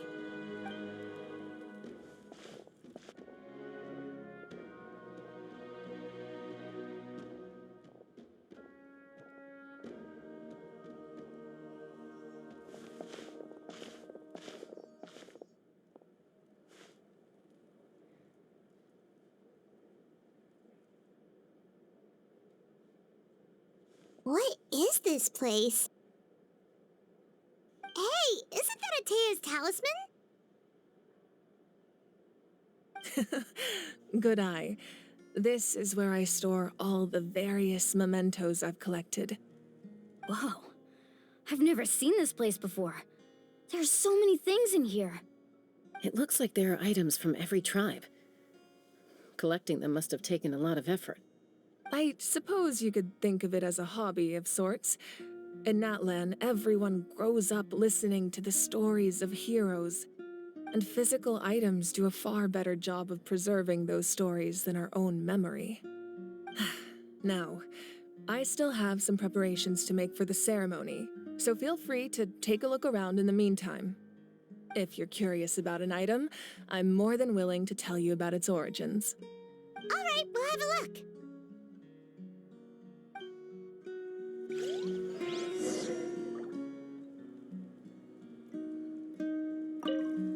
This flower looks like it's thriving. You must be good at taking care of plants, Archon.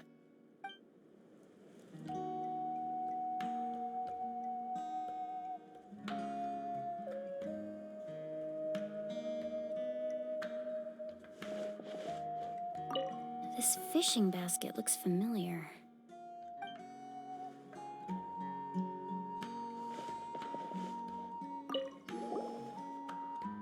Hey, there's a fishing rod here. It must have belonged to the people of the springs. That's right. It belongs to a legendary fisherman named Matavaru. I have his entire set of fishing equipment, actually. He and I met in a tavern. He told me about a particular kind of giant fish and his meticulous plan to catch it. In his eyes, I saw a hunger and a strong fighting spirit. To him, the sea was the battlefield upon which he staked his honor. So, did he do it? The next time I saw him, he was covered in scars. It turned out the fish he sought had been corroded by the abyss. He managed to kill the fish, but sustained a serious injury in the process, which meant he could never go deep-sea fishing again. Can a fisherman claim victory if he fails to bring back his catch? That's what he asked me in the end. Well, Paimon thinks he won. That was my answer as well. The experience was far more valuable than the prize itself. In the end, he didn't want his tools to go to waste, so he gave them to me. Wait, that means you also know how to fish. Maybe we can go head-to-head sometime.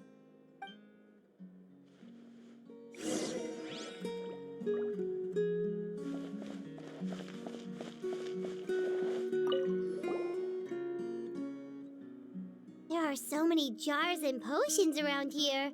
Do they have anything to do with alchemy? No, those belong to the Masters of the Nightwind. They're ceremonial tools used to amplify the ability to communicate with the Night Kingdom and the Wyab. Yamaya is an expert in this field, and she taught me a lot. Even though she appears stoic and serious, she actually has a keen sense of humor. The tools you see here are quite traditional. Her students found them outdated, so she passed them on to me. The contents of the jars aren't all that special. Oh, except the big jar in the middle. That's what she really wanted to give me.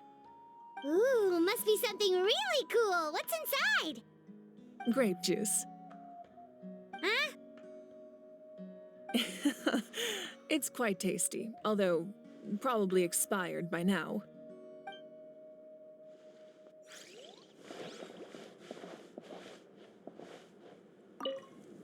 Make sure to handle everything with care. This cup, for example, it's heavier than it looks.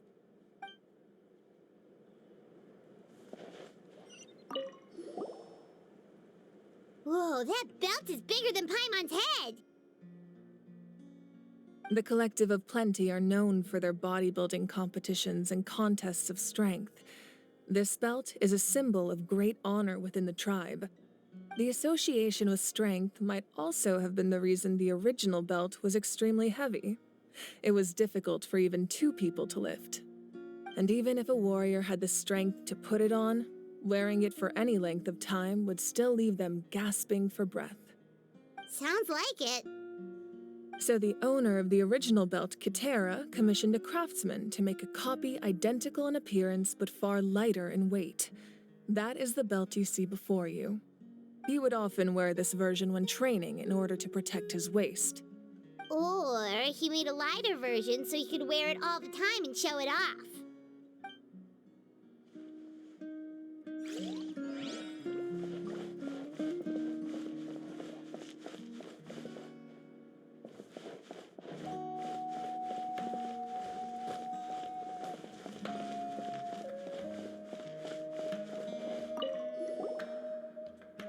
This is Atea's talisman. I'm sure you're familiar with this one already. Atea was rarely ever without it. The talisman brought her a lot of luck in battle.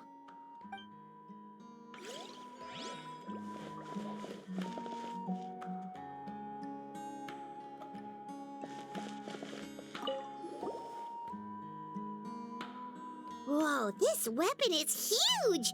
Which tribe did it belong to? Ah, that weapon belonged to Tenoch, a hero from 500 years ago. Strictly speaking, he didn't belong to any single tribe. That's because even before the disaster with the Abyss broke out, he had already been exiled. Exiled?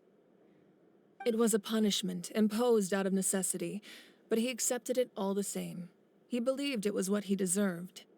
When the Abyss attacked, the tribes found themselves in urgent need of a powerful figure to lead them into the battle, and there was no one more courageous or resolute than him. He united the 6 tribes and accomplished great feats throughout the war. Ultimately, he perished, and because he had already lost his ancient name, the Ode of Resurrection was unable to bring him back. And so, he was laid to rest, alongside the countless warriors and civilians who lost their lives, buried in the soil of his native land. Wow, he sounds like a true hero. Indeed, even now his story is told throughout the land.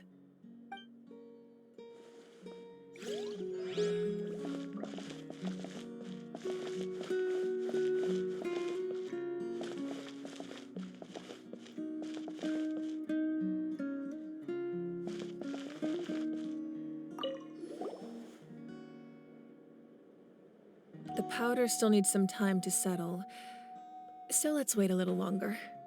Well, what do you think of my collection? Do you feel like you have a better understanding of Natlan's culture now? Yeah, if each item represents a different story, seems like Natlan's really been through a lot. Does every item hold a special memory, just like Atea's talisman? That's right. The items in my collection actually serve a similar purpose to the ancient names passed down among the tribes. They demonstrate the true shape of time. The shape of time? Most people perceive time as a linear concept, almost like a straight line that can only move forward. We cannot change the past or predict the future. But there's also a different theory, one that I believe to be closer to the truth. Namely, that the past, present, and future all exist at once. At once? Paimon's not sure she understands. Let's say your journey ended right now. Thinking back on your experience in each nation, which one would you say was the most important? Exactly. Even at the end of your journey, the things you experienced along the way don't cease to exist. They become part of who you are. Take out a portion of that journey, and you would likely make very different decisions, and eventually arrive at a very different destination. The future is the same way. It exists even though it has yet to come to pass. We just lack the means to perceive it. Of course, there are those with the power to foresee the future. They simply call it by a different name. Fate. You're quite familiar with that concept, I would imagine. That does kinda make sense. The future hasn't happened, but already exists. Humanity excels at living in the present, but too often we forget the past and neglect the future.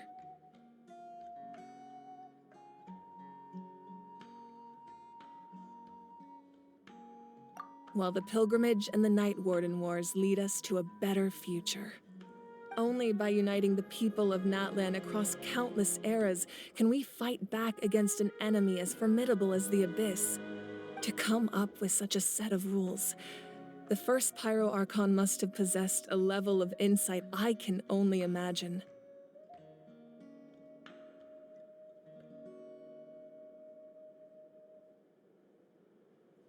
That's correct.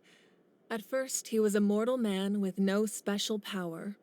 After he ascended to the divine throne, he used it to borrow power from the heavens and establish the rules of Natlan. Namely, a framework through which ordinary people can ascend to Archonhood. By holding the pilgrimage, we're able to determine the strongest among us. And when that person ascends to the divine throne, their inner flame will awaken. In addition, the sacred flame will grant them significant knowledge and memory of this land. After all, that's how I came to know everything I just told you. So, it all comes down to the power of the divine throne and the rules. Wait, is that a family portrait? Yes, that's my mother, father, younger sister, and the little saurians we raised. I turned a piece of my dad's leather armor into a canvas and commissioned a famous artist to paint our likeness. Your sister is so cute! It looks like the two of you are really close. Paimon was having a hard time thinking of an Archon as an ordinary person, but seeing this portrait, it kind of makes sense now. It really doesn't look like there was anything special about you before. Oh, wait, is Paimon allowed to say that? A little late for that question, don't you think? Sorry! Paimon's so sorry! Paimon's mouth works faster than her brain sometimes! It's all right. I'd never get upset over something like that. No matter what others may say, my past is a precious part of my identity. I'm forever proud of the life I used to lead. Becoming the Archon doesn't mean you sever ties with your family. The position just comes with a lot of responsibilities, so it impacts how often you get to see them. My father made the most delicious stew, so my sister would often bring me a large pot of his cooking, and we would sit on a blanket and eat it together. One time, we didn't close the door securely, and the saurians you were raising ran into the room and knocked over the entire pot. My sister immediately burst into tears. The two troublemakers were going for the meat, but when they saw my sister's distress, they froze on the spot. I still remember the way they laid there, sulking like a pair of children, even after making such a mess. It was frustrating, but in the end, all I could do was comfort my sister and move on. Wow.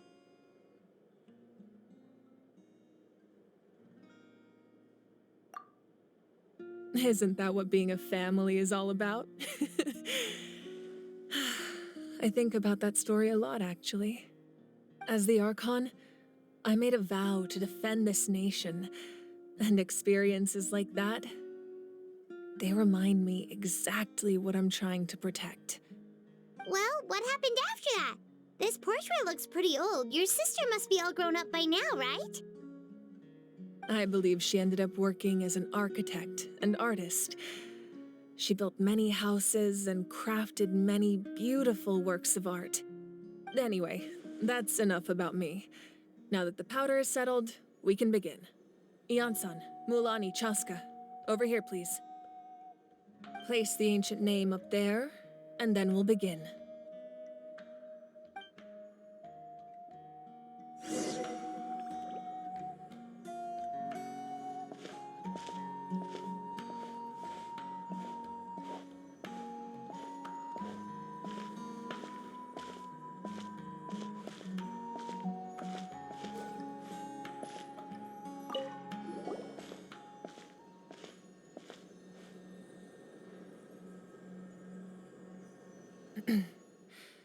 Surely as the echoes of life resound through heaven and earth, so too shall our stories remain eternal.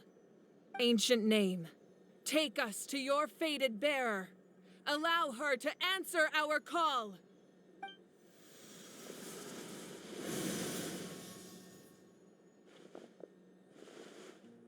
Am I hallucinating again? Kachina, are you okay? Huh? I'm not seeing things, am I? Is the Abyss playing tricks on me again? It's okay, Kachina. It's just us. We're trying to find a way to bring you back. Everyone, you have to listen to me.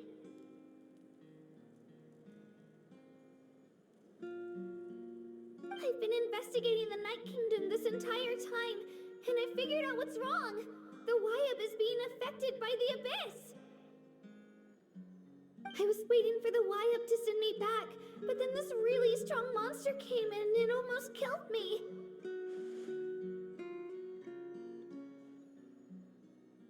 The Wyup saved me, even though its power is weakening, so I've been hiding from the monsters while trying to find a way to help. The Night Kingdom has become a huge mess, though. I keep hearing these awful sounds and seeing really horrible things. Don't listen to those sounds, Kachina. The Abyss is trying to strip you of your sanity. All you need to do is stay safe and wait for us. We'll be there shortly. It's okay. I feel so much better now that I've had the chance to talk to you guys. You don't need to worry about me. I've never been strong or special at all, really. So I don't blame anyone for forgetting about me or leaving me behind. Just knowing you care is more than enough. I'll find a way back. You don't have to put yourselves in danger to come rescue me. You're always like this, Kachina.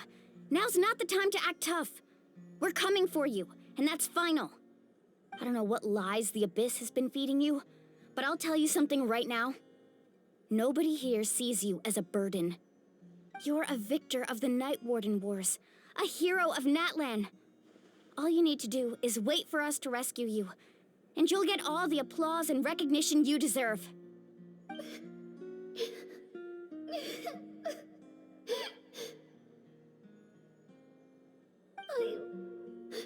I'm really scared.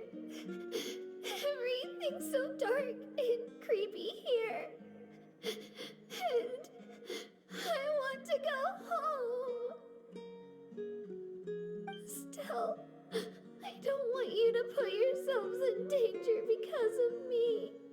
I don't want to hold anyone back ever again. All you need to do is place your trust in us, just like you always have. No one fights alone. We're not leaving you behind. Not ever. Yeah, we're so close. We can't call it quits now. Thank you. Be careful. Looks like we've lost contact. Now comes the most dangerous part. You have to traverse the Night Kingdom in your physical form. This entrance to the Night Kingdom was left behind after an abyssal invasion. Even a brief amount of time inside could expose you to corrosion. I know. I'm prepared for that possibility. All right, then I wish you all the best. I'll tell Koichi to be ready just in case. She's very experienced in dealing with abyssal corruption. That face you just made. Don't tell me you two got into another argument. No, I just feel bad for creating more work for her. I'll go with them too, Archon. The more people, the stronger the party. Thank you so much for your help, everyone. It really means a lot that you're willing to brave these dangers with me. There's no time to lose, so let's get going. Now that I've lost my power, I won't be able to provide much practical support, but I can still keep an eye on the situation from here. Eon-san, I know it's unlikely, but if you encounter a situation you can't handle... That won't happen. I hope not.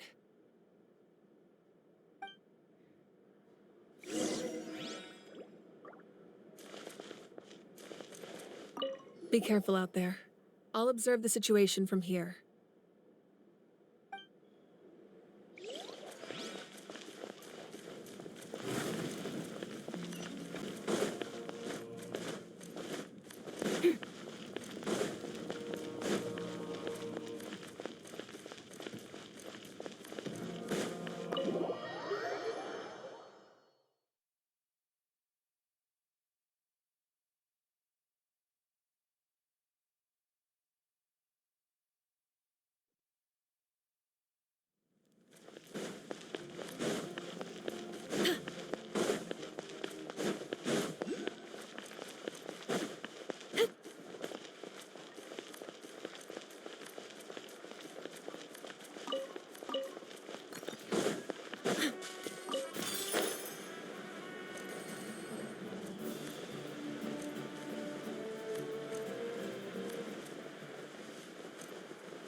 Say cheese!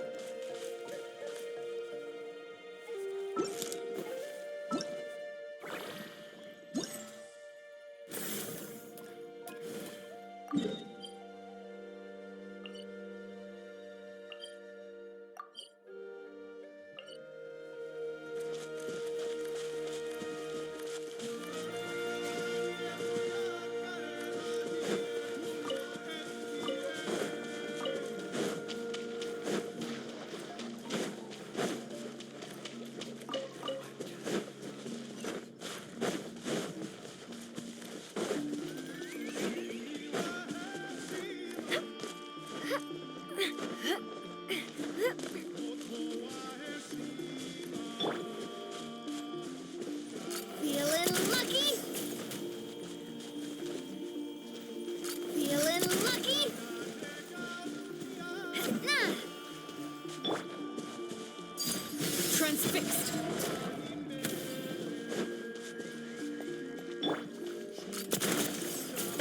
Hiya! Nah. Nah. Cha.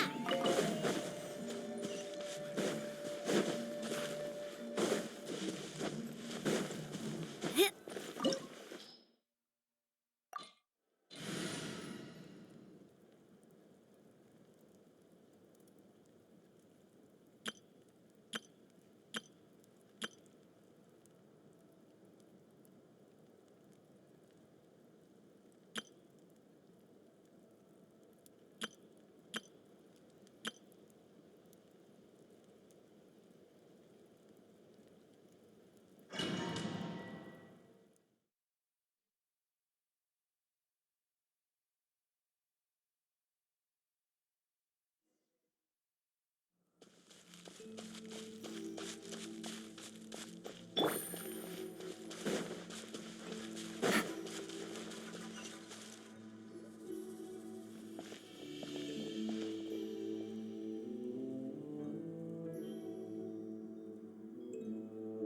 So we're underneath Natland right now?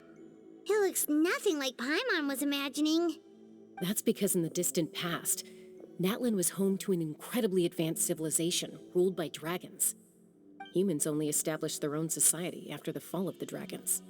So these are Saurian ruins?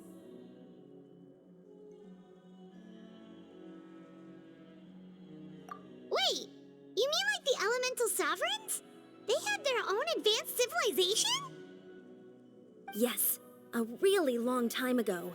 Very few records have survived until now, so no one really knows what the devices here are for. These ruins have been abandoned for a long time, but with the recent increase in Abyss activity, the installations around here have somehow been activated again. So what you're saying is, we're not in for an easy trip to the Night Kingdom. No, it's going to be obstacle after obstacle from here on out.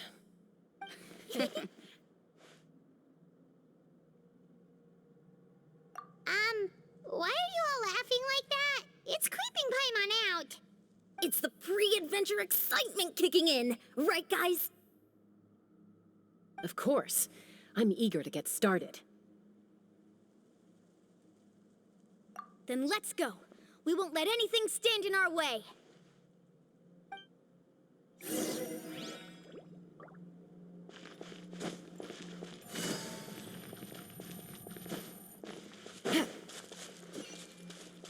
Seems like the road ends here. How should we get across?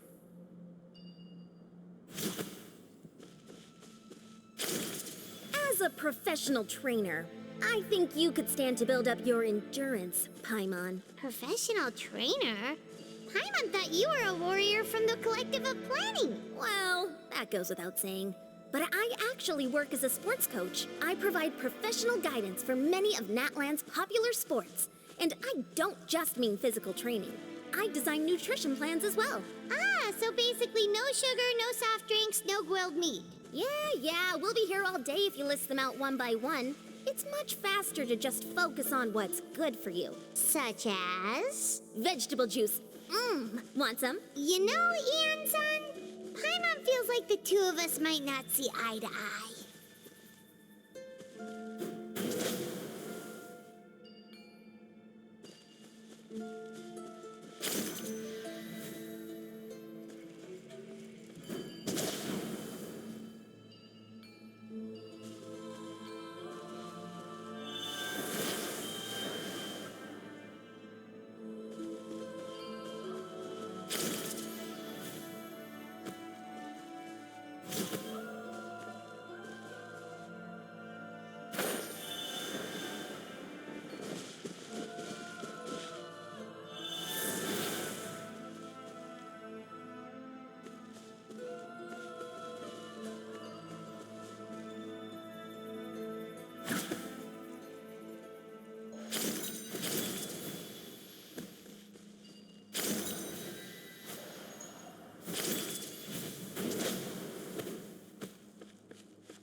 Those guys look familiar.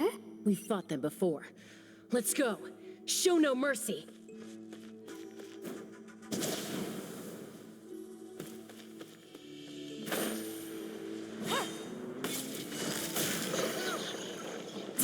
Game's up. Fun is over.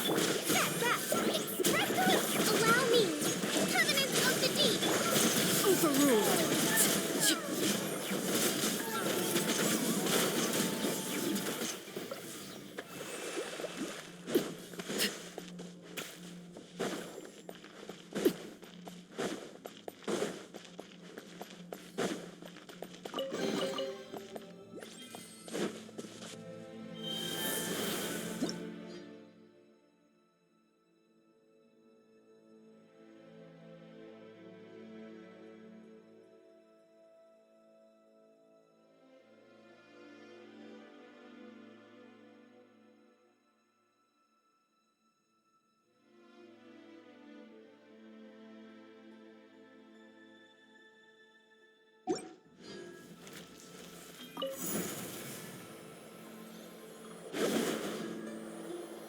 Whoa, the place we need to go seems really high up.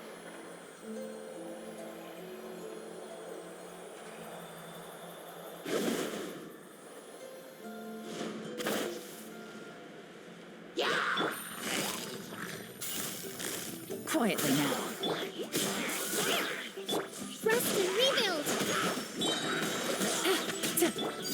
Laid bare.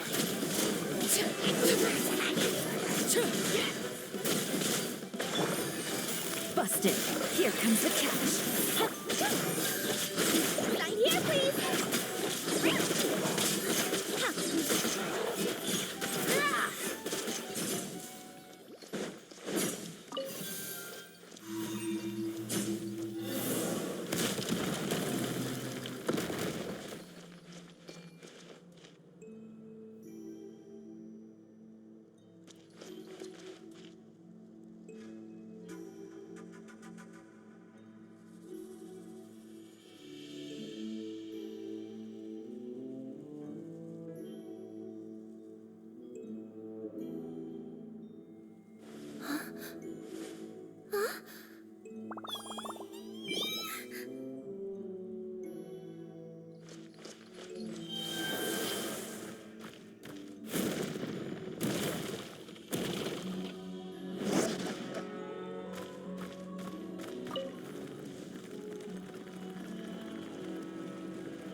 Gotcha.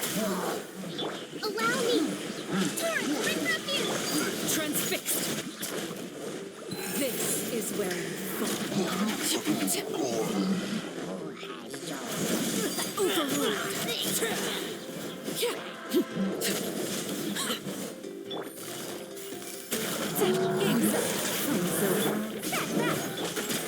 the line!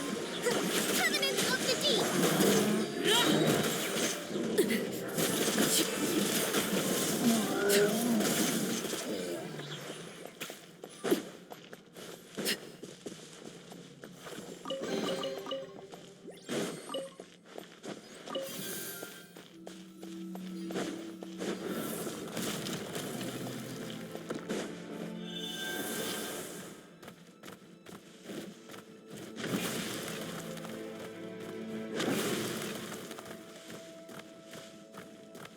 This is the final stretch. We just need to climb up, and we'll be there.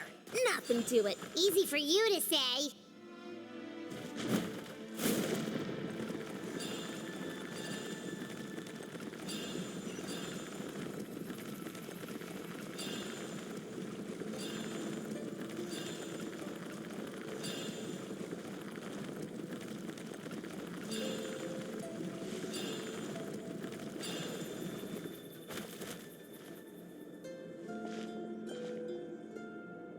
This must be the entrance the Pyro Archon told us about. The one ripped open by the Abyss.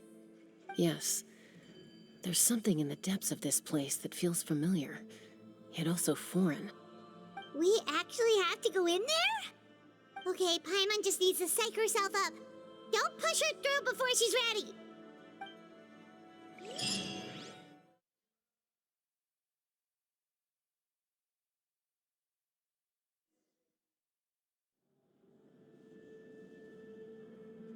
Hey! You don't have to drag Paimon! You're pulling too hard!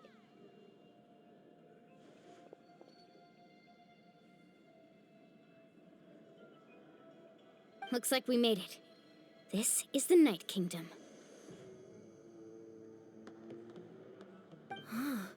It looks so different from what I imagined in the stories. That overflow of energy is probably what trapped Kachina here in the first place. From this point forward, everything we know about the real world no longer applies. Anything can happen here. Paimon's more worried about how we're gonna make it out. We obviously can't go back the way we came. Do you see that patch of light on the ground? It's shining down from that fissure in the sky. Oh yeah, right in front of us. So that's coming from up there? Oh, it's so high up. Did we really fall that far down? Just like I said, our real-world knowledge doesn't apply here. We fell all this way, yet came out completely unscathed. If this was the real world, we'd have to climb our way back up to the entrance. But here, all we have to do is stand underneath the light and offer a prayer. That's it?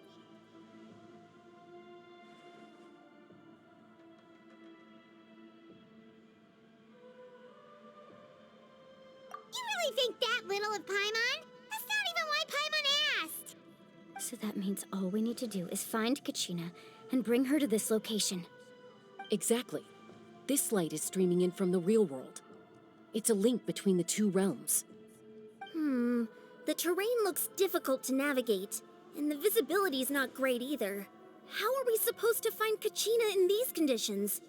Yeah, these floating black things don't look super friendly either. Those are all manifestations of abyssal power. Be careful. Ghost! A talking ghost! Calm down, I'm here to help. You're the ones who helped Vichama, right? Yes, I'm Vichama's friend, Malko. I was completely lost to this realm until I sensed a mysterious power calling out to me. It's like it was seeking me out, attempting to reassemble the pieces of who I used to be. Of course, it could only do so much. I'm sorry I can only appear before you in this imperfect form. No, we should be the ones apologizing. If the Spirit Speaker's stone hadn't become corrupted by the Abyss, we could have done much more. But we had to destroy it. Otherwise, Vichama and his tribe would have been in danger. Of course. Thank you for protecting him. I never imagined that, even after all these years, he'd still take such a risk for me. Under the power of the stone, it felt like our souls were connected. Turns out even our regrets were exactly the same. Whether in triumph or death, you want your best friend by your side. Exactly. That may not be in the cards for us, but it's not too late for you.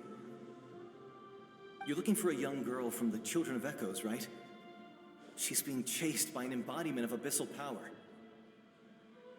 I'd like to help her while I'm still in this form, so follow me. Be careful. This place has been severely corroded by the abyss. Paimon didn't realize it had gotten this bad. It's like a seething volcano ready to engulf our world at any moment.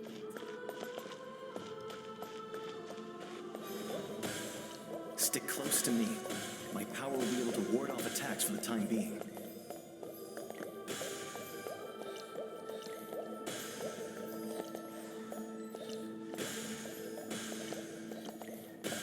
We won't be able to keep this up. Let's try another route. This way.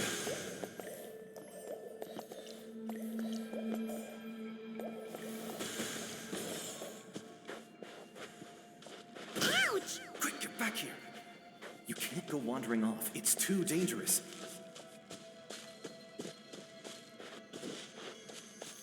Well, Not good. More monsters. We shouldn't waste our time on them.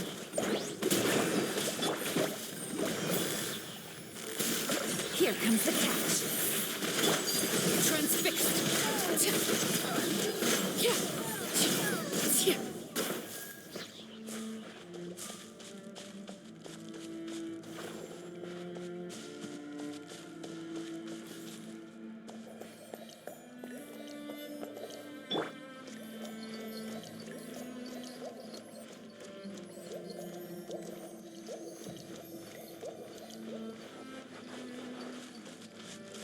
oh, Paimon can't see anything. It's easy to get lost here. Just stick close.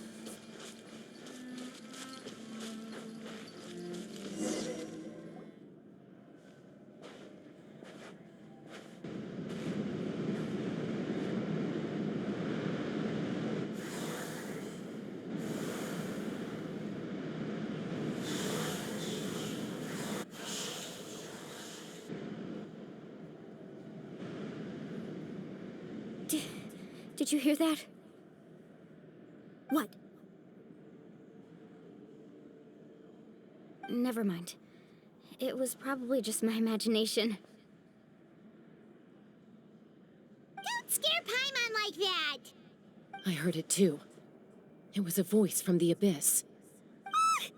What did it say? Doesn't matter. It certainly doesn't harbor good intentions.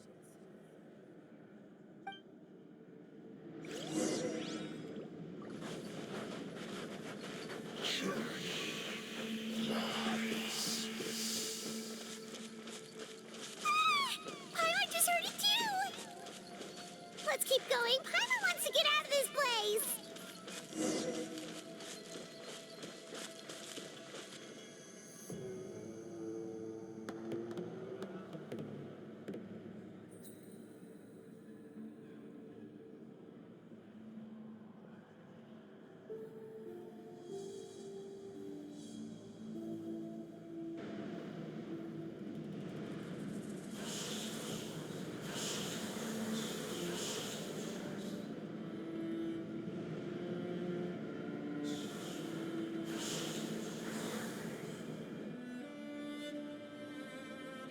We're here, Kachina! Oh, honey? You made it! Looks like our reunion will have to wait until we take care of these monsters. Good idea. Let's go!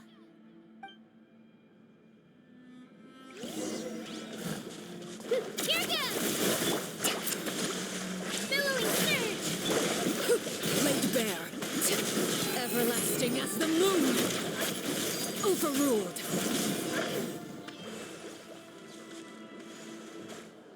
You're here. You're finally here. Thank you so much. That monster can appear from anywhere. bunch of times. The Wyap's power helped keep me hidden, so I just tried to stay out of sight until you got here. Atta girl. You did so well. And most importantly, you weren't hurt. Should we start heading back then? Actually, I have a request. Will you come visit the Wyap with me? I can't exactly put it into words, but something's wrong with the Ode of Resurrection. And I know it has something to do with the contamination from the Abyss. That was the Pyro Archon's theory as well. Everything we've seen here certainly seems to back it up. In the Night Kingdom, there are 6 main totem poles representing the Wyap of each tribe. You can think of them like the body of each Wyap. Additional totem poles, like the ones around here, serve as proxies to which the Wyap can extend their consciousness. There are countless proxies scattered around the Night Kingdom. Through them, the Wyap can extend their consciousness over the entire realm and track down souls no matter where they roam. But if a proxy were to become severely contaminated, then a soul could become lost within the Night Kingdom. Judging by the current situation, I don't think we're dealing with just one contaminated proxy. Even if we could drive back the abyssal power from one of them, that probably wouldn't even put a dent in the problem. Still, we can't just leave the Wyap to suffer.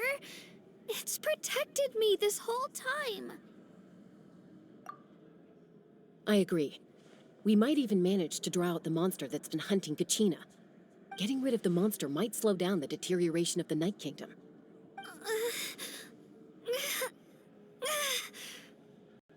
Kachina? What's wrong? Nothing. Just a headache. And that voice again, telling me to abandon the Wyap and leave this place. Maybe we really should leave. Kachina's already been here for too long. No, I'm fine. I don't plan on listening to that nonsense. I can hold on.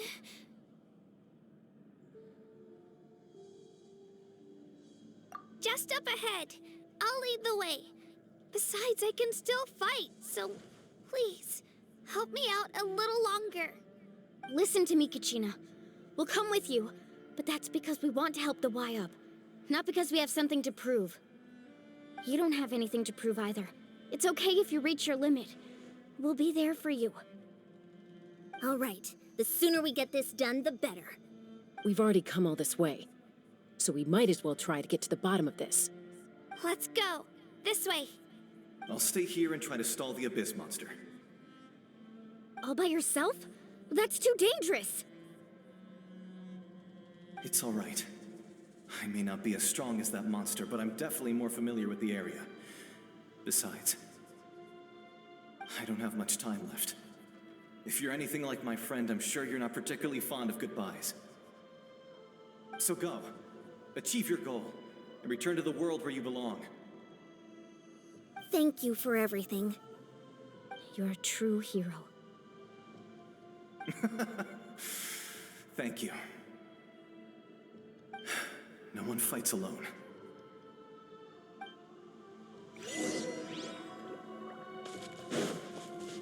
Does your head still hurt? Let me help you walk. I'm fine. You should know I'm made of stronger stuff than that.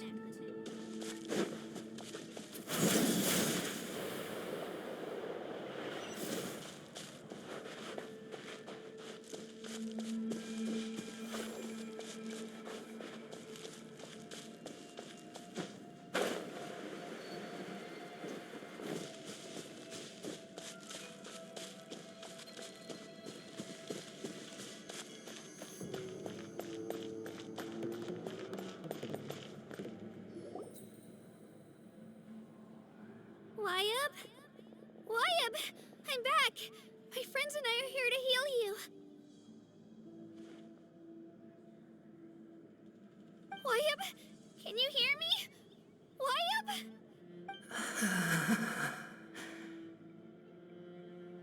So we were right. The contamination is already too severe. It's preventing the Wyap from answering our calls. All right, get ready, everyone. Time to purge the abyssal energy from this place. Careful. We've got company. Already? You really think that puny soul could slow me down? Courage in the face of futility is pure folly. He tried to get in my way, so I disposed of him. You killed Malcolm? He would have dispersed with or without me. Rather than worrying about him, I would urge you to focus on yourself. You may have defeated others of my kind in the past, but underestimate me now, and it will be to your peril. No, the power of the Abyss is intoxicating. The destruction it seeks captivates like a masterful work of art. I strive only for the opportunity to see it up close. I thought this naive little girl was an exception, but it turns out humanity is full of lambs willing to offer themselves up to the slaughter. That is the tragedy of your short lives. You understand nothing of all-encompassing power. Pyro Archon created those grandiose ideals out of pure selfishness. Anything to avoid sharing power. Anything to avoid handing over the primordial gift to ordinary people like you. Don't believe me? Then ask yourself, why is the Pyro Archon strong beyond measure, while you, Kachina, remain so pathetically weak?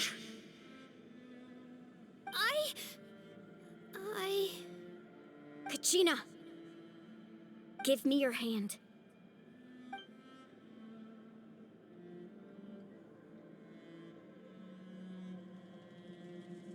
Feel that? I'm right here next to you. Thanks, Moalani. You're right. I have nothing to fear. Because I'm not alone anymore. You're right. Maybe comforting ideals don't have any power. But you also couldn't be more wrong. You've never had to work for your own strength, so you will never understand the true source of our power. What? The courage we have to stand before you and not back down? It comes from our friendship. The power lies not in the ideal itself, but in our commitment to upholding that ideal, and in our decision to stand together and fight! Well said! Let's go, Kachina. It shouldn't take more than 2 of us to handle an enemy like this. Sorry in advance, but you deserve what's coming to you! There aren't many in Natlan who can beat us when we're together. It's time he got a taste of that kind of power. From the ashes to the Carving way! Clear the area! The Inferno's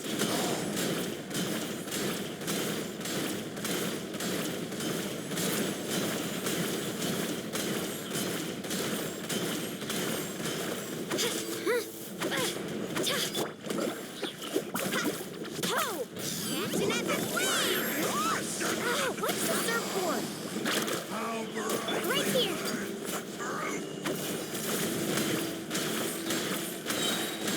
Drilling down! Let's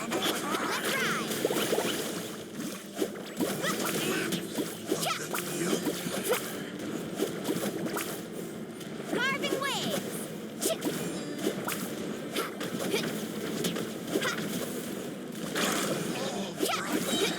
Check this out! That's the line! the fate of this world is all. We won! We actually won!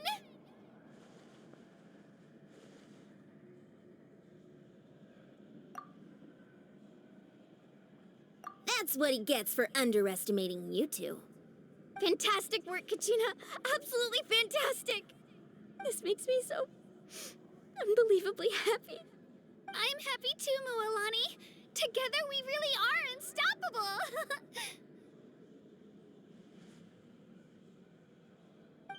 Huh? What's happening?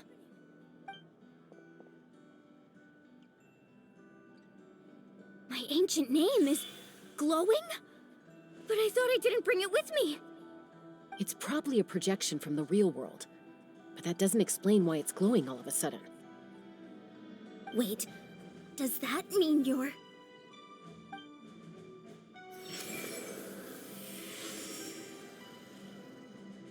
That was a bold move, diving headfirst into the fire to save your friend, especially in a place so overrun with abyssal corruption.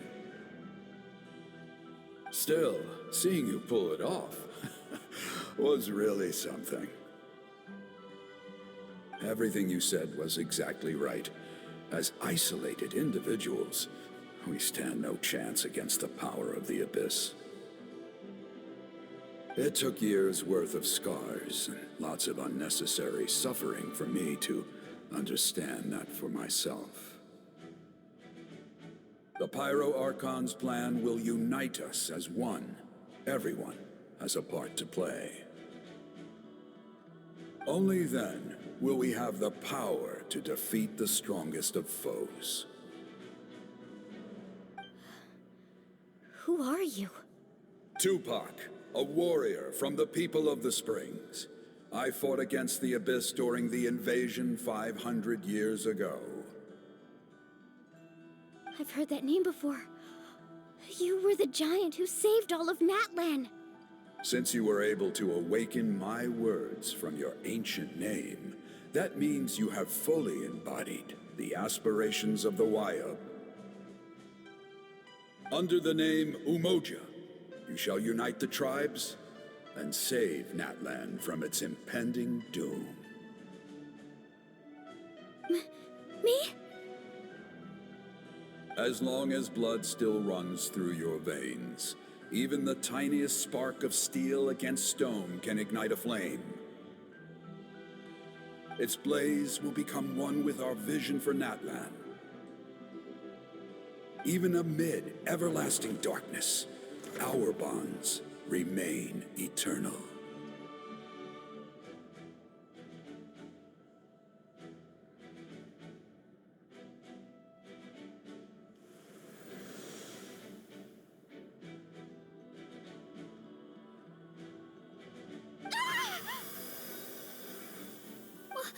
What's wrong, Moalani?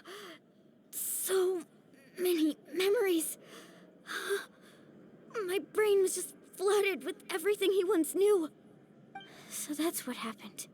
What do you mean? Did you just figure something out? 500 years ago, they foresaw the very crisis we're facing now. Efforts to save Natlan started all the way back then. We can go over the details once we get back. We shouldn't linger here longer than we have to. I know bits and pieces, but I had no idea Mualani was also part of the plan. This sounds like something that's going to need a lot of explaining. Let's focus on saving the Wayub first.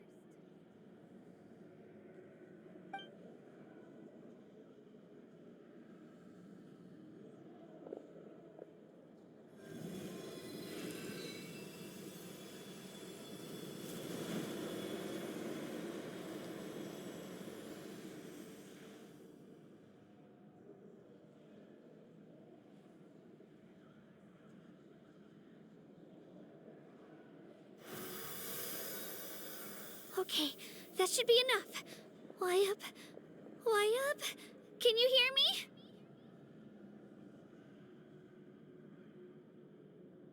I hear your voice, Kachina, my dear child. Great. Well then, I'm afraid it's time to say goodbye.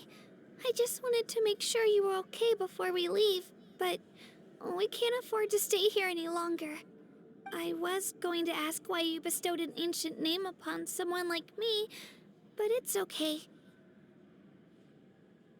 I'll keep searching within myself for the answer. I'll never stop trying to improve my strength. One day, I'll live up to the hero you saw in me.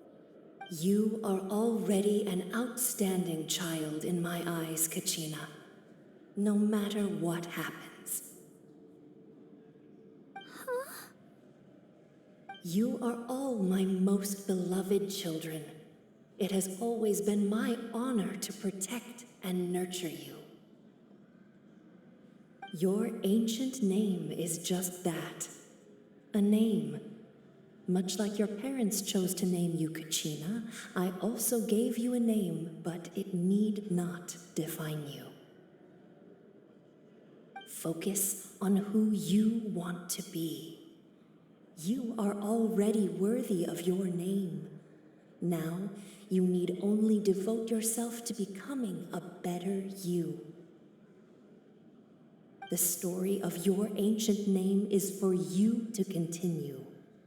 Just like your parents, my love for you will never change, no matter what the future holds.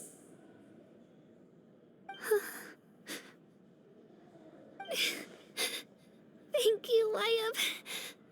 It gladdens me to see the Pyro Archon's plan move another step towards completion, but it is time for you to leave this place. The situation here is getting worse. Go now, my children. Save Natlan on behalf of all you hold dear. I know we've never met before, Wyatt, but I just wanted to say thank you for encouraging Kachina. It was exactly what she needed to hear. Whoa! What's going on? An earthquake? We're out of time. It's the power of the Abyss. Quick, we need to run!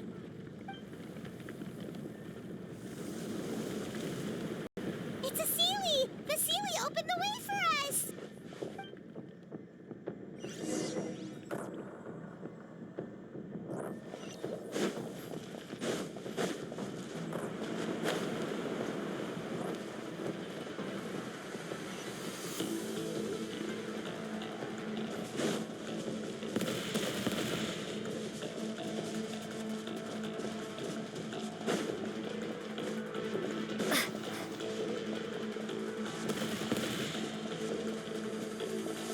The opening in the sky! It's closing!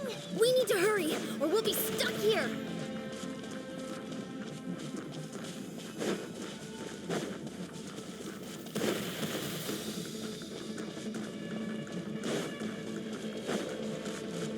Watch out for the falling rocks! Quick, through the middle!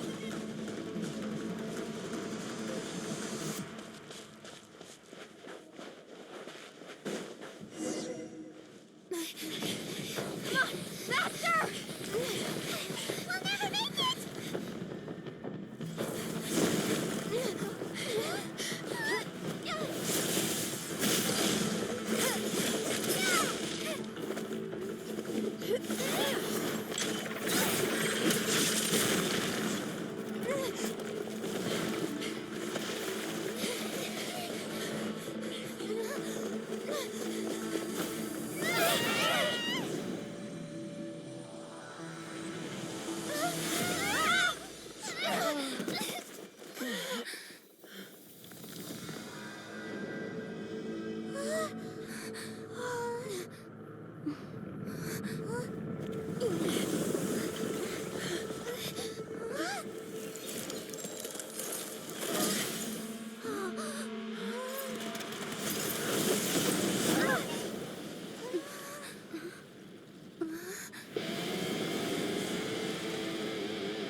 You've done well. Now come home.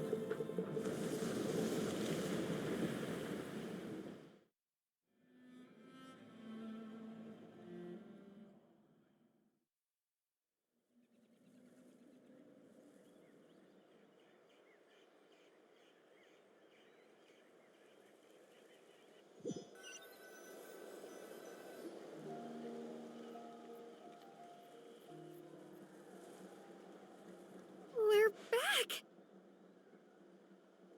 The Pyro Archon saved us. But she's not here. Yeah, didn't she say she used it all up? She's still in the speaker's chamber. What we saw in the Night Kingdom was just her consciousness. So you're saying her consciousness did all that? Every great display of power comes at a price.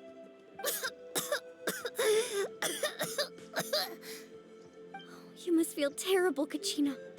Just hold on. We'll get you to a doctor soon. Let's get back to the stadium. The Pyro Archon said she'd have a doctor waiting for us. I recommend getting a full checkup, just to make sure no damage gets left behind. Paimon feels okay. What about you, Traveler? Right. You always seem to do pretty well against the Abyss. Let's get going. We need to share what we learned in the Night Kingdom as well. Right. The Wyatt mentioned something about the Pyro Archon's plan. What is it exactly? I'll let her explain everything. We're all a part of the plan now.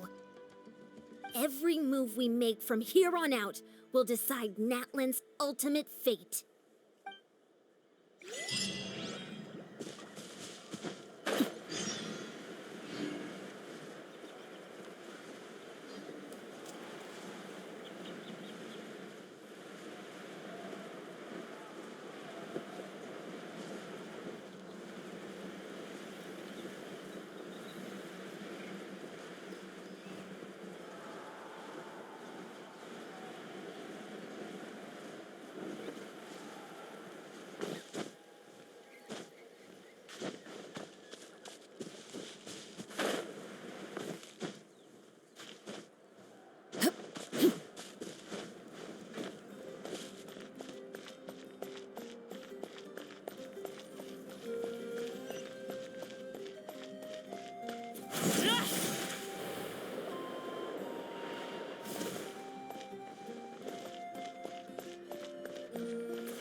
Huh.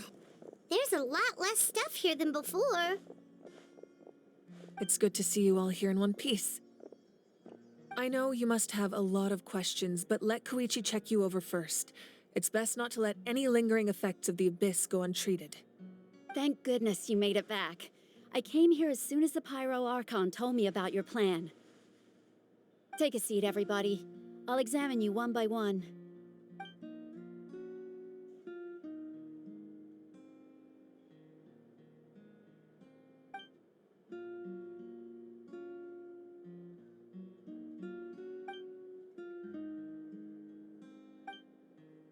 All right, that should do it for now. But just to be safe, I'll perform another checkup in a couple of days. I have to say, though, I've never seen anyone react to the Abyss like you, Traveler. It's like you're completely immune to its power. She's always been special like that. She can even purify its power. Wait, now that you mention it, Paimon doesn't think she's affected either. Given the current situation, that ability will likely play a great role in the events to come. Of course. I still have patients to see, so I'll head out. Thank you, Koichi. All right, all right. We might not see eye to eye, but we both had good intentions. Just give it time. I'm sure we'll figure things out between us one day. Yeah.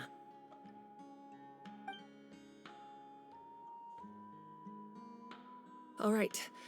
There's so much to discuss, I don't even know where to begin. You've seen it for yourselves now. The devastation in the Night Kingdom. I'll get straight to the point. Natlan is on the verge of destruction. It's very possible our nation has less than a year before total devastation. Huh?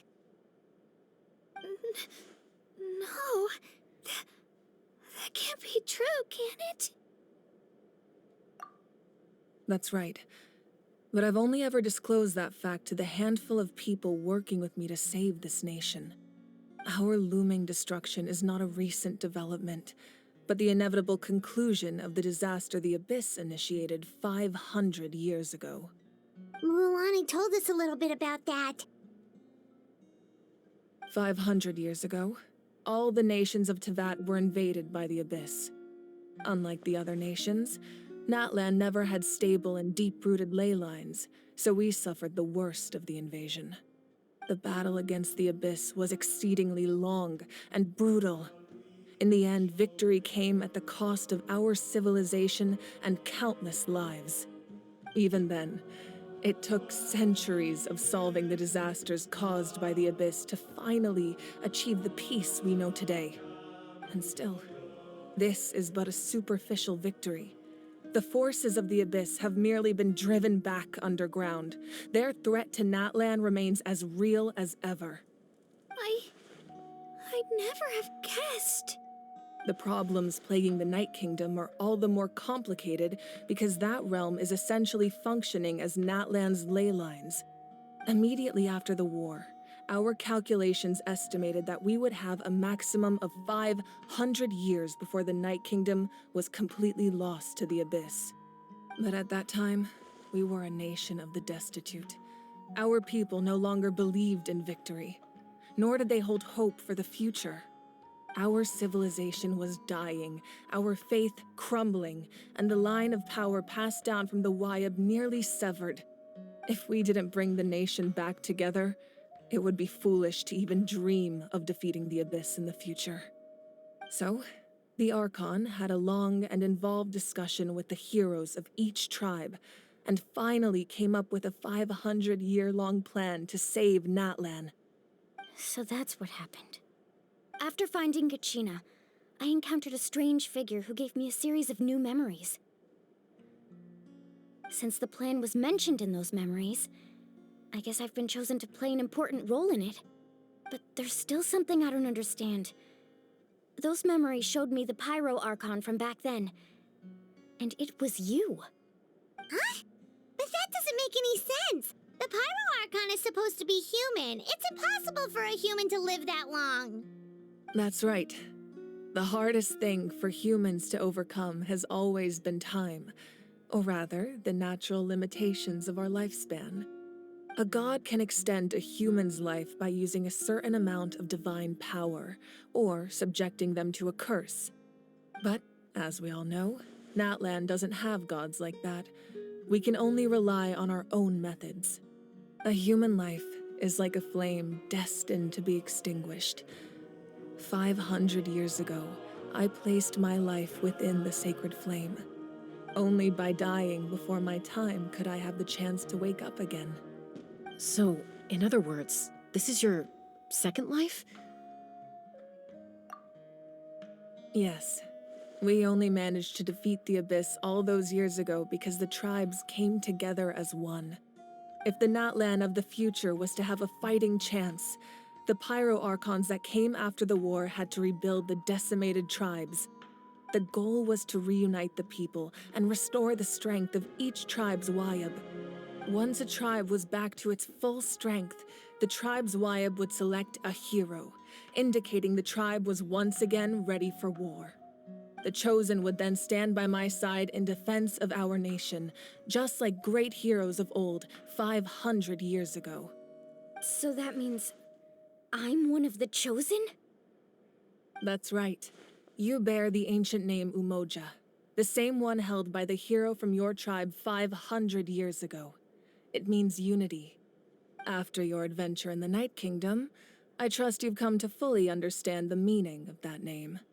So in other words, you always knew who the Wayab were going to pick from each tribe? Yes. According to the plan, each tribe was supposed to have been fully restored by the time I awoke. But something went wrong along the way. The 6 heroes successfully inherited the ancient names from 500 years ago, but the intel regarding the plan wasn't passed on to them. Once again, it comes down to the deterioration of the Night Kingdom. Communication between the Sacred Flame and the Wayab has been blocked. Just like how the Ode of Resurrection failed to bring Kachina back. Exactly. It's just another tactic the Abyss is using against us. The Abyss may not possess intelligence, but its methods certainly aren't easy to counter. If we want to unblock that information from being passed on, my presence alone isn't enough. The ancient name-bearer must establish a greater connection to their name. So, I've tried my best to help them from the sidelines. Currently, Shalonin of the Children of Echoes, Kinich of the Scions of the Canopy, and Iansan of the Collective of Plenty have all been acknowledged by their names. During your adventure, you too earned the acknowledgement of your Wayab Mualani. In the process, you gained the memories stored within your name.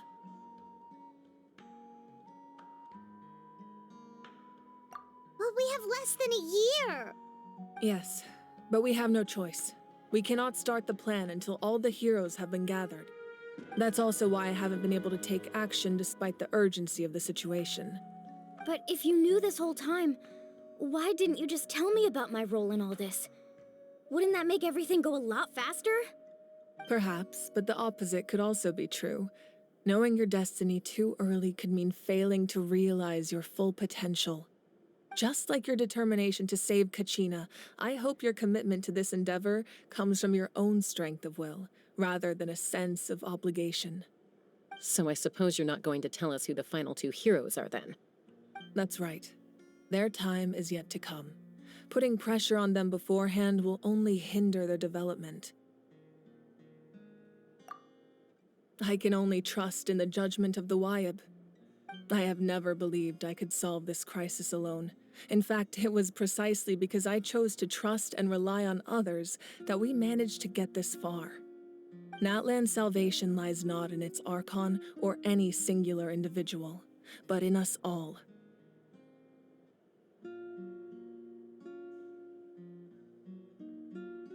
You're quite perceptive, aren't you? I thought I might get away with avoiding the topic. Huh? Oh, right! All the stuff you stored here before, where did it all go? Even though I sacrificed my power, I still needed a contingency plan to ensure you would make it back from the Night Kingdom. After all, I was the one who allowed you to take that risk, and Mualani has an important role to play in my plan. In addition to their sentimental value, the items I stored here held a much more important purpose: fuel. Fuel? So back then, that's why you... Yes. The stories embodied by those items are certainly important, but there's an even more significant trait they all share. Every item belonged to a hero of Natlan.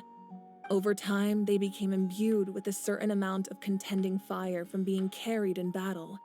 On their own, each item's power is limited, but together, their combined effect can prove quite useful in a dire situation. By burning those items, I was able to activate the contending fire stored within them to open the boundary between the two worlds. It was a rather crude approach, so all their power was depleted in an instant, as you can see. But weren't they all precious treasures? What about their stories? That's exactly why I dragged you all here. No matter what, I never wanted the Pyro Archon to have to use that power. Oh, I'm so sorry. You have nothing to be sorry for. You all deserve my thanks, actually. If you hadn't saved the totem pole, that area of the Night Kingdom would have been forever lost to the Abyss. And then, it would only be a matter of time before the Children of Echoes was met with disaster. Besides, when those heroes entrusted their belongings to me, or the Pyro Archon of their time, it was out of a desire to contribute to Natlan's survival. If they knew those items helped save the present-day heroes of Natlan, they would not mourn their loss. Even when you put it that way, I still feel bad. There's no need. Remember what I told you about time? The people and the events of the past are never truly lost to us. We simply carry them with us in a different form. In that sense, we didn't lose anything at all. If you still have regrets, let them fuel your resolve in the battles to come. Your deeds will become new legends and nurture new forms of power just like the items once stored here. Well, we'd still like to return the favor. Well, if that's the case, just treat me to a drink sometime. Now that Kachina has returned, we can finally hold the victory feast and celebrate your team's triumph in the Night Warden Wars. And we could all use the rest, that's for sure. Plus, you'll be able to silence everyone who doubted you once and for all, Kachina. Still, now that I know the danger we're facing, having a victory feast doesn't feel right. Try not to let it get to you. It's important to stay calm. Worrying about it will only affect your judgment. All right, you should head out. I'll join you in a bit.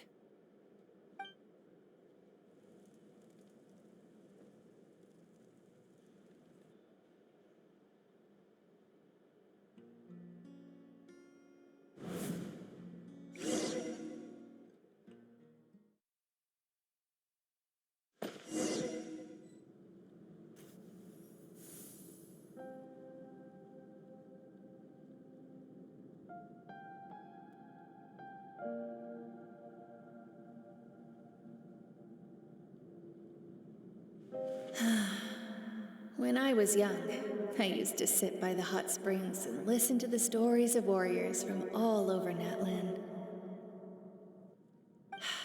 They attract people from all walks of life. Friends come easy here, no matter what tribe you're from. The people of the springs have never claimed the hot springs as their own private property. They are there to bring all hot spring buddies together. It's been really nice, seeing the children of my tribe get older.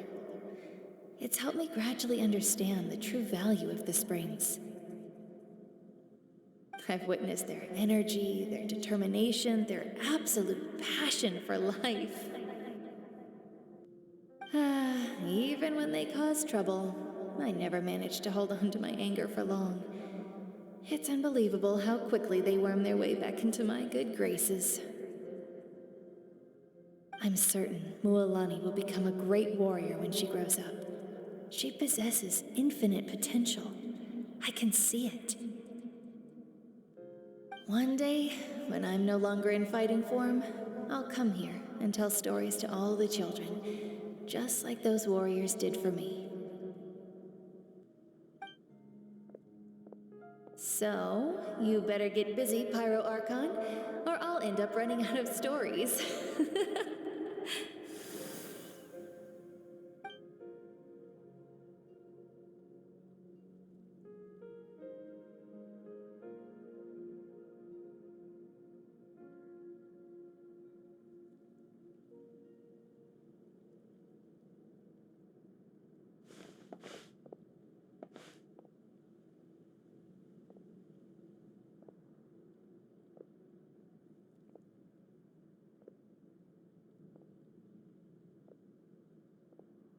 Our nation is engulfed in darkness. Our tribes stand divided, and yet you promise victory in the distant future. The Abyss is a cunning enemy, one that I faced in battle many times. Were that not the case, I would never understand exercising this degree of caution. My rage will never know absolution. Then my power will no longer aid you in victory. But you came to me because you knew you could convince me with just a single sentence. I understand your choice. The heroes of today will forge the path ahead with blood and fire. Just remember to earn us the victory we are owed. Otherwise, rest assured, I'll find a way to collect the debt. For Natlan.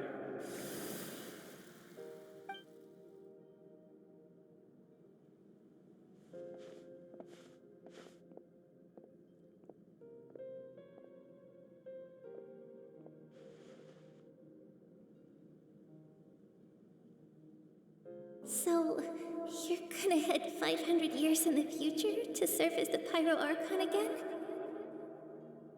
But what about the you from right now? You're just gonna die?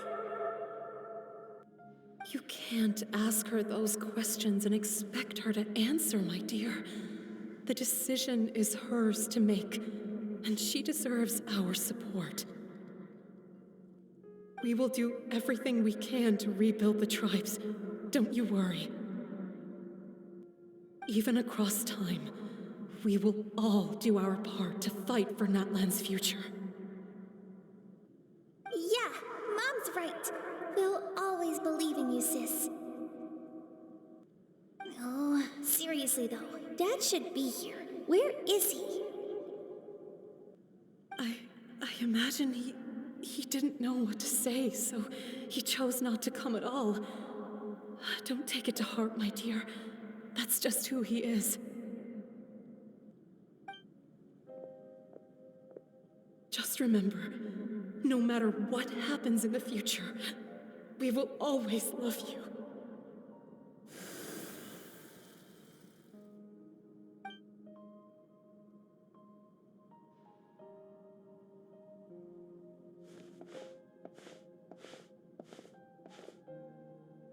I'll come find you one day. I know I can't live that long, but I'll think of something. There has to be a way for us to meet again one day. If there's an answer out there somewhere, I'm gonna find it. So, don't forget about me.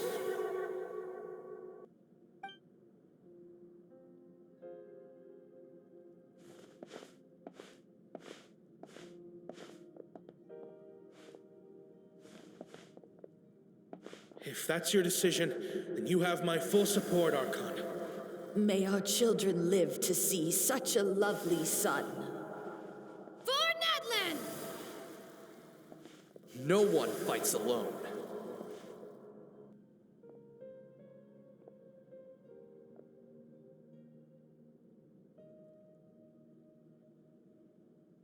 The rules are my legacy. They shall grant us the strength to overcome the next tragedy. War forged the 6 tribes, taught us how to fight, instilled in us what it means to love. Who will be the one to bring this to an end?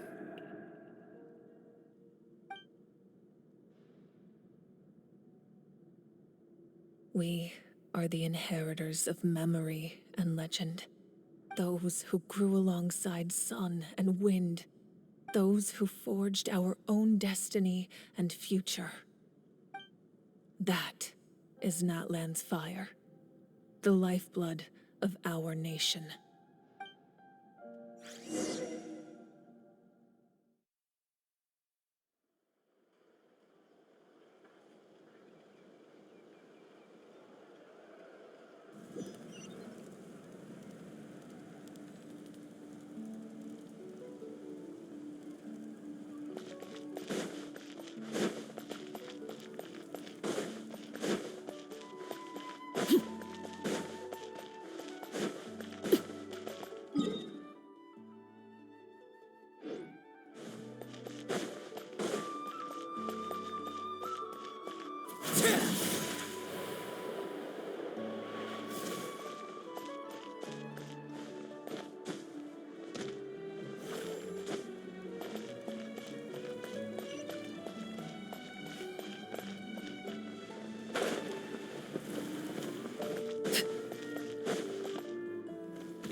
You here for the victory feast too? Oh, no. I knew Chaska would be here, so I just came to deliver some medicine. I was about to leave, actually. It's not that I don't want to celebrate Kachina and the others. I'm so glad she made it back. It's just... well, I'll make things awkward if I'm around my sister right now. Ah, well, you two had a fight, so Paimon can understand. She didn't cause any trouble during your trip, right? Yeah, she was super helpful. She gave us a lot of useful information about the Abyss. That's good. That's all I needed to know. Is there a reason you asked? You were pretty outspoken when we first met, but now it's like you're holding something back. Maybe it seemed unreasonable, picking that fight with her before you left, but I did it for a reason. Her impulse to fight is extremely strong. Her mental strength helps her rein it in, but she still loses control sometimes. I had no idea what you might face in the Night Kingdom, so I didn't want to take any chances. So what you're saying is...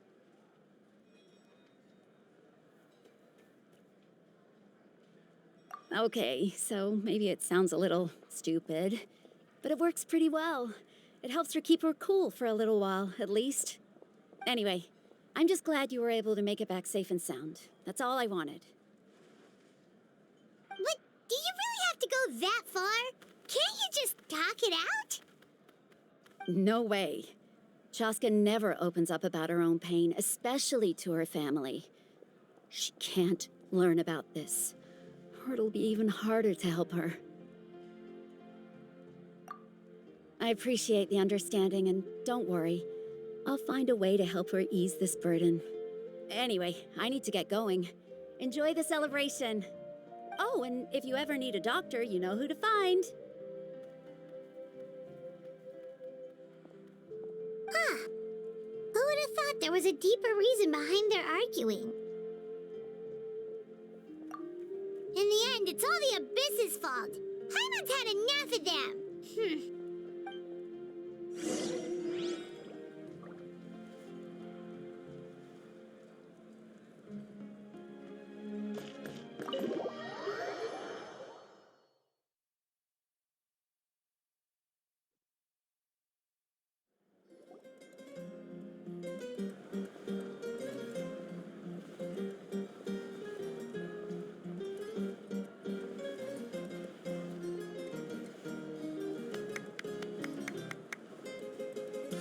Let's give a huge round of applause to our brave young warrior, Kachina! Woohoo! Well done, Kachina. Thank you, everyone. I'm so glad I finally made it. I always knew you could do it. With so much potential at your age, you have a great future ahead of you. You're one to talk. Don't think I didn't know you were the first person to abandon your team. I'll be dealing with you when we get back. I had no choice. My friend invited me. I couldn't just say no. Oh, really? So you weren't just trying to get ahead in the first round? I wasn't, I swear. I just happened to find that bearer injured in the wild, so I stopped to bandage his wounds.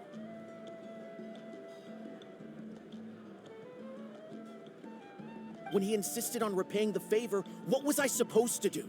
I'm just one person. I figured Kachina would have no trouble replacing me. But the fact of the matter is that after your departure, everyone else started thinking about swapping teams too. I'm really sorry, Kachina. It was wrong of us to abandon you like that. It's amazing that you still made it all the way through to the Night Warden Wars. That's the highest honor. So, what about you guys? Did you make it far? Our team captain drank too much the night before the competition and turned up late to the stadium on the day. We got disqualified.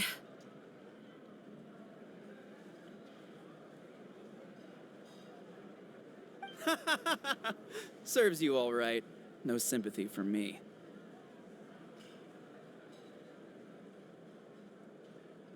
All right. There's no need to be like that, Uncle Pakal. Dear friends, I'd like to say a few words. Firstly, I'm grateful to my friends and our great Archon for helping to bring me back. This traveler and her companion Paimon are some of the strongest people I've ever met. If they were allowed to participate in the pilgrimage, I have no doubt that they'd win the whole thing. They've agreed to let me learn from them. With their help, I believe I can become even stronger still. And let's not forget my good friends, Moalani, Chaska, Kanich, and Ayan-san. They all helped the Traveler and Paimon figure out a way to bring me back from the Night Kingdom. They too deserve to be called our heroes, so please give another round of applause for them. Thank you so much. Well said! I'll drink to that. How does it feel being a hero, Kachina? To be honest, it's a bit overwhelming. It all just feels so surreal. Well, you better get used to it. Next up, undefeated champion! Hey, please don't make fun of me.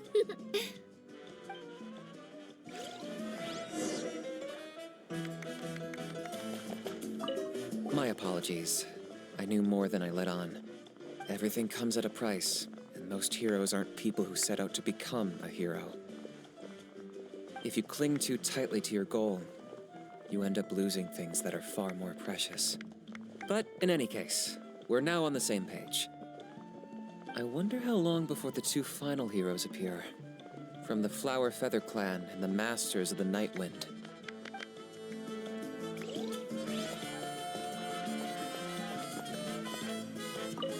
It's rare to meet travelers as strong and brave as yourselves. I raise my glass to you. Anyway, my sister's already gone back to our tribe. She has patients to treat. Oh, we actually ran into her on the way here and, well, Paimon just thinks she really cares about you. Yeah, I'm planning on visiting home myself in a few days. To tell her and the rest of the family that they need to be extra careful. I just hope they take it seriously. The Abyss has likely sensed your arrival in Natlan by now. So exercise caution on your adventures as well. It cost us a lot, but we got Kachina back safely, and that's what matters. There'll be even tougher challenges coming our way in the days ahead, though. We'll have to train harder, make sure we're in peak condition. That includes you, Paimon. I can do a special one-off session to show you the ropes. Interested? No thanks.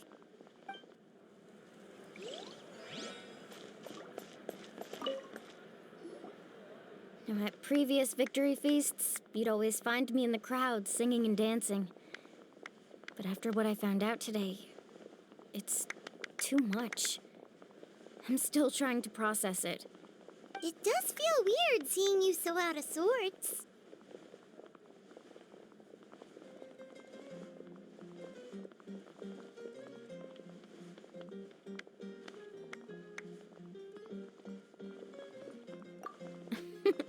Is this another pearl of wisdom based on your adventuring experience?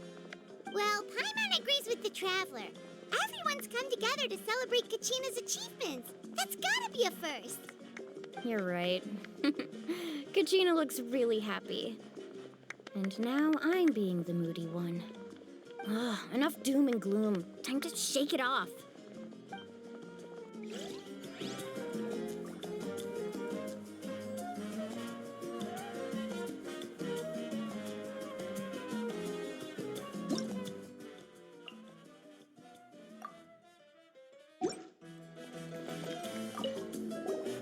I've been through so much all at once. Everything still kind of feels like a dream. Are you still feeling unwell? Nope, all better now. I told you I bounced back pretty quick, so don't worry about me. I bet you guys must be tired, though. Make sure you get some good rest tonight. You gotta recharge so you'll be in the mood to have fun.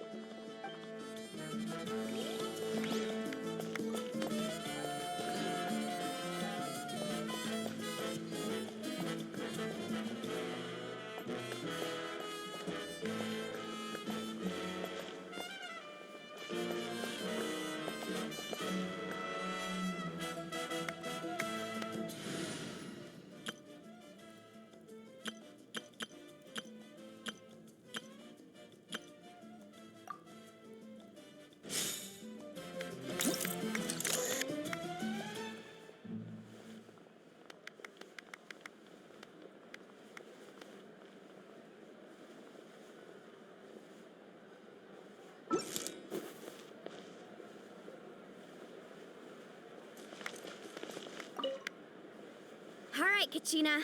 Let's party! I'm a little embarrassed. Don't be. Come on, you're the star of the show today.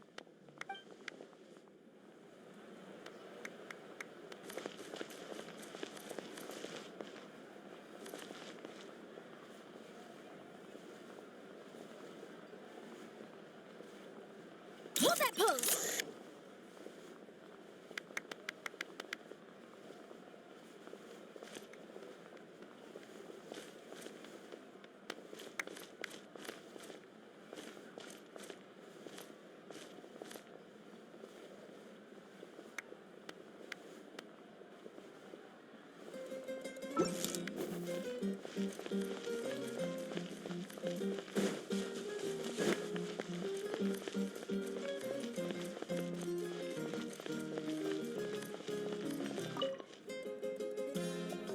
You're here. Have some fruit juice. I got it specially for you two. How did you know? That's Paimon's favorite! You look like you've still got questions. Ask away.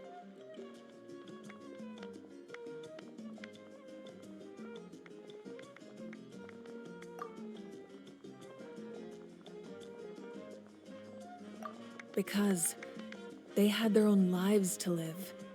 The thought of telling them, abandon your families and everyone you love, and come with me to the end of time, for in 500 years Natlan will be destroyed, it seemed too cruel. You could just as easily point out that everything in this world would come to an end eventually. But life is short, and beyond a point, it just doesn't seem real. Imagine if I said, let's leave right now, and go save the sun because it'll flame out in a few million years. It would sound quite ridiculous. I couldn't make them shoulder that burden with me. Besides, every generation will have its heroes, this one included. The plan could still work without them. Or, of course, without me. But since I was the one who came up with the plan, I felt duty-bound to see it through to the end. Paimon's suddenly remembering that portrait in your room. Was that your family from back then? Yes, it was. So when you asked me who my sister grew up to be, the truth is that very little information survives.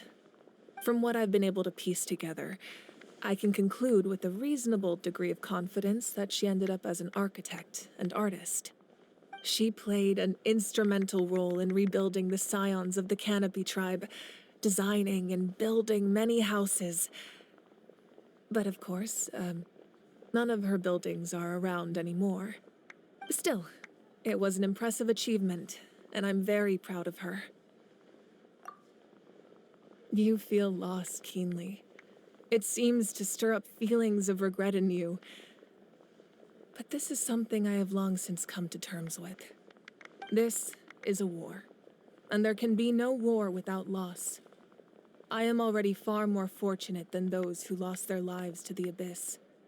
The people of Natlan look to me as their Archon, and the weight of their expectations is mine to bear. I must see our fate through to the very end, no matter what I may find there.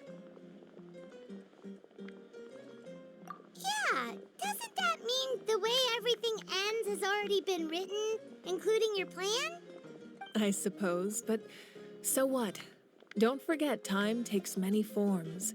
The past, present, and future coexist, and all are equally important. Even if the future ends in destruction, there's still no reason to give up on the here and now. And it's precisely because we humans cannot know our fate that we will never give up on our struggle. This is a pivotal moment. We are still 2 heroes short. Well, 3 to be precise. There's one further hero who I'm hoping to get on my side, whatever it takes. Your resistance to the corrupting power of the Abyss is truly remarkable. It would easily make you an all-important figure in the upcoming battle. If you agree to join us, you will not only gain my full support in your journey, but I will also forge a brand new ancient name for you. Ancient names can be forged? They can. Several strict conditions must be met, but if they couldn't be forged at all, then the number of them in circulation would have long dwindled to 0. Possessing an ancient name would mean that your adventures in Natlan are recorded in full. Your stories would be remembered by our people for all the years to come. The Ode of Resurrection may have temporarily lost its power, but still, take this as my personal guarantee that I shall never let you fall.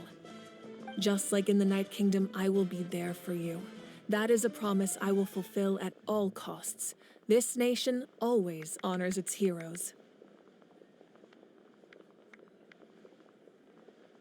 Yeah, we can't just ignore the situation here. Wonderful.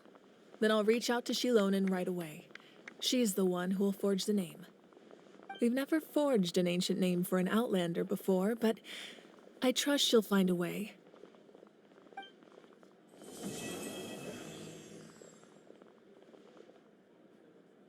My lord, we've received word that the Pyro Archon has lost much of her power. Although your injury complicates things, this is most certainly the opportune time to seize the Gnosis. Victory and defeat are rules, not outcomes. I have never taken advantage of an opponent in a time of weakness, and I don't intend to start now. As for you, I must confess, I did not expect that little trick of yours to save the day. No matter how dense the fog, as long as the sun remains, we cannot turn day into night. She could have dispelled it. She simply chose not to. You don't have much time, and you're injured on top of that. What do you plan to do next? I'm beginning to see just how useful you may turn out to be. You heard something from here, didn't you?